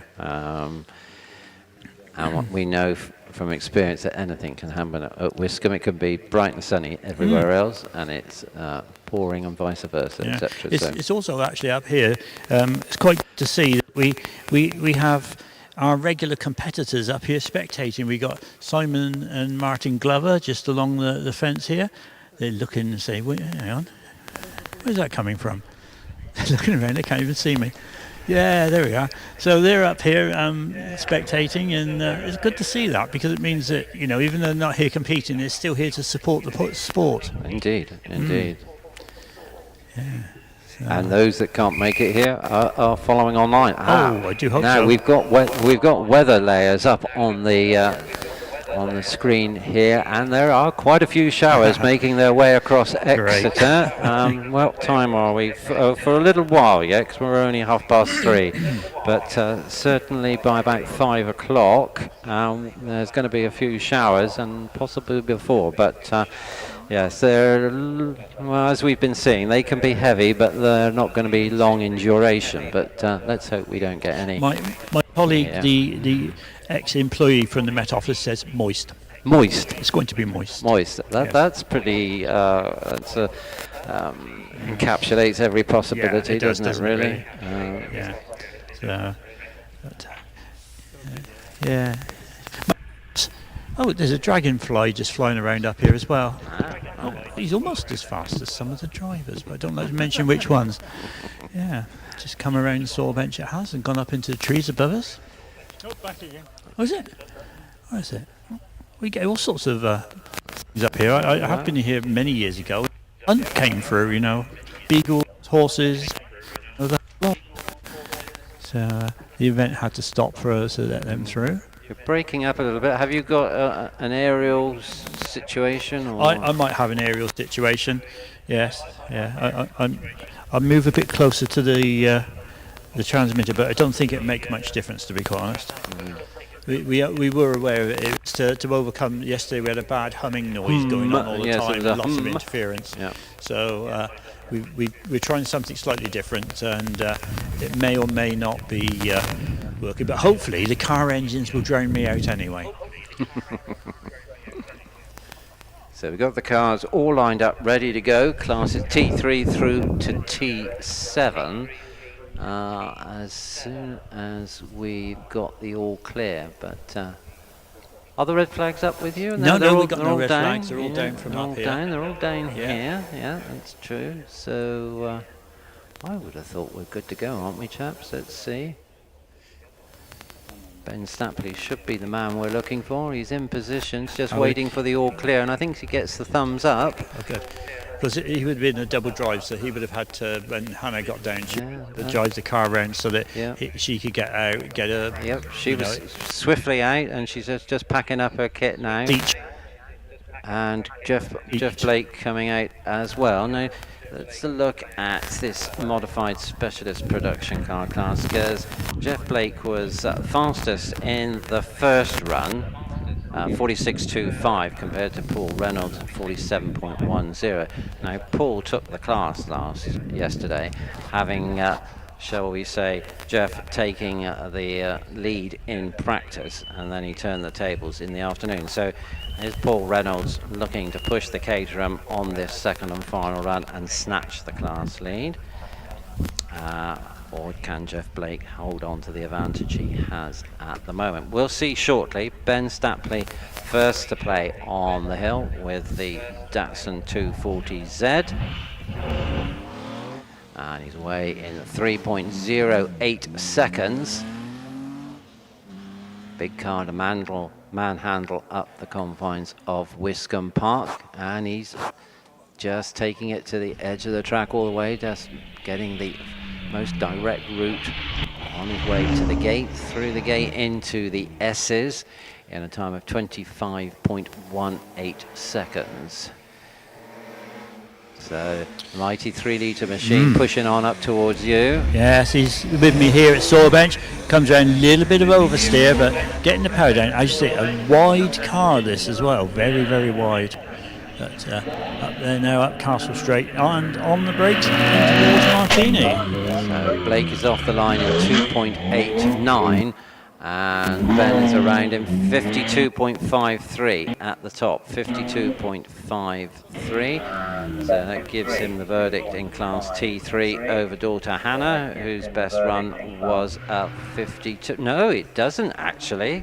I'm looking at the wrong column, because Hannah's time of 52.41 early on. Yeah. It suggested to me for a little while that she might have done the business, but on that earlier run, Ben was a 54.7, so he does get first first in Class T3. But they've had a good tussle amongst themselves.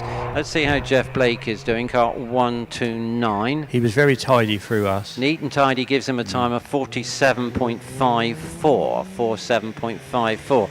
So somewhat off of his earlier time of 46.25.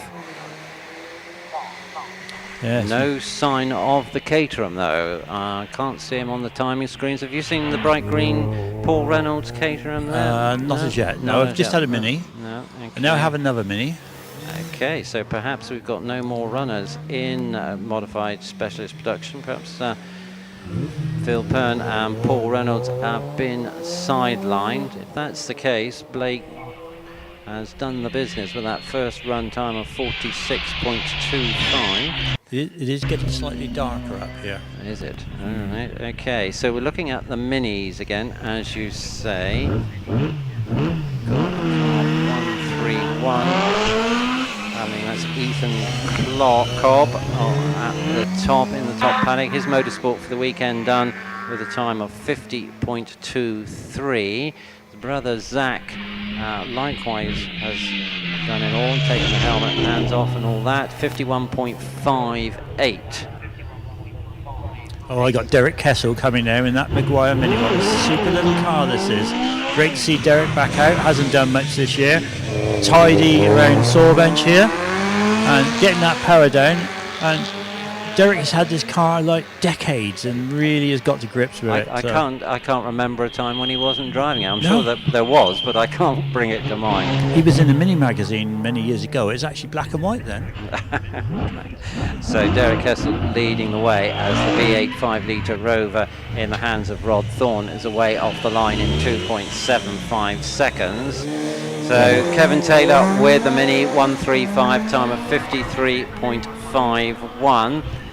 And Derek Kessel then, well, not quite on the pace of early on, as a lot of drivers are. So conditions on the hill not possibly as good as they were earlier. 48.71, but Derek Kessel will take the class with a first run time of 47.77. Rodney away from us here at Sawbench, struggling to get a bit of traction, I think, because of the damp surface and a little bit of a wiggle on, but he's up there now at the finish line.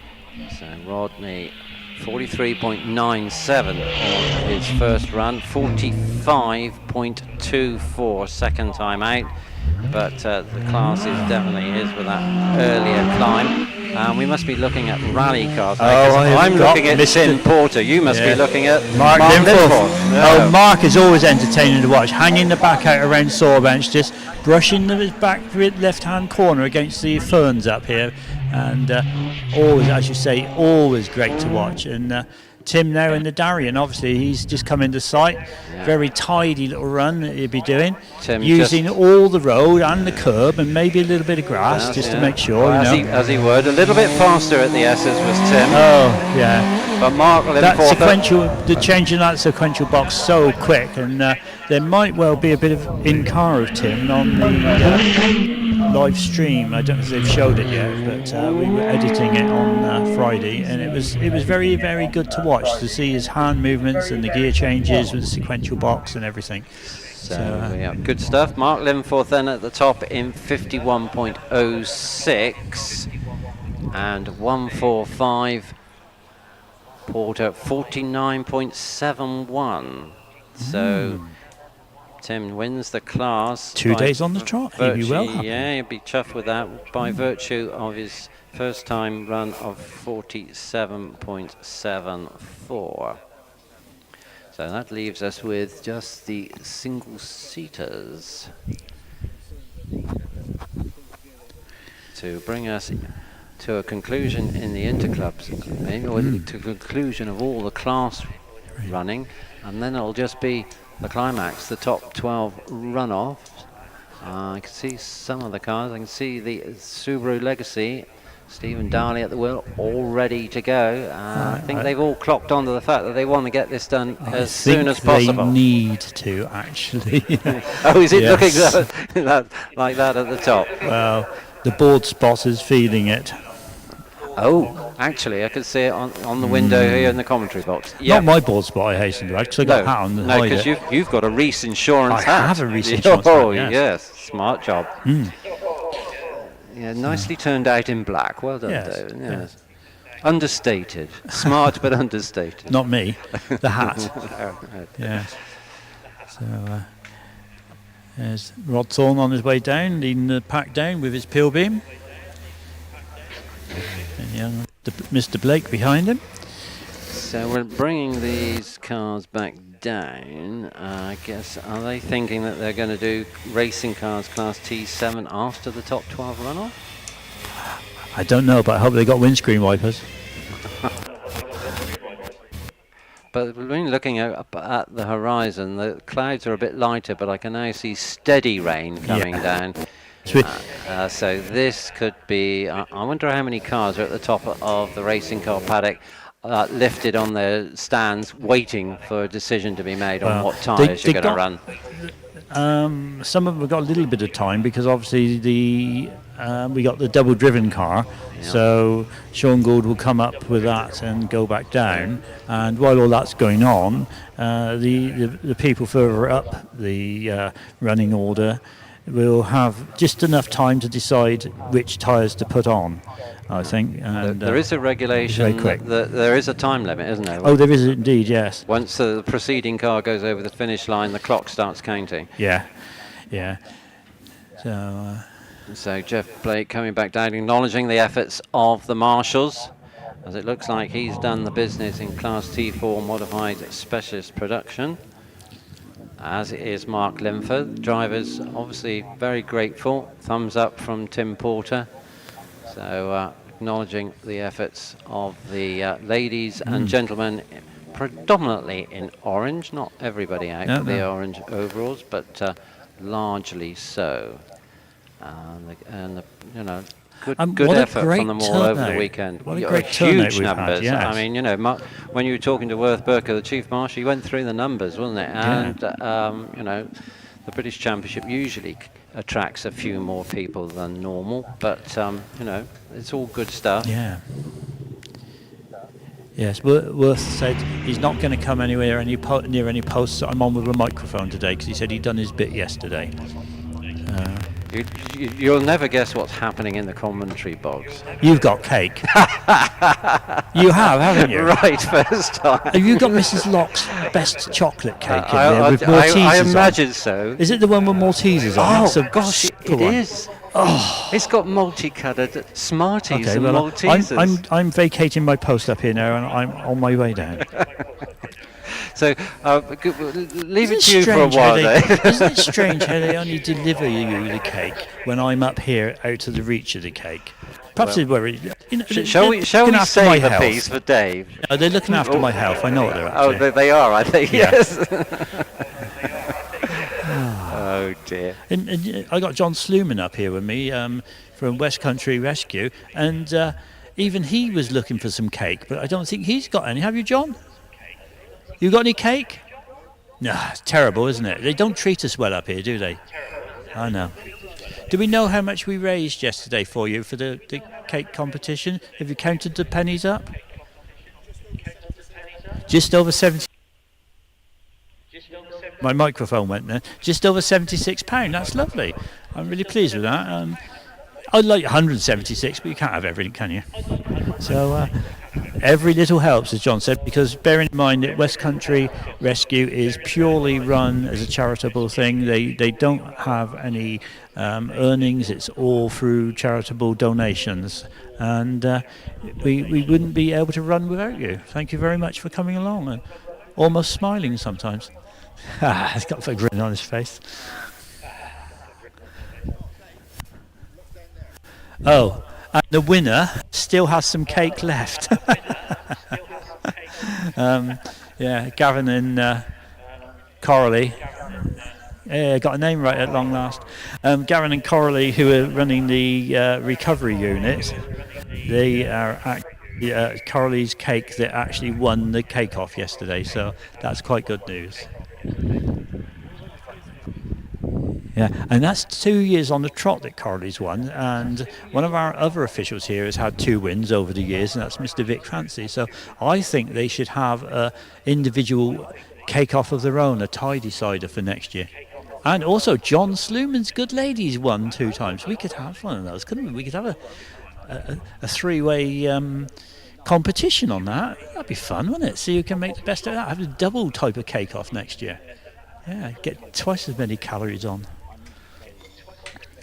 So, have we got any signs of cars at the road, Jeff? More than signs of cars. We've got actual cars, and no hanging about as Sean Gould comes down to the line.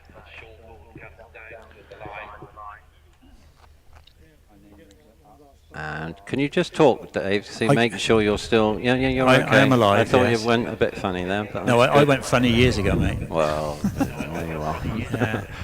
So, yep, Dave Gould, Sean Gould just... let's see, he's behind the tree. I can't see what tyres he's on. I would think he's probably going to be on wets. I think there's tread on this. Yeah. He's just spinning him up, getting some heat as he goes down to the line. So the part of the duo that create these phenomenal hill climb cars. Goulds are currently the GR59 in various little specs, and as we've seen, got different engines in them, and it's got the M and the J and whatever, but this is a Judd powered machine and it's got the green light. So Sean on the right hand side of the start line this time eases away in 2.61 seconds.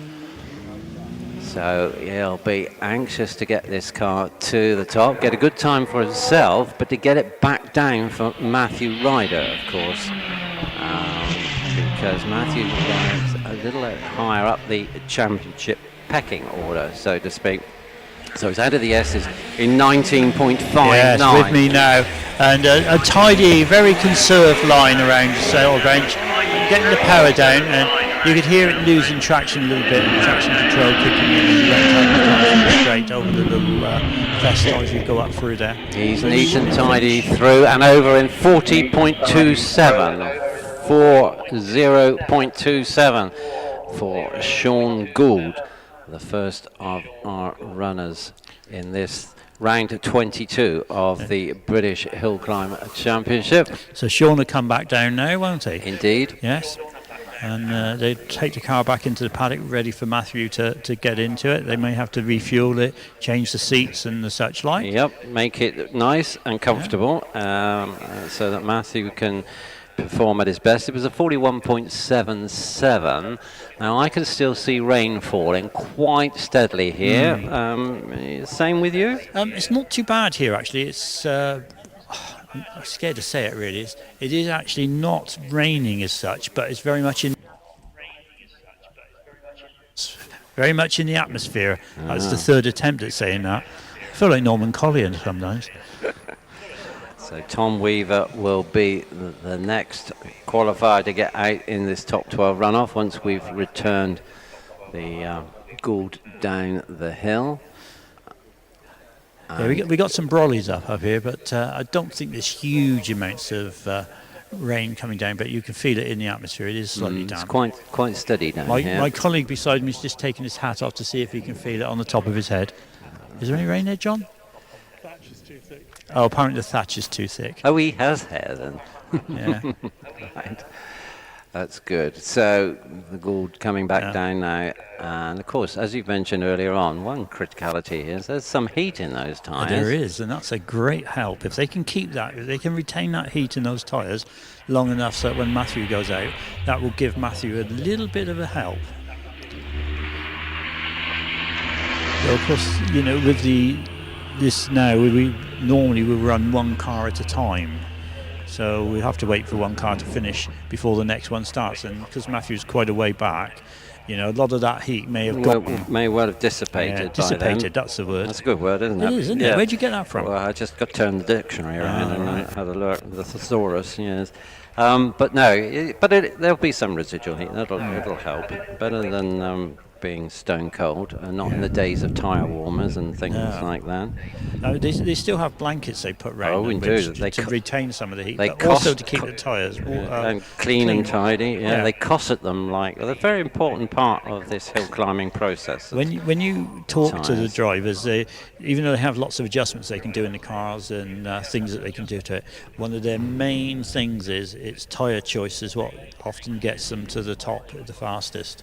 So the Empire Evo with Tom Weaver at the wheel. Tom from Ludlow coming down. So this is a 1000cc machine, making it through to the top 12 runoffs, and he'll be dead chuffed if he can get some points out of this. Yeah, must be something in the water in Ludlow, you know, with Scott Moran coming from Ludlow and his father Roger. Hill climbing territory. Yeah. So cleaning up operation on the tyres, bit of a scrub up, brushing them down, getting all the debris and any stones that might have been picked up on the way down.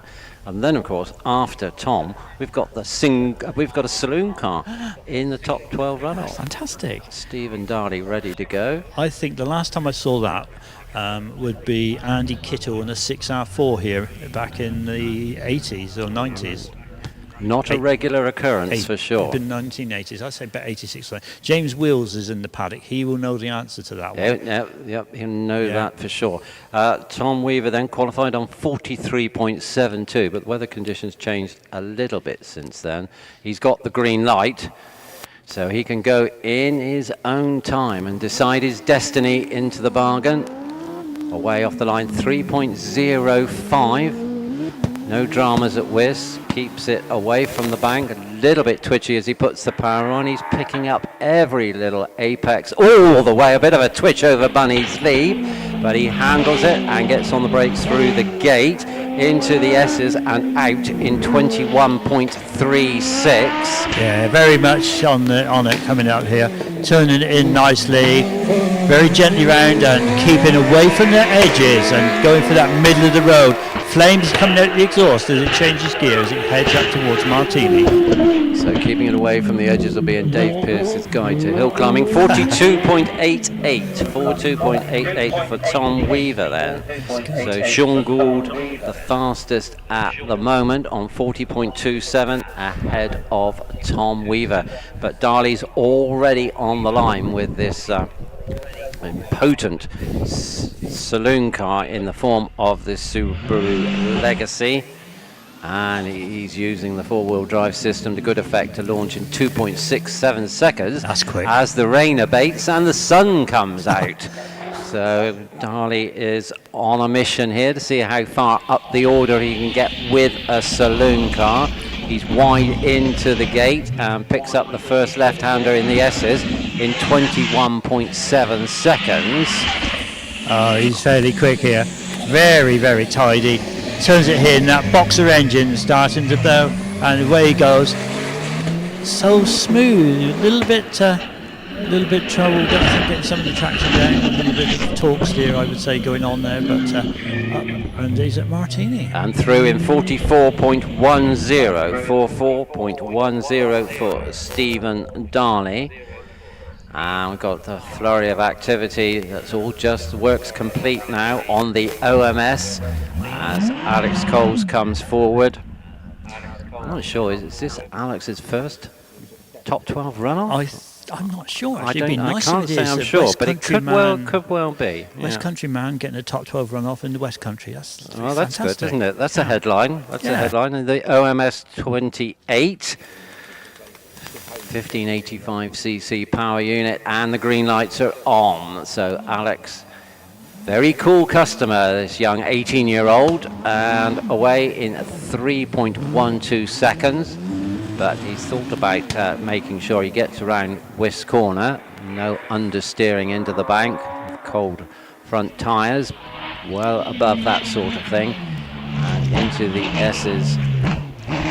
Neat and safe in 21.65.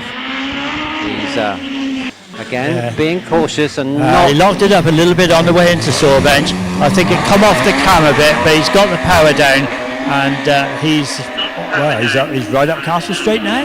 Just slid it a little bit on the exit of Saul Bench, now into the braking area and through in 43.34 out of Martini over the line. 43.34 for car number 70, Alex Coles. Makes him third fastest now. Sean Gould on 40.27. Tom Weaver 42.89, Alex Coles 43.34, and Stephen Darley with the Subaru 44.10. You have to say that even if they don't improve, for Alex to get where he is today and Stephen Darley to get where he is today, to get them into the top 12 is a phenomenal achievement. Now Stuart Bickley away very quickly, under 3 seconds on the launch in 2.95. Bickley's been rapid throughout the day, car number 58. Stuart from Atherstone. Yeah, his first visit here. 1070C machine, so he's on a steep learning curve, 20.54. Yeah, very, very tidy around Sawbench. A little bit over to the left as he came out of it, just gently revving the Ferns, but power down and gone. And he's neat and tidy to give himself a 42.10, 42.10.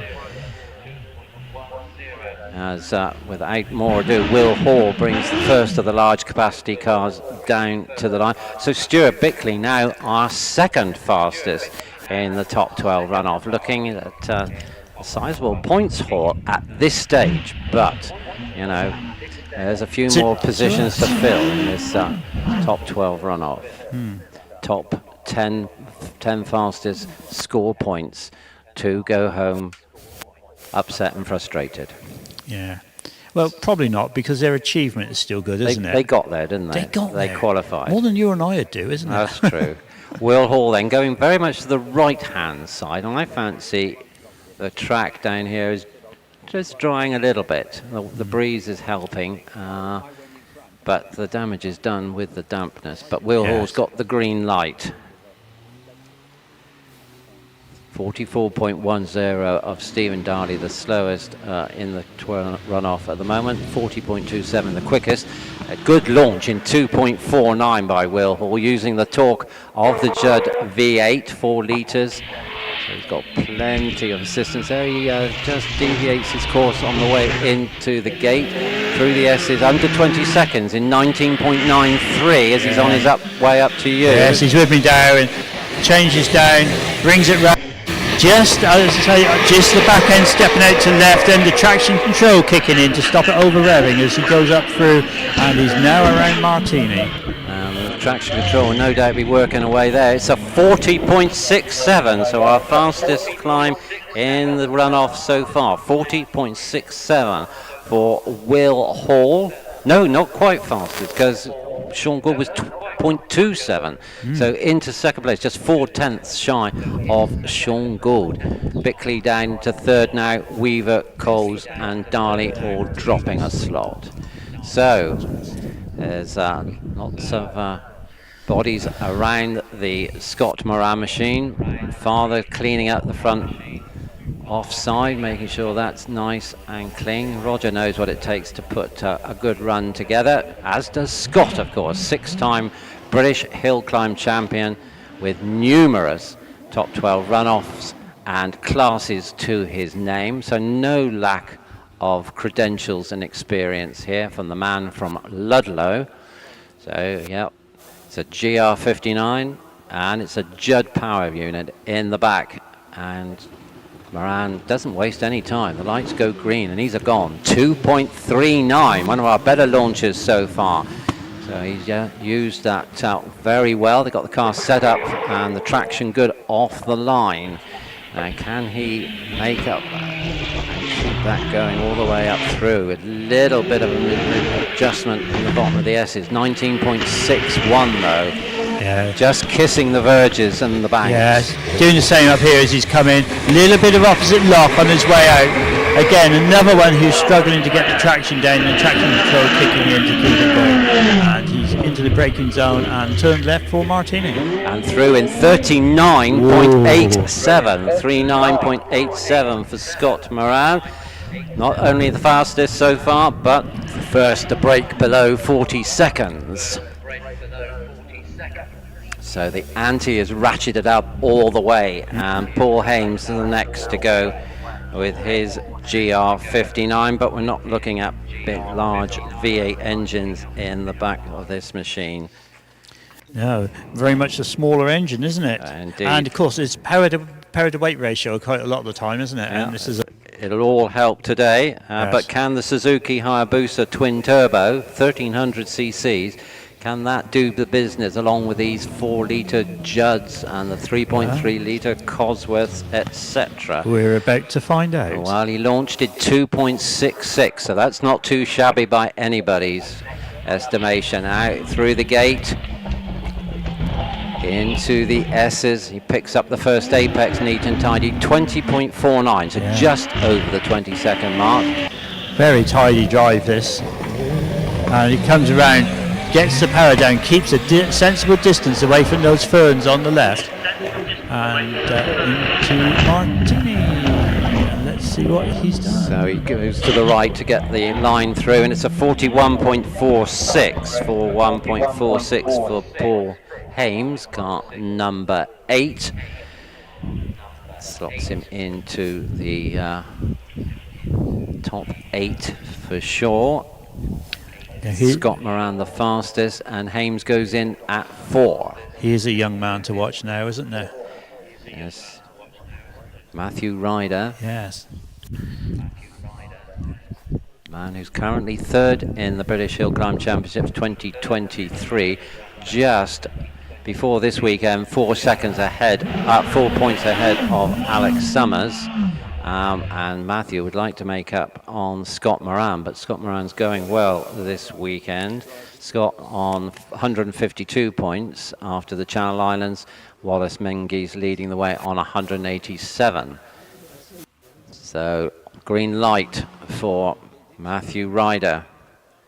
41.77 was his qualifying time.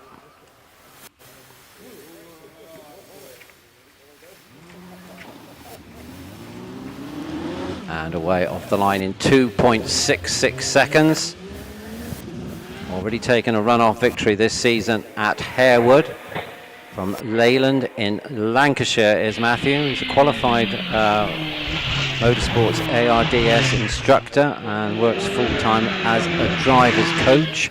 19.8, so he's under the 20-second mark. And he's looking around the corner now, and he's around again, trying to get that power down. I think the traction control is very much in the force on these cars here this afternoon. So this car currently in second place in the hands of Sean Gould. Now it's a 40.11, 40.11 for Matthew Ryder. So that actually puts him just ahead of co-driver Sean Gould, who climbed in 40.27. So Ryder goes second. 40.11 against Scott Moran, who's leading the way on 39.87. But Trevor Willis now next to run, and of course not only a previous champion, but also a man who's knows all about Wiscombe here, has had victories and runoffs without any delays away in 2.6 seconds with the PowerTech powered OMS. So this is a V8 engine with 2 Hayabusa engines together on a single crank in the OMS 28 chassis, and it's a 19.73, so he's there or thereabouts. He rode over towards the bank as he came in, getting the power down there. The former hill record holder is really trying up here. Trevor anxious. Oh, he goes a little bit deep, close to the bank on his trip around Martini. That cost him. It's a 40.75 for Trevor Willis. So puts him into 5th place in the qualification. Now, former record holder prior to yesterday afternoon is, of course, Alex Summers with the DJ Firestorm.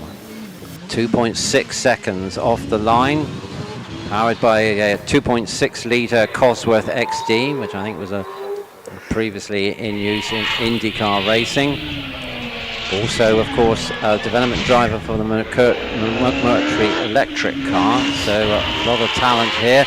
19.49. He's going visibly quicker, and very measured line around Sawbench as he gets that power down going up Castle Straight. So can he convert that to a good time at the top of the hill as he goes round? And it's a 39.81, so 600th of a second faster than Scott Moran. 39.81 for Alex Summers. Here's to the top of the list. Now, here's a man who's ice cool in these situations, pulls it out of the bag. Invariably pulls it out of the bag. Scotsman Wallace Menzies travels all the way down from Alloa, has 1 victory and a record to his name from this weekend. I'm sure he'd like to go back with 2 top 12 runoffs, because it looks like the championships is moving in his direction. He's got a nice margin before he came in, before they start discarding scores, but the 3.3 Cosworth powered GR59M with Wallace Menzies at the wheel is a powerful combination, and we can see that with a launch time of 2.55 seconds. So he's done a part of the job there. So the quarry proprietor now represented GB in the FIA Masters Series, also won the British Hillclimb Championship, of course, and the Cup Series, both in the same year. 19.11. Oh, he's going. Wallace, very close to the bank up here. A little bit of a squirrel on as he's going up the Castle Straight into the braking area on the brakes and bringing it round. Let's see what time he's done. 39.81 to beat, but it's not going to happen. Oh. No. Did he go up the slip road? I think he did. Yes, he hasn't made the bend. So a fail for Wallace Menzies at the end of the day. No score for the reigning champion. He turned in and then aborted and went up the escape road. That's a very big decision to make when you're going at that speed towards Martini, whether or not you can make the corner or can't make the corner, and how to get up that. Yeah, it is a big call, and one has to say he wants to keep the car for another day. But really leaning on it all the way up to that final bend. Marshall's just coming off post and going up the exit route to make sure he's okay and everything's all right, and they can move him back out the way so we can exit those other cars from the top paddock, as we've got the single-seater racing cars from the Interclub event all lined up and ready to go to provide the finale for this weekend's speed hill climbing. So as we bring those cars back down and prepare for that final class, let's look at that top 12 runoff. The fastest then, and scoring maximum points, Alex Summers, previous champion, on 39.81. Second fastest, Scott Moran on 39.87, ahead of Matthew Ryder on 41.11. Sean Gould bringing the same car into fourth place on 40.27, and another Gould, Judd-powered Gould with Will Hall in fifth place on 40.67. So look at all these times in the 40-second brackets. It's tight, nip and tuck Very all the close. way, and so is Trevor Willis now in sixth place with a climb of 40.75 with the OMS. Paul Hames made it up to seventh on 41.46. Stuart Bickley scores points with a 42.10, as does Tom Weaver on a 42.88. Alex Coles as well, 43.34. He's in 10th place, so he's the last payout on championship points. Steve Darley finished 11th on 44.10, so no points for the Subaru man, unfortunately. And of course Wallace fell, so no points there. No. I think we should all give them a big round of applause and cheer as they come down though, because they have been entertaining all weekend. Yes, indeed. The conditions they're driving in, the speed they're driving at, it's not for the shall we say the weak, is it? The faint-hearted. Faint-hearted. No, indeed. Yeah. Changeable conditions all Here day. They come. So let let's have a big round of applause for them as they come down, please. Wave your hats, wave and your knickers, and anything else you get your hands on. Oh, you're just so rude. So Wallace is with us first. So no damage to the car, all No, in good? no. He's still smiling in there, you can see by his eyes. That's good, lad. Yeah. Good lad. Yeah. I think Wallace just takes it as, well, that's it, it happened, it's not the end of the world. Right. Well, when you consider what some of the incidents and some of these drivers have experienced, I mean, Wallace has made it to the pages of the dailies with some of his, shall we say, exploits. Yeah. Then better part of valour. Just go up the skate road, live for another day.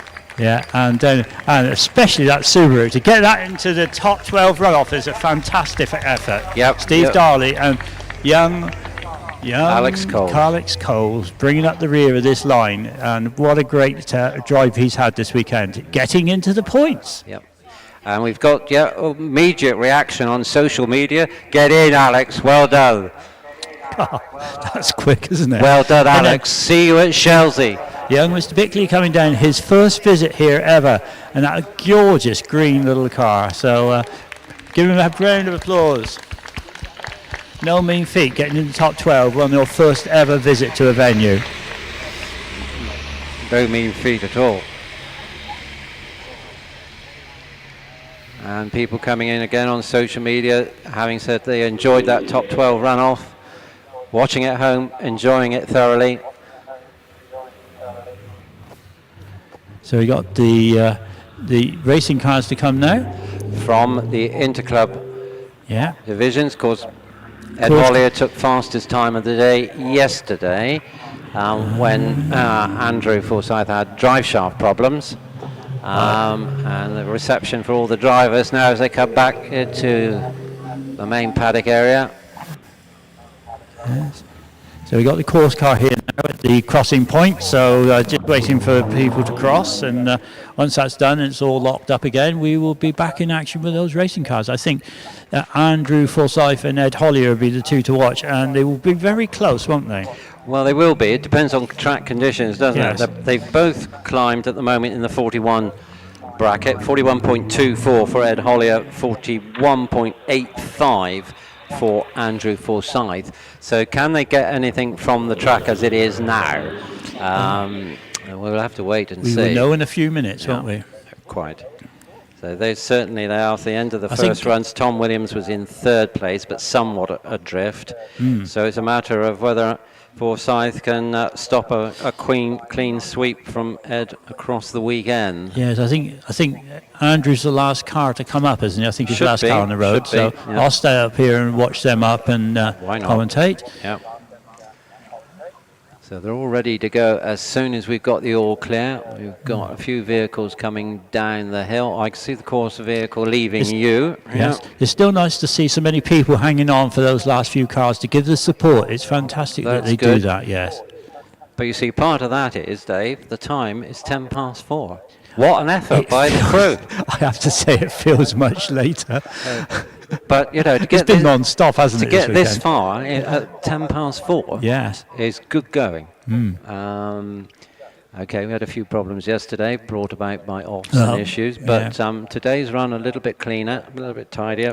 Yeah. And that's good. So everybody can stay to the end and still get home for tea. It's a sensible time, yes. Right, we're bringing our flag in because they've closed the crossing point off now and locked it off up here on the top gate. The bottom gate's being locked as we speak, and their flag's coming in on the Esses. So Nigel in the course car with the deputy clerk Vic Fancy sat in with him on their way back down. So very shortly now we will obviously have them down to Wiz Corner, park them up, and we will get a green light. Martin Dover watching up says amazing runoff in challenging conditions. Well done to all. So that's Martin Dover driver recognising the feats of his fellow drivers today here at Wiscombe Park. Martin's very much a rally driver. Oh yes, at heart. indeed. Yeah. Yes. So he would understand the slippery conditions and how to drive them. The issues, indeed. Understanding them is one thing, coping with it's another, though, isn't it? I'm sure Martin won't mind me saying that. He'll get me next time he sees me. Maximising that, but yeah. So, course vehicle parking up, so we'll soon be thumbs up to Carol Nichols, who's going to be first out. Carol's first climb, 56.30 in the Nike Mark IV. And then, as you say, we should be looking at Andrew Forsyth last to run. Haven't seen Tony Wiltshire out on that first run. No. I don't think we've got a time for Tony, so I don't know whether he's decided not to partake. Today he's in front of me, waving at me, and he hasn't got any overalls on. No. Was it mechanical or choice, Tony? Right, okay, no dramas. He's got his shorts on and he's enjoying the day. Yeah, he probably has got to the point he thought himself, am I going to achieve anything more today? And no, I'm not. I've had a lovely weekend. I've been with some really nice people. I've got to see my daughter. She's sorted me nursing home. I'm happy. What more do I need? We have to say it's Tony's just turned. I thought we were going to get a rude gesture for that, but no, he's just having a little snivel and wiping his eyes. He's so moved by what he was saying. Yeah, it's lovely to see Hannah. She's been here doing the paddock all weekend. She did say to me earlier, do you know, I miss it so much, I think I might have to come back out in a car again. Good stuff. 3.34 seconds for Carol then, away off the line. So she's targeting that earlier run of 56.3, and it looks like it's raining a bit more as well. That's timely. But Carol's up to the gate with his car. Beautiful sunshine up here. Oh, come on. It's designed and built by her late father, and she's been campaigning it for quite a few seasons now, hasn't she? Shelley Deacon away off the line. Oh dear, all the screens have gone dead. Come on, that's better. Yeah. My mic keeps coming and going. Actually, I might be that I'm standing too far away from the point. Yes, it's Carol has been campaigning that for a few seasons now, and as you say, Shelley's on the hill now, and Shelley only in sort of like the second season in this car, and relatively newcomer, less than 5 years in the sport. Yep. So Carol at the top of the hill, car 148 in 61.32. And Shelley on her way. She was... there was no lack of commitment from Shelley on that run up there. I think she probably had the wheels spinning the whole way up Castle Straight in that little car. 24.39, but at the top it's a 50.38. So a little shy of her previous time. So there's young Ben Wheeler with me now. We're looking at the drivers not being able to match their times from earlier today, so that might suggest that this is issues decided, but I'm sure they're going to give their all to the end as Ed Hollier is streaking across the parkland now, car 153. Yes, not in that sense. Thank you. Oh, early snatch oversteer coming into the Esses, but he collects it in 20.70. And he's with me, and he's very tidy actually for Ed. Bringing it round, getting the power down, really looking for a tidy run, I think, this time. Not taking any chances. Into the braking. 46.97 for Ben Wheeler as Andrew Forsyth away in 2.77. Hollier's over the finish line, 1:53 in a time of 42.85. So unable to improve on his earlier time.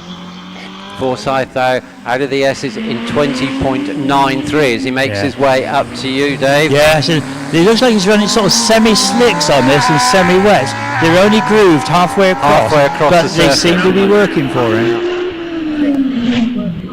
But not good enough, unfortunately. 43.05, 43.05 for Andrew Forsyth on the last climb of the day. In the interclub event and overall, so it would appear that Ed Hollier will take FTD, terribly unofficially, on 42.85, and Andrew Forsyth will be first in class unless he's been beaten by somebody else. Rodney Thorne, you see, is also in the 43s, 43.97 with the pill beam, but I would suggest that Andrew's taken the class there with Ed Hollier on the fastest time of the day.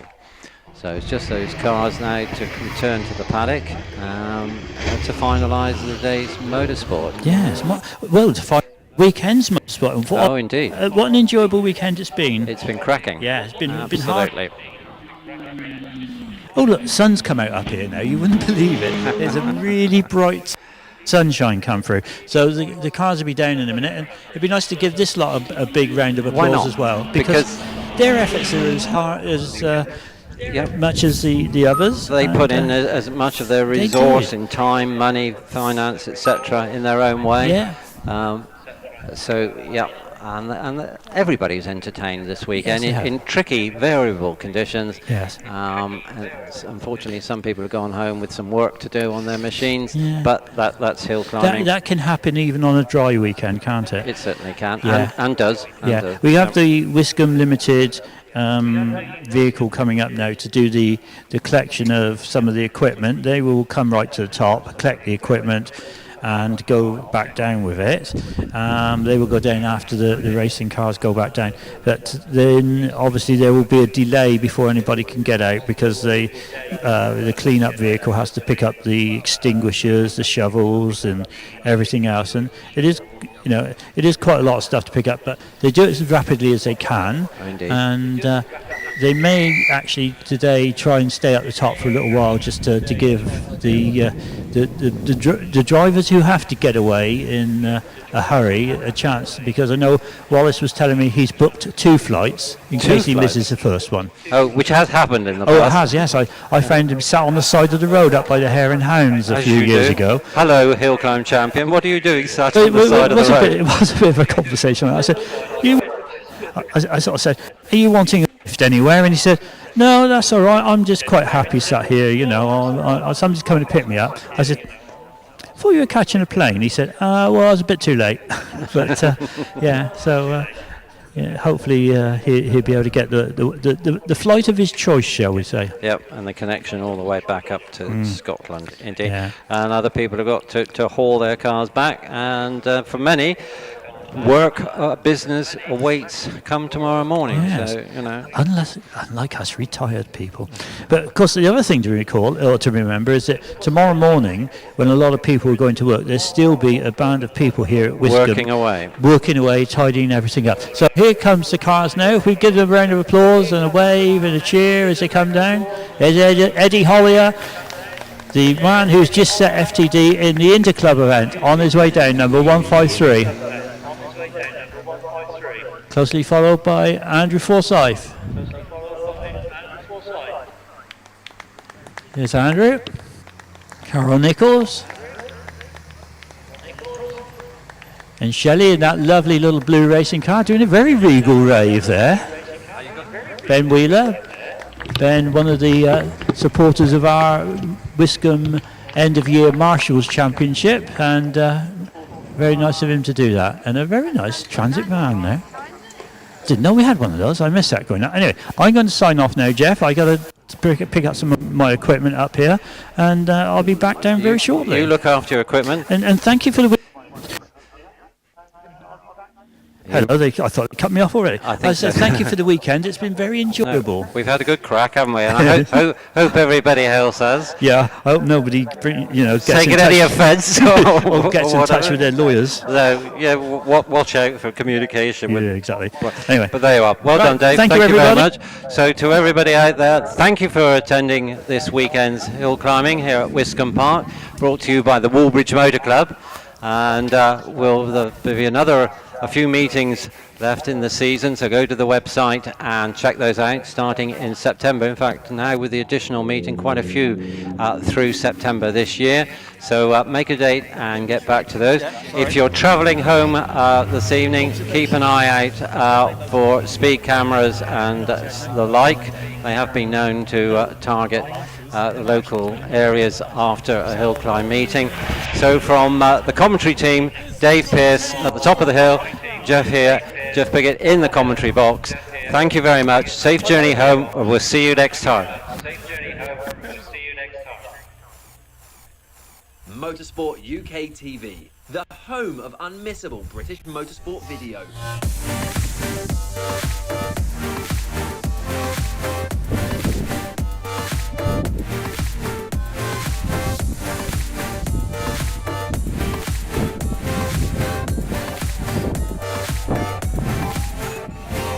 Bringing you all the action from the British Championships. Taking you behind the scenes. Giving you top tips to succeed in every discipline. Showcasing the best equipment. And much, much more. Visit motorsportuk.tv today and make sure you never miss a moment.